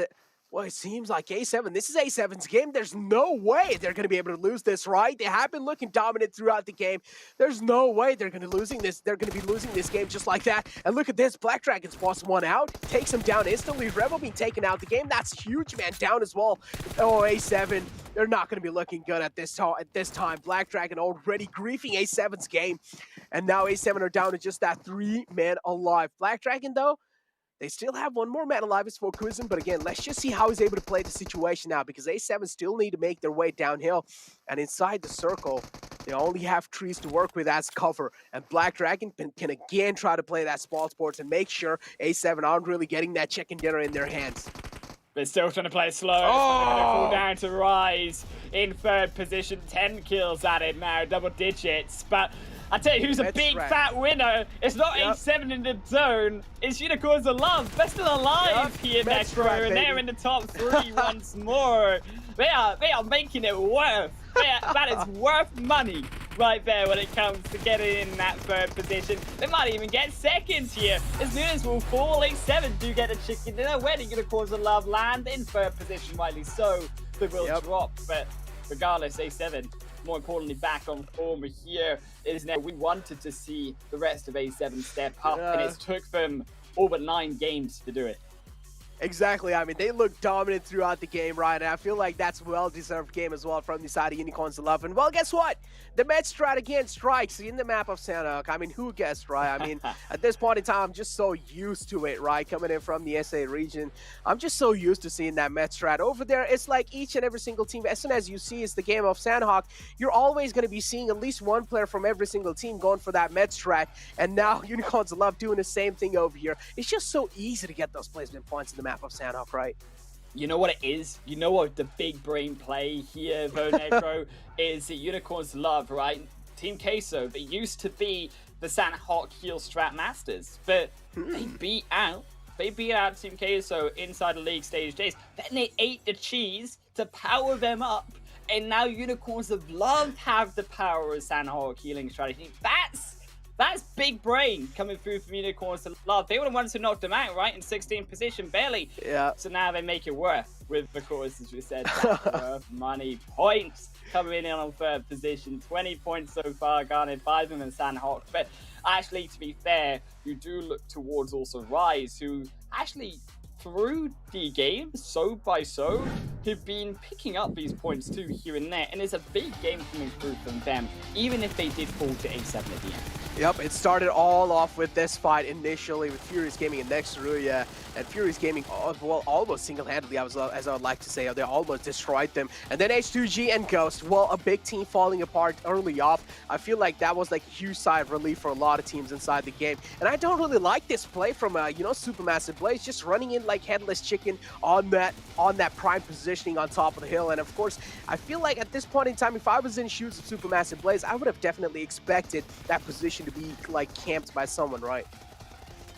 You could expect it to be camped, but it is quite early, right? I mean, you're looking towards that 3-4 minute mark where they do come up the hill. You don't expect someone to be there. You expect those in boot camp to have not rotated there quite so early. But I think actually equally, you should still, as you rightly say, be expecting the possibility that someone could be there. And because they just roam up aimlessly, they do get rightfully punished and they do lose a member for that, which as a result clearly hindered them later in the game when it came to trying to navigate their way through that trickier shifts, as it did go ping-pong back and forth on that final few series of phases. But you also have to expect that it was a surprise coming through from A7. They actually were able to dismantle Na'Vi with the helps of Knights. And actually, I think Knights were the reason why actually the rest of A7 could walk in on that zone so much easier, because had Na'Vi still been there, you would expect it maybe actually A7 would have lost a player or two, and it makes it a lot more difficult of a time to actually hold out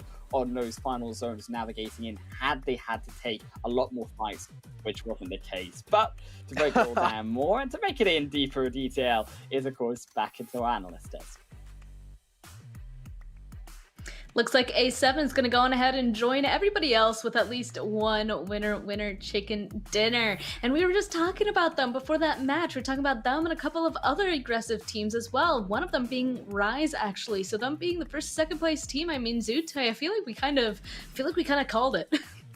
Yeah, it comes down to that circle, right? Like Seven even mentioned, we saw that northern circle, which doesn't really favor Alpha 7's, pathway into being more aggressive. And well, we got a more southern circle, and it worked out perfectly. But Rise, they got that chicken dinner yesterday on that northern circle, and this game, they got a second place finish. So Rise, I think Sanhok is really their map. They had two really good games on Sanhok, and Sanhok is not a map where one thinks about consistency, right? Sanhok is one of those maps that is just like, everyone feels like it's just more RNG based, and sure, you can have good gun skill, but usually it doesn't take you that far. Rise, though, having two really good games. And on the other side of the thing, I see the Knights finally kind of showing up on the first page again. Mad Bulls getting good amount of rank points, and Unicorns of Love, shout outs to them. They realized, like, hey, Medstrat is a thing, and they definitely took advantage of it, Seven. They definitely did. I mean, I think it was Rolkis, the last player from Unicorns of Love there, just being out in the distance. All of a sudden, I was like, there's 3 teams, but I only see 2. Oh, okay, Rolkis is pretty much in the middle of Bumville nowhere, just healing off. And you said a Mad Bulls being able to put up a good performance here. Might have not been in regards to Illims, but hey, any points will go towards them, and any points will be happy. I'm pretty sure they'll be happy right now to get them. Knights, kind of, I don't know if you mentioned this too, they kind of just scratch off the slump that we're seeing from them. For them to be able to collect 6 points right there is huge. And then we go to S2G. We saw S2G once again landing, or at least hot dropping with Ghost Gaming. They were able to win that engagement, but they just took out so long that I think everybody heard them, and all the teams were able to set up. I think it was Black Dragons that was able to set up for them and just camp them and absolutely eliminate it. Then we go to Na'Vi. Na'Vi being able to collect those 2 points.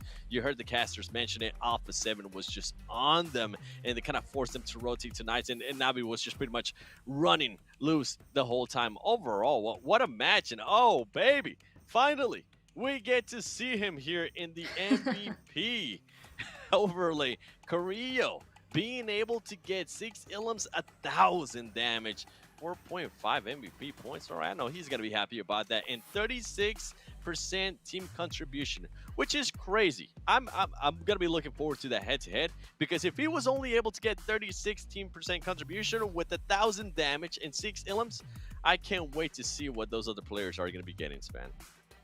Yeah, you're right. That means they all definitely went ahead and did something this match. Reminder that team contribution is the percentage of a team's points earned by a player as well as their share of the team's total survival time. So obviously 36%, definitely a good amount for 4 players, but not the most. So you're right. All these team members definitely were able to go ahead and pull their weight. Interested to see who he's going to be actually put up against, because Alpha 7 winning this last match, I wonder if it's going to be another member of Alpha 7 or if there's going to be another player that kind of went on ahead and showed themselves off. And we're going to find that answer now, and it actually looks like, look at that, it's going to be from Black Dragons.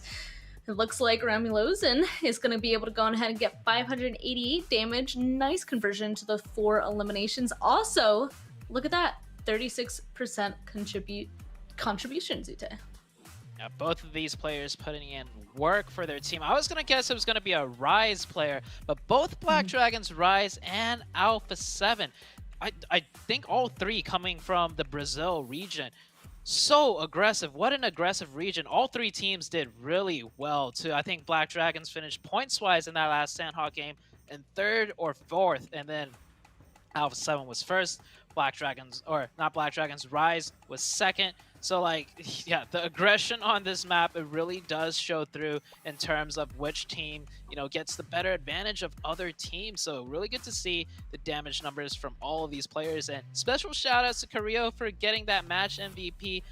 When the camera comes back to me, I'll get a little bit closer to the camera because I did get, you know, that Alpha 7 eyebrow thing, and I got it after, you know, the man himself, Carrillo. So, you guys could take a look at that after we go over these scores. So S2G, of course, still in 1st place. Unicorns of Love, though, jumping past Ghost Gaming. Ghost Gaming getting 0 points there because S2G took them out. And you were talking about it earlier, 7. I just want to say, S2G, maybe they only got 4 points that match.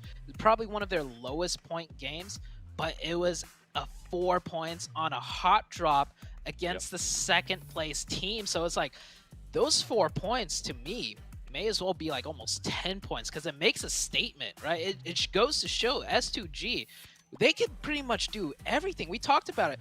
We saw them able to rotate. We saw them able to third party, take advantage, play patient. We saw them able to scrap their way into zone. And now, I mean, we saw yesterday too, they could take a hot drop fight, but we saw it back to back. So I think this team, they could do almost everything, 7. They definitely can. I mean, as we go here towards the 2nd page of the Super Weekend rankings, going back to what you were saying, I think this is what we are so impressed with S2G. Obviously, it's easier to be impressed of a team when they're currently in 1st place, when they're leading by a lot, if they're getting chicken dinners. But it's the variety and in the way that this team is currently able to get those chicken dinners. You mentioned it perfectly. We were looking at it. It was like, if they're able to hot drop like that, if they're able to flip that switch that we're used to seeing from champions before, where they can go from super passive to super aggressive right off the bat, and they're able to actually win those engagements, that's huge, because it might come down to a point where it might be in the future a team might decide to hot drop them. They have showcases here that they're able to know, they're able to know what to do in that situation, and they're able to actually come out on top. So just the way they're able to diversify themselves, the way they're able to get those points, whether it's by chicken dinners, whether it's by just working their way into that circle, what we saw in Erangel, or whether it's here hot dropping the what was the 2nd place team earlier in the day. I mean, it's just so impressive what S2G is currently able to do, even though, as you said, they only got 4 points there. Do not disagree, and that is again a reminder, if you guys are a fan specifically of S2G or anybody else of that matter, go on ahead and remember to go on ahead, launch the PUBG Mobile game and vote. So play PUBG Mobile, vote for your favorite PMGC teams, players, and get rewards. You can get a voting ticket by logging into the game, watch live on the Esports Center, or of course share that voting page, and you can find more information in game as well to get millions of rewards, various pink level permanent items only during the PMGC League period. On top of that, get yourself a treasure box as well. It is a PMGC exclusive. That means you're going to go on ahead and want it. So go on ahead, get into the Esports Center, see more information, see what is live, PMGC, get in YouTube and in-game, get that PMGC token and redeem it to go on ahead and get those boxes. There's 2 more treasure boxes. Go on ahead and continue to stay tuned. So a lot of stuff for, of course, the fans watching, and for the fans of Alpha 7, let's get into the recap, Zute. Yeah, so for this recap, we'll see a lot of Alpha 7, but we're also going to see a little bit of 2 other teams. We're going to take a look at the Knights and Na'Vi here. We saw the Knights breach up upon this compound, and of course Alpha 7 did come in and third party this, but the Knights, you know, making a little bit of a splash again, getting a few couple of points, and then the end game, Alpha 7, there was like 2 other teams left. It was Black Dragons and Rise, and Alpha 7 maintaining that high ground position. Well, they just closed it out, and they closed it out with a bunch of kills, but as for the other 2 teams you see on the screen, they also closed it out with a lot of elims. They definitely did, too. And with this here, something that we even saw at the beginning of the game when we saw Carrillo being able to kill some of the players from Supermassive Blaze was how aggressive he was playing that, too. You said it perfectly when we were watching it. You said, this man does not stop peeking. This man just continues to peek. Even if he's getting tagged, he's just so confident and so aggressive too. And right here, I mean, we just kind of see Alpha 7 trying to get different angles. So Nunes kind of think about what he was going to do. And then you have, at this point, you still have Rolkis just healing off in the middle of Bumville. Nowhere getting those extra placement points. Alpha 7, though, super impressive. Something that I really enjoyed as well and that I kind of wanted to mention during that match is I'm so glad they didn't want to do any rotations. There you go. Show them that eyebrow right there. Show them that you want to get those a little bit closer. Carrillo powers. Yeah, maybe, there we is. go. Production probably like, Sute, you're out of frame. Maybe the lighting isn't too good. What I was saying with Alpha 7 is I love that they didn't try to do any other rotations. They stayed put in that mountain. Some I think the casters were worried that maybe they weren't going to have enough loot or something along those lines. They looted boot camp all to themselves. That's plenty of loot. And on top of that, when Supermassive Blaze, they actually eliminated a player. And on top of that, they got to pick up their loot. And then when they eliminated a player from Navi as well, and they saw Navi rotate, I think it was Revo or Mafioso being able to go down to that player and kind of collect the loot. So they were staying where they felt comfortable. I mentioned this earlier. If it goes north, it's not going to be what we're used to seeing from Alpha 7. But if it goes south, we're going to continue to see that aggressive Alpha 7. Of just kind of maintaining their floor, and I love that Sanhok, and I love that all of these Brazilian teams are being aggressive in Sanhok too. They're taking full advantage of it, man.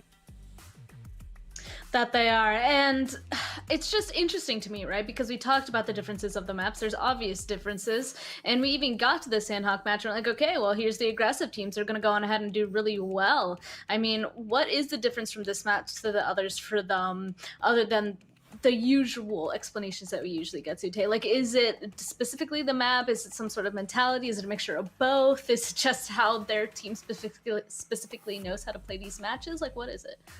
It's a combination of everything. The main factor, though, is like rotations. There's not many rotation options on Sanhok. The only rotation is through the team that's in front of you because the circle went that way, right? And the only way you get through teams is you shoot them down. The aggression. That's where, I mean, it's as simple as that. That's where it plays in, and it's beautiful to see some regions just, or I don't want to say they purposely specialize in a map, but it's just the way they play in Brazil. I mean, if we had a graphic to just add up all the points from that match from the Brazilian teams compared to the rest of the lobby, I think we would see something really cool and special there with Brazil really coming out on top for that Sanhok map. But unfortunately, we only get one Sanhok a day. So we're back to Erangel, which we get 3 games of. And I think it's pretty fair that way. Erangel's more of a diverse map where more strategies come into play. But we've seen Alpha 7 do well. We've seen other Brazilian teams do well. We've seen every team, have a shine at brightness in Erangel. But it really comes down to, like, who could really get the points in on the Super Weekend, though. So in regards to what you were saying there, I think we started the game with 64 players, if I'm not mistaken.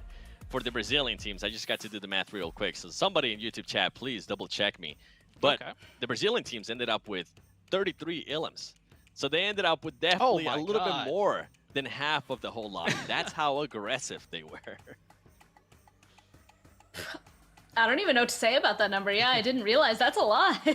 I mean, that's a lot to keep in mind, especially every single match. It seems like, I guess it was nicely spread out between all those teams. The thing that we have been kind of noticing, I feel like, is usually maps go pretty top heavy of those matches. Usually it's the teams towards the top that get the most amount of points. Sanhok, I feel like, is usually that map where it is supposed to be a little bit more spread out, but this Sanhok and the Sanhok before, that definitely was not the case. And I guess we have figured out the reason why. They're just going to go on ahead and take all of the eliminations just for themselves.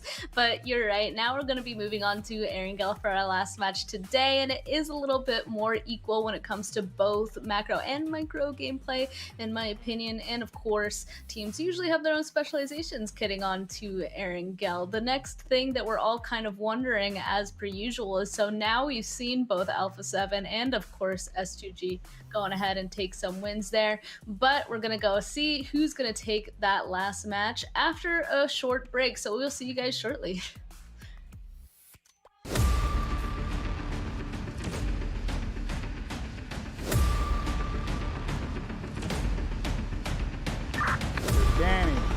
Ready for extract.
PUBG Mobile fans around the world, welcome to the 2021 PUBG Mobile Global Championship.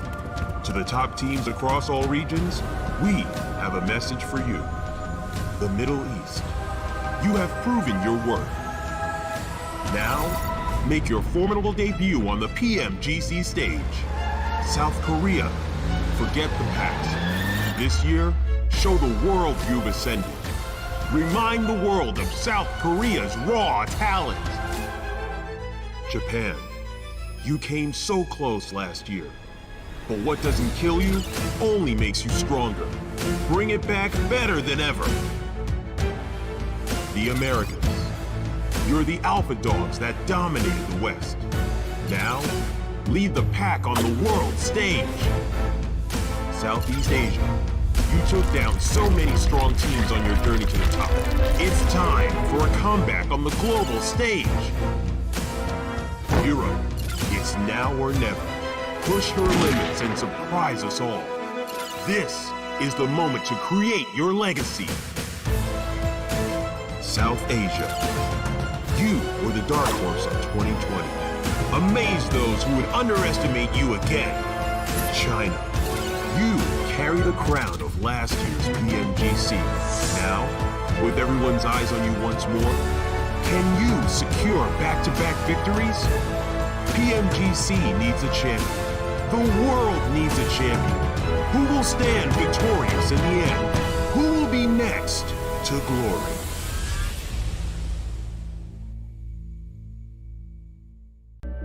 I saw the first light, the first steps. Now I see much more. I capture Earth in all its beauty. I see action. I see drama. And I see it in the finest detail. Moments of inspiration and the first steps. I am the 1+9. Welcome back to PMGC West League Super Weekend 1 Day 2. We're about to be going into our very last match of today. Definitely going to go ahead and set the tone for our last day, of course, happening tomorrow. But first, before we get into this next Erangel game, there's a couple topics that, of course, our analysts here want to go and talk about. The first one, though, I think is something that's going to be on all of our minds, and that, of course, is S2G7. S2G going to get one, of course, our first Erangel of today. Didn't win our second. How about the readjustments coming into this next one? Yeah, I think for this one, what I was kind of hinting at is I want to see how are the teams going to be able to react if S2G is still alive towards that middle, towards the end of the game. I want to see if any of those teams, if they realize that it is S2G, I wonder if they're going to try to challenge them now that S2G has shown that they can be very strong on those final circles we saw earlier. And the reason why I wanted to bring it up is because earlier we saw Knights kind of just coexisting with them in a compound. Instead of Knights wanting to be the aggressor, they decided to just wait for it, and then they ended up getting third party. I want to see that team that's just going to take the fight to SG in the middle of the match area and see how SG is going to react to it. Do you think there's anyone that could potentially go on ahead and take that challenge, Zute? Well, last game, it was the Black Dragons. They just camped S2G out and were perfectly in. Black Dragons ended up getting a bunch of points. So maybe defeating S2G early gives you like a power boost, so to say. But we'll see what happens in this Erangel game that's coming up. So definitely situational. So you think that there's probably a good amount of teams that would want to go on ahead and take that challenge if they, of course, have the opportunity. Speaking of opportunities, there's a huge one for y'all. If you guys want a great experience with gaming, you should get yourself a 1+9 or 9 Pro, because with flagship performance and an immersive 120 Hz display and Hypertech technology, this phone is made specifically for gamers. So that is the 1+9 and 9 Pro to, of course, climb those leaderboards. So that is, of course, what we wanted to talk about when it came to S2G and all these teams potentially going on ahead and taking that fight. And of course, the second thing is some teams that haven't quite been performing. What are some teams that we want to see perform, Zute, coming into our very last match of day 2 here? A big one for me is Na'Vi, right? Na'Vi, we know they haven't been doing too well, but I'm going to tell you guys exactly how bad they've been doing. They came in today with 41 total points. Guess how many points they're at now? They are at, after 4 games, they are at 47 points. So if my math is correct, I know these are two big different numbers, right? Sarcasm right there. But from 41 to 47, that is 6 points. That is 6 points in 4 games. All right, and we're about to play the very last match. If they have another bad game, let's just say they get 1 point, that's 7 points in 5 games versus the 40 points they got in 5 games yesterday. So today's performance is looking really dim and dire for Na'Vi as far as, you know, compared to how well they did yesterday. And maybe that's because Alpha 7 is catching up and readjusting as well. Could be. It's interesting that it's 6 points, I have to say, because I instantly had to check, because I'm pretty sure Furious Gaming also ended off the first day of the Super Weekend with 6 points as well. So it does seem like maybe they're kind of bouncing around maybe a 6-point curse. Let's go see if they're going to be able to break it in this last match on Erangel. For the last time, throwing it on over to our casters, Highland Wolf and Necro. Final game here, boys. We are here ready, and girls, and whatever you decide to identify yourself as. Personally, myself, a beautiful floofy wolf could be the case. What do you identify yourself as, Necro? A human being. Oh, is that a thing? Do human beings exist? Well, I mean, I didn't realize this before. I'm left speechless by that one, man. Come on. But anyways, yeah. Well, let's get our heads back in the game over here, man. Playing flat fast, starting all the way from Sanhok on military base all the way up to Stalber. Teams that do want to kill nothing Georgia Pole, you know what I'm talking about. A7 and Na'Vi going to be having a lot of distance to travel. Still, albeit, still got these teams jumping down onto the playing path. It looks to be a pretty similar one coming through with the planes in these drop locations, but I'm looking towards that first phase zone. It's going to be back to where we started, so towards that northeastern side and towards that Yasna Polyana area. I actually really interested though about one thing, and that is that this plane path has stopped some of those stereotypical locations that we saw these teams drop on by. Don't do it. Don't say that the paraglider is useless. Okay, he can dodge it. It's good enough for that. I need to have faith, okay, Necro, in the paraglider. I'm a paraglider advocate when it comes to that. But to get back to my point, it was the fact that Na'Vi and A7, they're not in North Georgia Bowl this time because that plane path don't allow them to go there. So how are they going to change it up with a different strategy?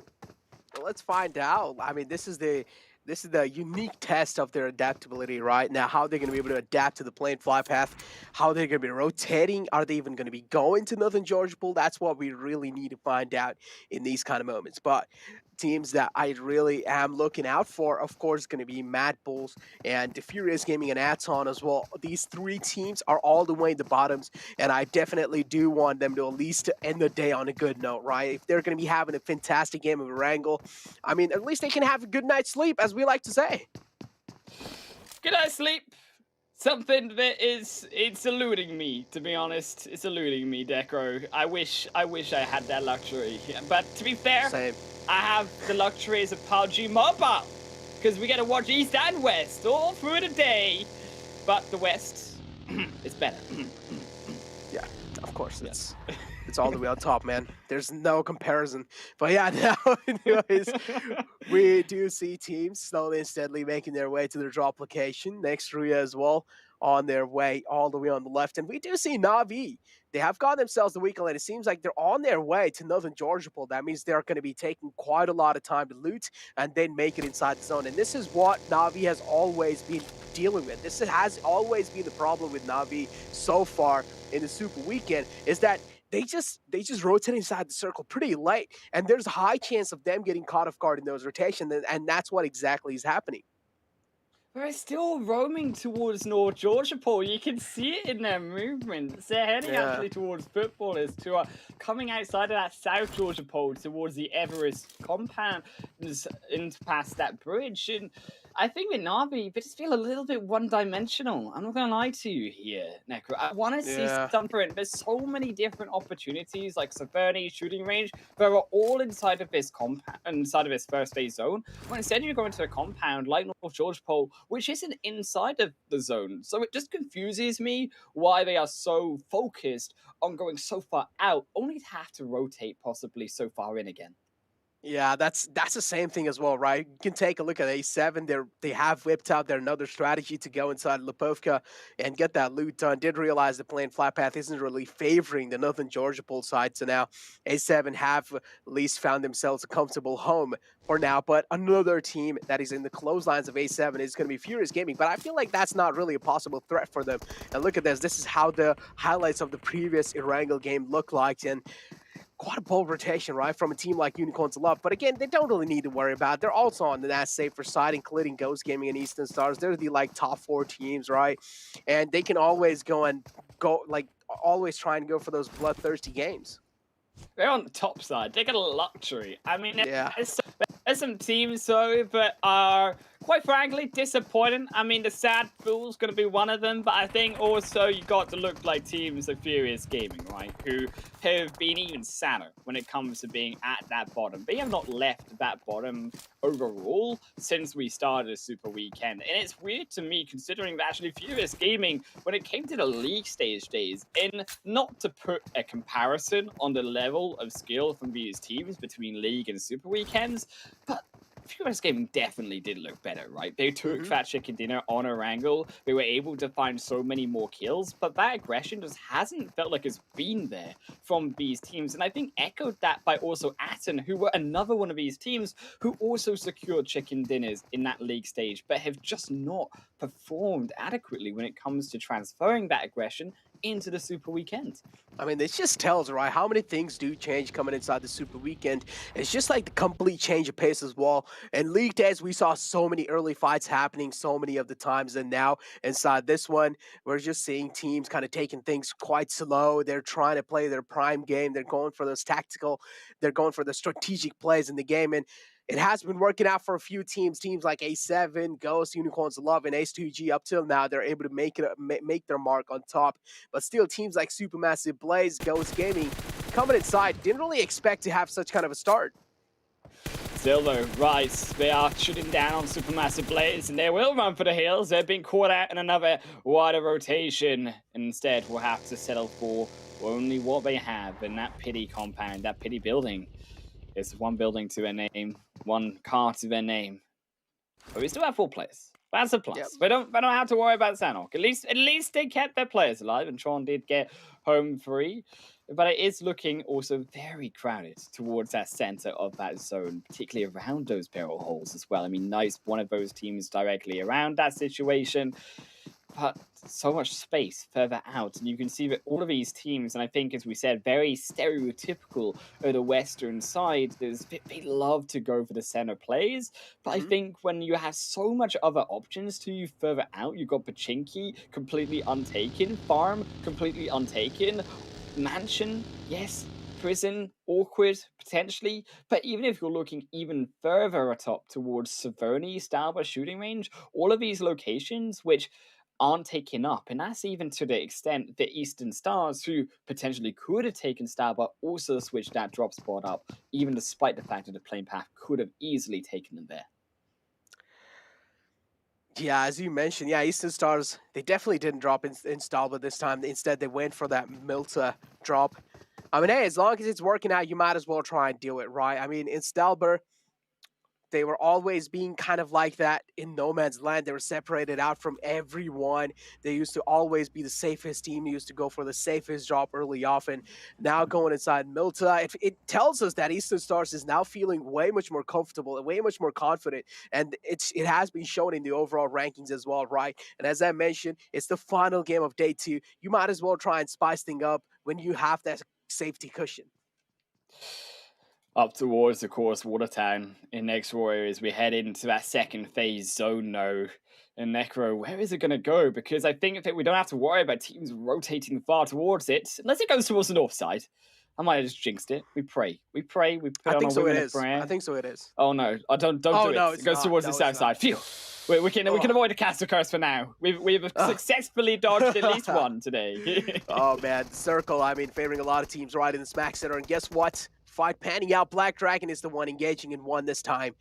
And Fenerbahce, one man short from their squad. Rebellion and Flaky are in the back lines, all the way far away, but they were kind of separated out from that man. There's no way they could have been able to get back to him. So now Fenerbahce, they might as well try and play things a little safe inside this one. And yes, that's what they're exactly doing. Backing off from this one, do you realize they're already a man short? And might as well take things a little cautiously. So Fenerbahce, not really to count in that fight. They're going to be instantly backing off. But the circle shift definitely kind of screwing A7 over, because they will need to again make it in though, because I saw them going all the way up north, and now they will have to traverse down south from Yasnaya. We do have some freedom when it comes to Yasnaya Polyana, though, being completely free, and actually towards those barrel holes, completely free also, but they won't go there. They will head over towards the bridge, which will be located towards the east, or western side, should I say, of Yasnaya Polyana, and then rotate their way further from there, or also an attempt past Roshok could be an option for them, which is also left unattended inside of this zone. And Na'Vi, who rotated all the way, of course, over to North George Pole, where are they going to go? That's the question I'm keeping in my mind, because they have such a distance to travel to come back all the way from that far rotation. I mean, it's going to still be the looting phase, just finishing for them, right? I mean, it's just too late, man. Navi's always just late to make the rotation, and that's the problem, right? It's like making those late rotation means you can also be caught in those rotations.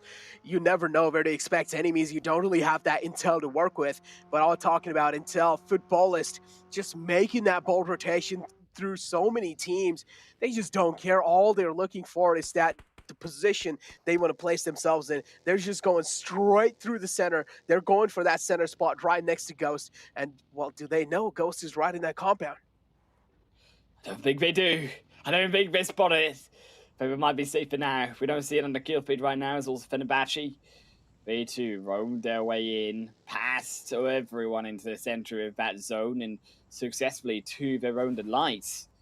An unattended compound, rare, but it is possible inside of this second phase zone. There's also, you can see the rest of them on towards the northern side. Eastern Stars not so lucky though, as they shoot into a fight versus Ass on a 1-for-1 trade just now.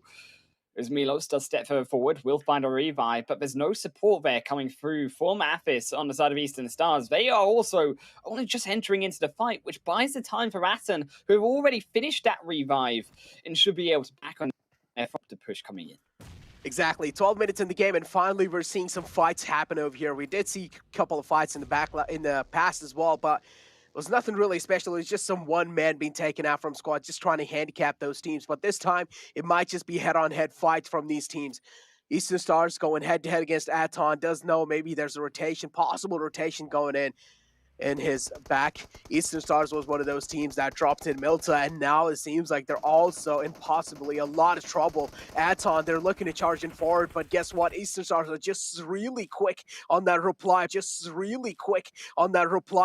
finds that opening. That's going to be given so much window of opportunity for a team like Eastern Stars to try and make things happen in the position they've gone themselves. But again, Aton in general, they just have a high ground over Eastern Stars, and if they're able to play this spot perfectly, maybe they will be able to at least try and dismantle Eastern Stars slowly and steadily. Doesn't look like it. Yeah, doesn't look like it here, Necro. It's finally the last full card he drops, but it was all actually to the extent of Eastern Stars' ability to send a maze, of course, into that shed. It blocked the vision. It did rumble the screen, of course, and that sound ability to hear Eastern Stars approach with a ring of that grenade in their ear, and then the smokes combined to block out the vision as soon as Atom wanted to move forward, forced him in to go even deeper to try see Eastern Stars pushing, and they punished him for that for going too far front. Is also Black Dragons lose their vehicles, lose a life of Iden, as he will be the sacrificial lamb as two more go around, but rotate back in as they potentially do want to still push this one. Instead, we'll actually head back over to Rumalosi, who will hold up that high ground distance now, but Footballist all the while can be happy with that one kill they're able to garner themselves. Exactly. Up till now, just seen some fights happening. We did see one team also getting wiped over here, but now Mad Bulls, we've been talking about this team since a long time now, and one of those teams that isn't really performing well throughout the day. Since yesterday in the Super Weekend, we're doing pretty good in the league days though, but just seems so absent in the Super Weekends, and this is where you really need to perform, not the league days. League days is where you just need to try and qualify in, but Mad Bulls, somewhere down the line, they need to try and crack the code, man, because if they don't, this is the final game. Day 2 slipping away from their hand, left with only one more day in week 1. You don't want to be in that uncomfortable spot, trust me. Man, right, the same with, I think, Furious Gaming. I've run into that similar problem. It's just been these same teams that have struggled time and time again. It feels like almost like the Da Vinci Code that we're trying to solve right now. I mean, they're trying to figure out all the possible solutions, but they're not searching for the locations and the ways in which they can solve that puzzle itself, and they're trying the same things except the same things aren't working. So when are they going to step back? They might need that second week, of course, to come back and have those new solutions on board, but plus, of course, assuming that you can get back into the Super Weekends, week 2 and week 3, and that's all down to your ability again, which we've not seen from them so far in the top 16 in this first Super Weekend. Unicorns love. Rolkis is the man. And look at the separation being shown from them, right? Lin all the way to the left, Rolkis kind of on the right compound, S2G right in the center. There's a high chance S2G might just be sandwiched by them, but again, Unicorns love, they're really far away. I don't really feel like they do even have like any line of sights on the players of S2G. For now, S2G looking pretty safe, and Timber as well. This man has been performing up to the mark so far. And the entire squad of H2G has been doing a pretty phenomenal job, but the past 2 games have been kind of slipping away. As I mentioned, it's fine though. They've already gotten those points. They've already got like 2 chicken dinners in the day. And guess what? Moving it forward, they're looking to get some more. And well, Unicorns of Love are the first one they want out of their way. Unicorns of Love now, of course, they are on the 2nd position. They're looking to take over the position of H2G. Is that going to happen? This fight will decide it. Again, H2G have quite a comfortable amount of lead, but again, it would just be kind of like the confidence boost, right? Unicorns Love would be getting if they do take out a team like H2G. But H2G isn't a team that's going to be that easy of a job to take out. They're also replying back in style. And on the other hand, another fight's panning out. It's between Footballists and Black Dragons. The Footballers and Black Dragons, yes, but you got all the third parties jumping in because we said we're all so close together. And they shaking hands and singing Kumbaya, Necro. We are putting the bullets into each other's faces and watching them go down into the dirt. That's what they're doing tonight here in the Saturday evening. Is Black Dragons put down a smoke. They put down a nades, and that one lands onto Loazin. Will feel pain. The second jumps over the top, and it will go slightly short and won't execute him down. But Roman Luzny got burned out equal wide. Look at that one. Oh my god. That was like the best one we've seen yet. Yeah. That one went for a journey. Yeah, definitely. That was a huge impact. The Waco just kind of blew out the way. I guess that's new kind of thing you can do. Just use the nades to kind of blow the cover away if someone's trying to use a Weekle as a cover. But now Matt Bulls all out in the open, has a lot of eyes attracted towards them. Kind of being they're kind of being the attention people over here. Matt Bulls, they're being sandwiched between 2 teams. But front lines there is 1 team, and then from the back lines you have a team like A7, and they also need to deal with likes of Na'Vi. What's going on? A7 and Na'Vi now. Mad Bulls, they've found them right in the smack center of these 2 teams. And they're trying their best to try and make it out alive, but, well, guess what? It's not going to be the case instead. Na'Vi, what just happened to them? I mean, Na'Vi seems like they just took so much time to rotate that they're now just down to that 1 last man alive. We weren't even able to track that. Yeah, we can talk about it again and again, but we know the mistakes, right? Coming from Na'Vi. They're just playing way too eager for the same location. They're being way too predictable. And, well, so teams are punishing hard for that. I just feel bad, actually, A7. We're a little bit too short on those nades because Mad Bulls, that was lining up for producing 1 nade quadra kill coming in on there. 1 smoke was the only thing protecting Mad Bulls in that initial push. And thankfully for them, of course, those nades did go short from A7. There's still both of them to make it in across that road into the zone, as that zone did continue to keep those barrel holes alive, and teams emptying themselves from the previous location towards these barrel holes, in towards those Yasnaya fields. But because that Yasnaya field so unplayable, that's why you see so many of these teams crunched up together on the south side. You can see it goes Footballers, they jump in, and it's an absolute carnage as all of them execute each other. But Footballers, they're looking worse for wear, and Soke will drop down and leave them lovers in to the only one remaining. It's a 1v1 versus Beowulf as a nade. Oh my Will god. go slightly over wide. He steps back up. Can he shoot down? Yes, he does. Onto Beowulf on the backside. Has to barely dodge out of bullets of Knights. It was quick pop up, quick shoot down. Ghost in 13th. Oh, Beowulf unaware of the position of the final man of Footballist. And just like that, Ghost Gaming as well, take an exit from this game. Not really having the past 2 games in their pocket over here. Things not looking good for them, but it's fine. They're still looking pretty solid on the overall rankings of the Super Weekend, and that's what you really need. H2G and Fenerbahce right next to each other inside the zone. H2G, one of those teams that have been pretty consistent so far. And, well, if Fenerbahce try to go against them, I don't really know what to expect, what the outcome's going to be, because Fenerbahce clearly do have the man advantage. On the other hand, Supermassive Blaze trying to push against Footballist. Maybe that's possibly what they're trying to do, but it doesn't really seem like that for now. They're trying to back off over here, and there is one more team in the front lines. It's going to be Rise. They're down to a 3-man squad, but still, they can make a lot of things happen with those players. SUG Fenerbahce going for the barrel holes themselves, but it's over the top of the hill. Inside the barrel holes, Fenerbahce, they're getting swarmed by Supermassive Blaze, but it's just free ones given to them as they fall down, and Fenerbahce say thank you very much, sir. It's fresh. It is going to be hot trailed by Furious Gaming, and they will also drive by, but only to their own demise too, as all of them start to drop down. And Unicorns of Love, Beitu, look into the hole of Fenerbahce, but Fenerbahce with a defense will hold firm as Furious Gaming, they are the perpetrators. They are the ones going to still be alive. They're the ones that will execute fresh. Just a completely send-it moment from the side of Supermassive Blaze, and well, they will have to pay the price for it. This is what you like to say, right? Headless chickens, and they just ran straight in that ball. And now H2G as well, they have got them that dip, and guess what? H2G decided to strike in at the right time. One man of Fenerbahce didn't really expect H2G player to just peek out like that, and 7 just got that perfect timing down. Knights in the front lines. H2G seems like they're pretty well aware of what's happening in the surrounding.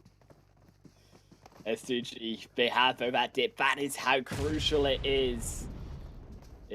Talking about Bulls. Talking about sad Bulls. I want to see happy Bulls, okay? As I've been enough pessimisticness already, I want to see the positiveness. I want to see Mad Bulls be able to crash his compound, decimate A7. I want to see the bottom rise up, because this is a chance, right? This is their final game, as you said. They've got one more day after this.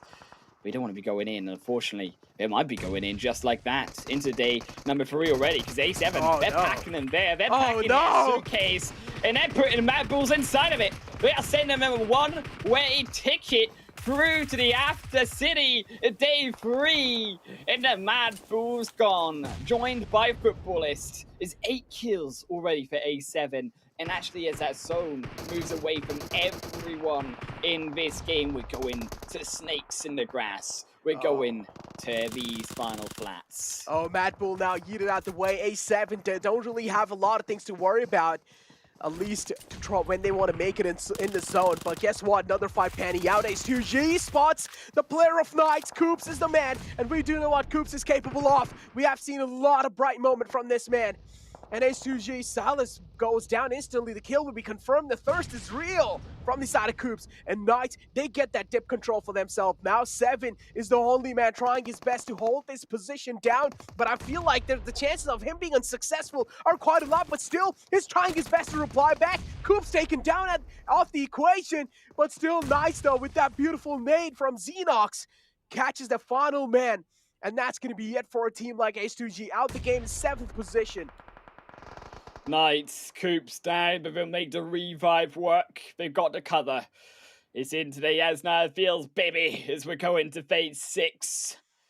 And A7, they made their way further forward. So, of course, have Fenerbahce moving their way further forward. But it's Furious Gaming and Ari who join, of course, A7 in that zone.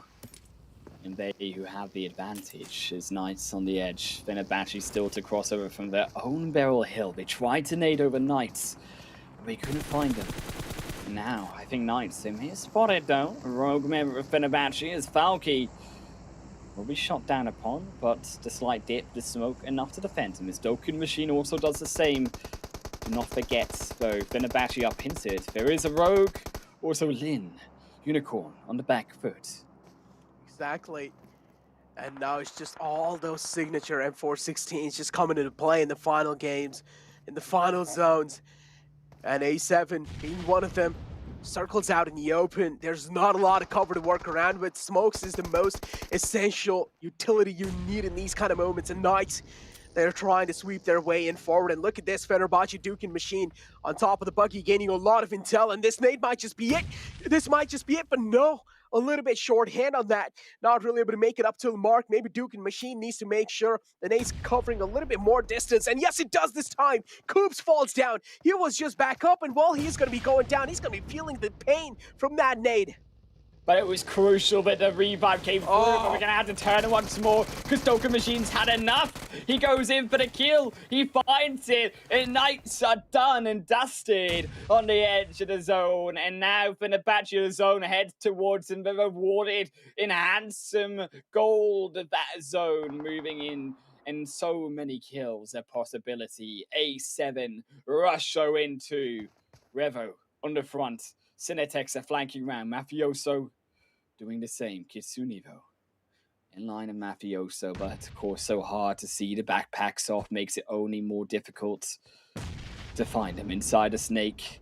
It's in the grass. Fenerbahce do have, though, even more importantly, that ridge. That slight dip, of course, does defend them. Oh, quite close. Nade. Fenerbahce, Dukin machine must be thanking his luck. And he moved out the way in the last second, and now instead he falls back a little bit.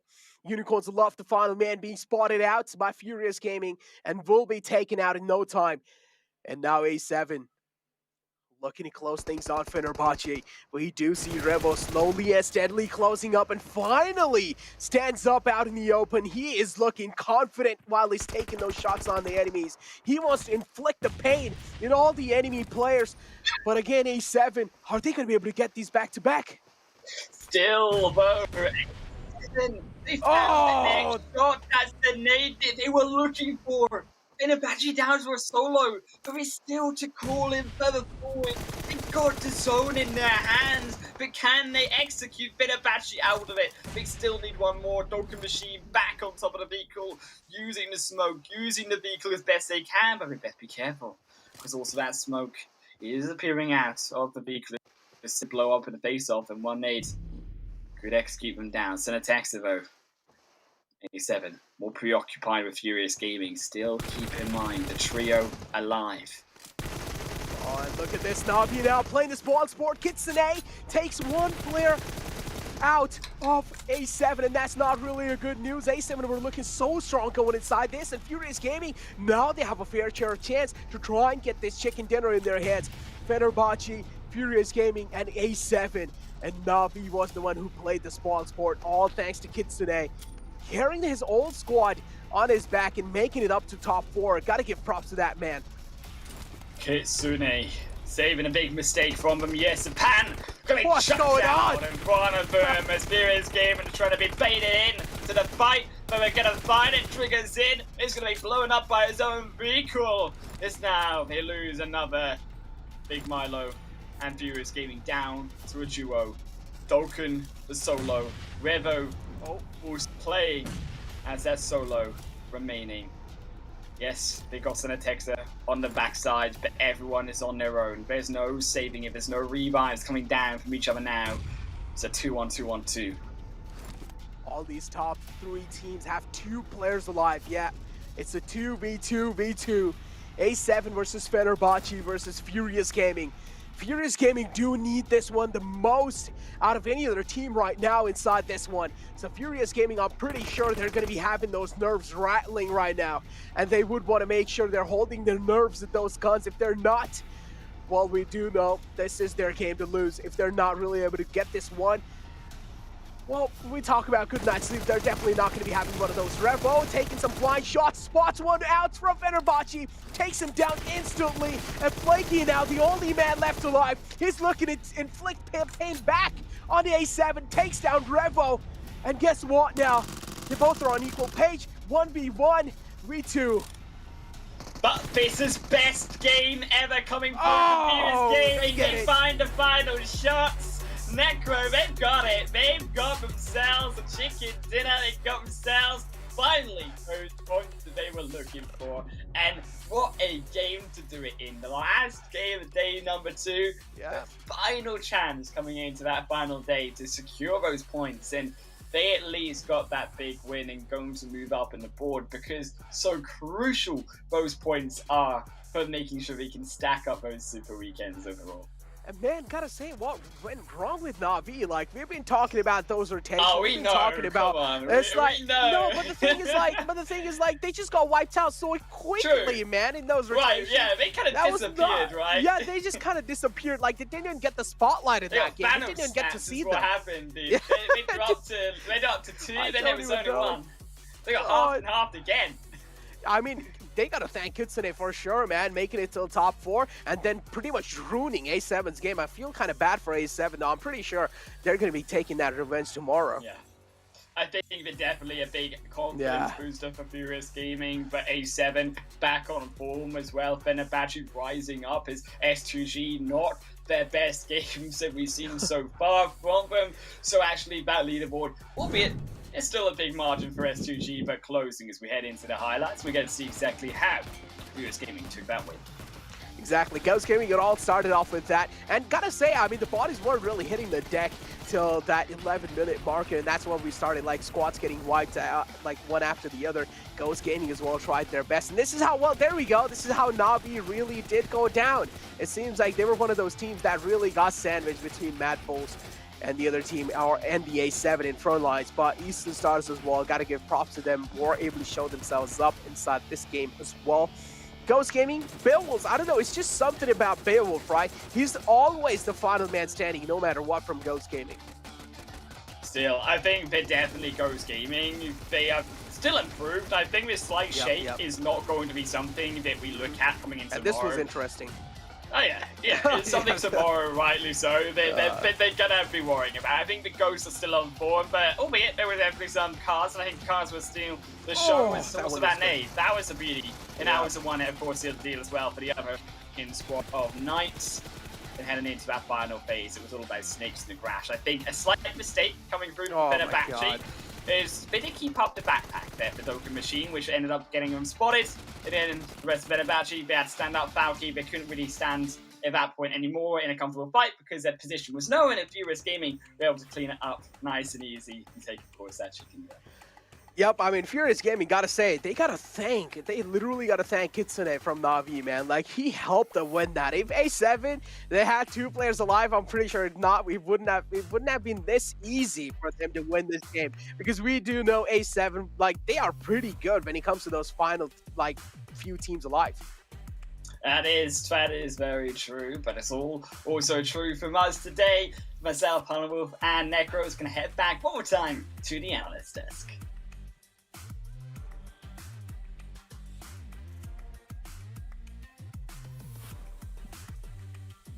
2 was absolutely crazy. The perfect game to go on ahead and end off on, as per usual, I feel like. But Zute, I mean, Furious Gaming doing so well into the very end there. They were able to go on ahead and grab that chicken dinner. Yeah, congrats to Furious Gaming. And I guess it's something about the last game of the day. The teams that really need the points, they kind of turned it up, because don't forget, Na'Vi was up there as well. Na'Vi right here getting 9 points. That's more points than they've gotten in their previous 4 games today. And of course, Furious Gaming, that chicken dinner was huge. And we don't talk too much about this team, FB, Fenerbahce. There we go, Fenerbahce. They have been a extremely consistent team. Not in the top 3, but they're just, you know, getting the points, hanging on in there, up in the higher ranks of the team. So shout outs to that team as well. Alpha 7 really showing up today compared to yesterday. The Knights, you know, they started turning things around towards the end of the day. Maybe they could keep that momentum coming into the last and final day, which will be tomorrow, 7. Yeah, I agree with you. I think with Knights, they definitely started performing with what we expected out of them, especially I think the last 2 games. And then Ghost Gaming, hey, they weren't able to secure any of the placement points.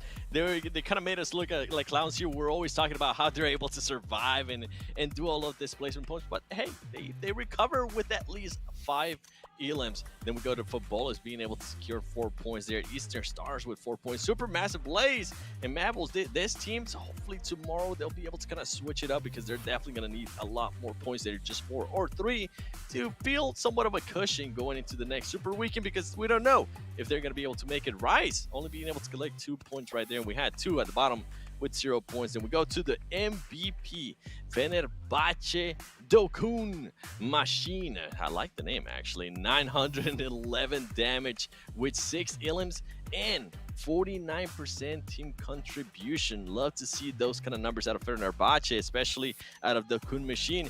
And going back to Furious Gaming winning, I mean, I wasn't a believer. I'm gonna put it out there. I was definitely not a believer, Span, of if they were gonna be able to win that game. No, I was even asked, okay, who are we going to go ahead and bet on, Fenerbahce or Furious Gaming? And the consensus was, you know, Furious Gaming, they have that good location, but will they be able to pull it off? The answer is yes. And, oh man, I was really thinking, because even Dokkan Machine, he's still up here, so I have to go ahead and call him out. He was the one that got that disgusting 3K nade, I believe, in the matches yesterday. And even today, we saw some insane gameplay coming through from him once again. So that's why we're kind of thinking, Fenerbahce Fenerbahce. And Zute even said, you know, Fenerbahce, team that we haven't super been paying attention to because they're not a top 3 team, but they actually started today in 4th place. Obviously, it's changed now, but definitely a team that has been doing consistent, and it looks like they're actually going on ahead with a head-to-head with Revo from Alpha 7 Zute. Revo coming in right here on the head-to-head. Of course, Alpha 7's up here as well, because like the caster said, they were in that late game, and who else other than to ruin Alpha 7's day than Na'Vi, right? And earlier in the match, it wasn't caught on camera, but if you guys paid attention in the kill feed, Alpha 7 forced Na'Vi to rotate in another way, picked up, I think, maybe 2 to 3 elim points to Na'Vi, and the last player, Na'Vi, Kitsune, managed to stay alive the whole time, and just like Destiny, they ended up, you know, coming in and fighting each other again, and ruining Alpha 7's chance at winning that game. But now we're on to the overalls after day 1 and day 2, and well, S2G, first place, no big surprise there. Unicorns of Love stay in 2nd, Ghost in 3rd, and Alpha 7.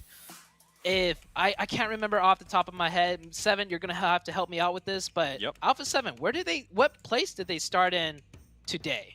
I got you, baby. So they started the day, they ended up in 11th place with 22 points.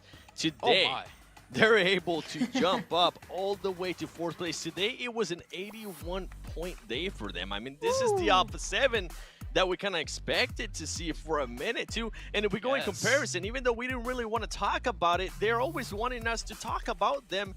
Na'Vi with Alpha 7. I mean, Na'Vi today, I feel like they had a very, very lackluster day. They started off the day, I believe it was with 41 points, and for them to only be able to get to 56, not the best day for Na'Vi there. I'm pretty sure they're going to go back to the drawing board once again. We're just seeing that big clash. Guys, honestly, I feel like we talk about it so much, even when we don't want to talk about it. These teams make us talk about it. During that segment, we're like, oh, hey, look, Alpha 7 and Na'Vi are kind of close by. Nothing's going to happen there. And sure enough, Alpha 7's like, you know what? Let's start shooting at them. Let's try to see if we can get some elims. That we're able to get some elims. Kitsune, though, we got to give him some definitely props. I agree with Necro there. Kitsune was able to do so great, man. At least secure them those placement points was huge to kind of save their day.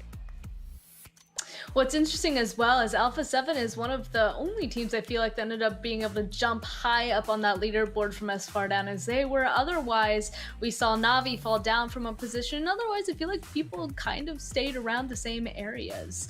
But of course, just as a last final shout out and reminder, y'all, if you are a fan and you have PUBG Mobile downloaded, go ahead and launch that game and participate in the PMGC 2021 fan favorite vote. So play PUBG Mobile, vote for your favorite PMGC teams and players, and get rewards. Get a voting ticket by logging in the game, watch live in the Esports Center, and share your voting page. You can find more information in-game in the in-game Esports Center, but go play PUBG Mobile to get millions of rewards, various pink level permanent items, of course, only during PMGC League period. Also, gotta get those treasure boxes. It's a PMGC exclusive. If you guys like rewards, if you guys like those skins, go ahead and get a box for yourself. What you need to do is watch live PMGC on YouTube or in-game Esports Center, get the PMGC token and redeem it into the PMGC permanent items in PUBG Mobile Esports Center. So hopefully you guys were able to go ahead and participate that and get some for yourselves. But back to the matches, of course, focusing on the last game again. Zute, what happened in this last match? Well, we got a lot of gameplay clips lined up. There were a lot of crazy fights early on. And first one to start, I got Ghost Gaming, right? I always say Ghost Gaming, they're really good at making those, you know, crazy rotations toward the late game in the center of the circle. They lose 1 or 2 players, but they stay alive and get a lot of place points, and they can pick up some of the 11 points as well. This is the first time I saw Ghost Gaming try to push into the edge of zone and fight their way in. And, well, I mean, this is why they don't do it. They got absolutely stuffed. Maybe they ran out of vehicles and whatnot. And, okay, 7, I'm going to let you take that. Yes, that was a flying buggy on your screen just now. Fenerbahce, I mean, with this one, we're all kind of impressed of what was able to happen as we move on to the Alpha 7. Like, go back to that. Like, what? That man was able to survive that, too. They go over him, it seemed like. I might have to go back and slow-mo it here. We do see Cinetex going around trying to help out Mafioso. overall, man, Alpha 7, what an amazing day that they had today. Revo, you see him climbing up to the roof, trying to get different angles. That's going to definitely help out his team. And then Carrillo, we saw he got MVP earlier in one of the matches. He's going to push up, try to get those knocks. This is a man that never backs down from a fight. And guess what? Ultimately here, he kind of ended up helping them out. Even though he did get knocked, kind of allow his team to reassess the situation. He was used as bait.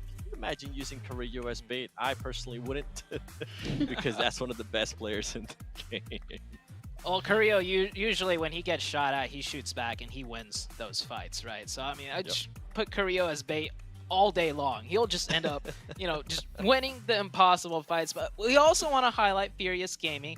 They were the last place team, and they got the chicken dinner on the last match of the day. So shout out to them, picking up 6 elims as well. So we're going to take a look at their rotations. I think their rotations for this last game, it kind of worked out for them. The zones kind of shifted a little bit more towards them. They definitely optimized, though, the positions that they decided to fight for. This position right here on the bottom right, it's got that hillside, so they could see a lot of those open fields, and they picked a really good spot to go into. They lost 1 player there on rotation, but they kept 3 alive towards the end game, and that's as much as they needed to secure that chicken dinner. Of course, the zone did keep shifting away from them. They picked up elims here and there, those red X's popping up left and right, and then that chicken dinner. The big important thing, though, for Furious Gaming is last place team getting a chicken dinner on the last match. Hey, that's momentum to carry on into the very final day, which will be tomorrow. Momentum that I feel like Furious Gaming really needs to work off of. You're right, 7. I mean, just being able to do really well in a singular match, tomorrow being the last day of Super Weekend, that could potentially launch them higher up on the leaderboard tomorrow, couldn't it? Oh, it definitely will. And I mean, this was something that even at the beginning of the day, we were talking about some of these teams being able to take advantage that they are here in this Super Weekend. Those other teams, remember we mentioned it, they were salivating at just seeing Furious Gaming being able to put up 6 points after one whole day. For them to be able to bounce back, for Furious Gaming to at least be able to put up a good 45 points, I think that's huge for them. Not only just to be on the rankings, but the morale is gonna go up, the momentum is gonna go up. These players are gonna be feeling even more confident, and in the future we might have to actually double think our choices when we ask each other who we think is gonna win if we do see Furious Gaming there towards the end, Sue. Yeah, you asked me, I said, yes, Furious Gaming has a man advantage. They do have a better position, but I didn't pick them to win the match. Well, because, like, performance-wise, they really haven't stepped up. But you're absolutely right. This does change things. They closed that one out. Mentally, they might be coming in on the 3rd day as a completely different team. We'll just have to wait and see tomorrow. But that same goes for all these other teams. They're going to have a 24-hour rest period, so to say, to go over, you know, what went wrong, what went right, what do we need to change. So each day, we've seen a big change in certain teams. Alpha 7, of course, huge change from day 1 to day 2. Navi, same thing, but, you know, going the opposite way. And Furious Gaming, they're turning things around. There's so many storylines to go over that we may as well just wait and see what happens on the next day span. It's exactly what I was going to say. You know, Alpha 7, they ended up really being able to turn it around for themselves. So honestly, maybe we shouldn't have gone ahead and started questioning Furious Gaming, because at this point, anything is possible. Teams are still able to go ahead and perform well in these matches to get higher up on that Super Weekend leaderboard. And luckily for us, there is still 1 more day tomorrow. There's still 5 more games tomorrow. And that means day 2, which is today, has now officially come to an end. So, same place, same time. You guys know the drill. Tune in tomorrow to see which of these teams are going to be fighting for those top spots for our last match of our very first Super Weekend. See you tomorrow.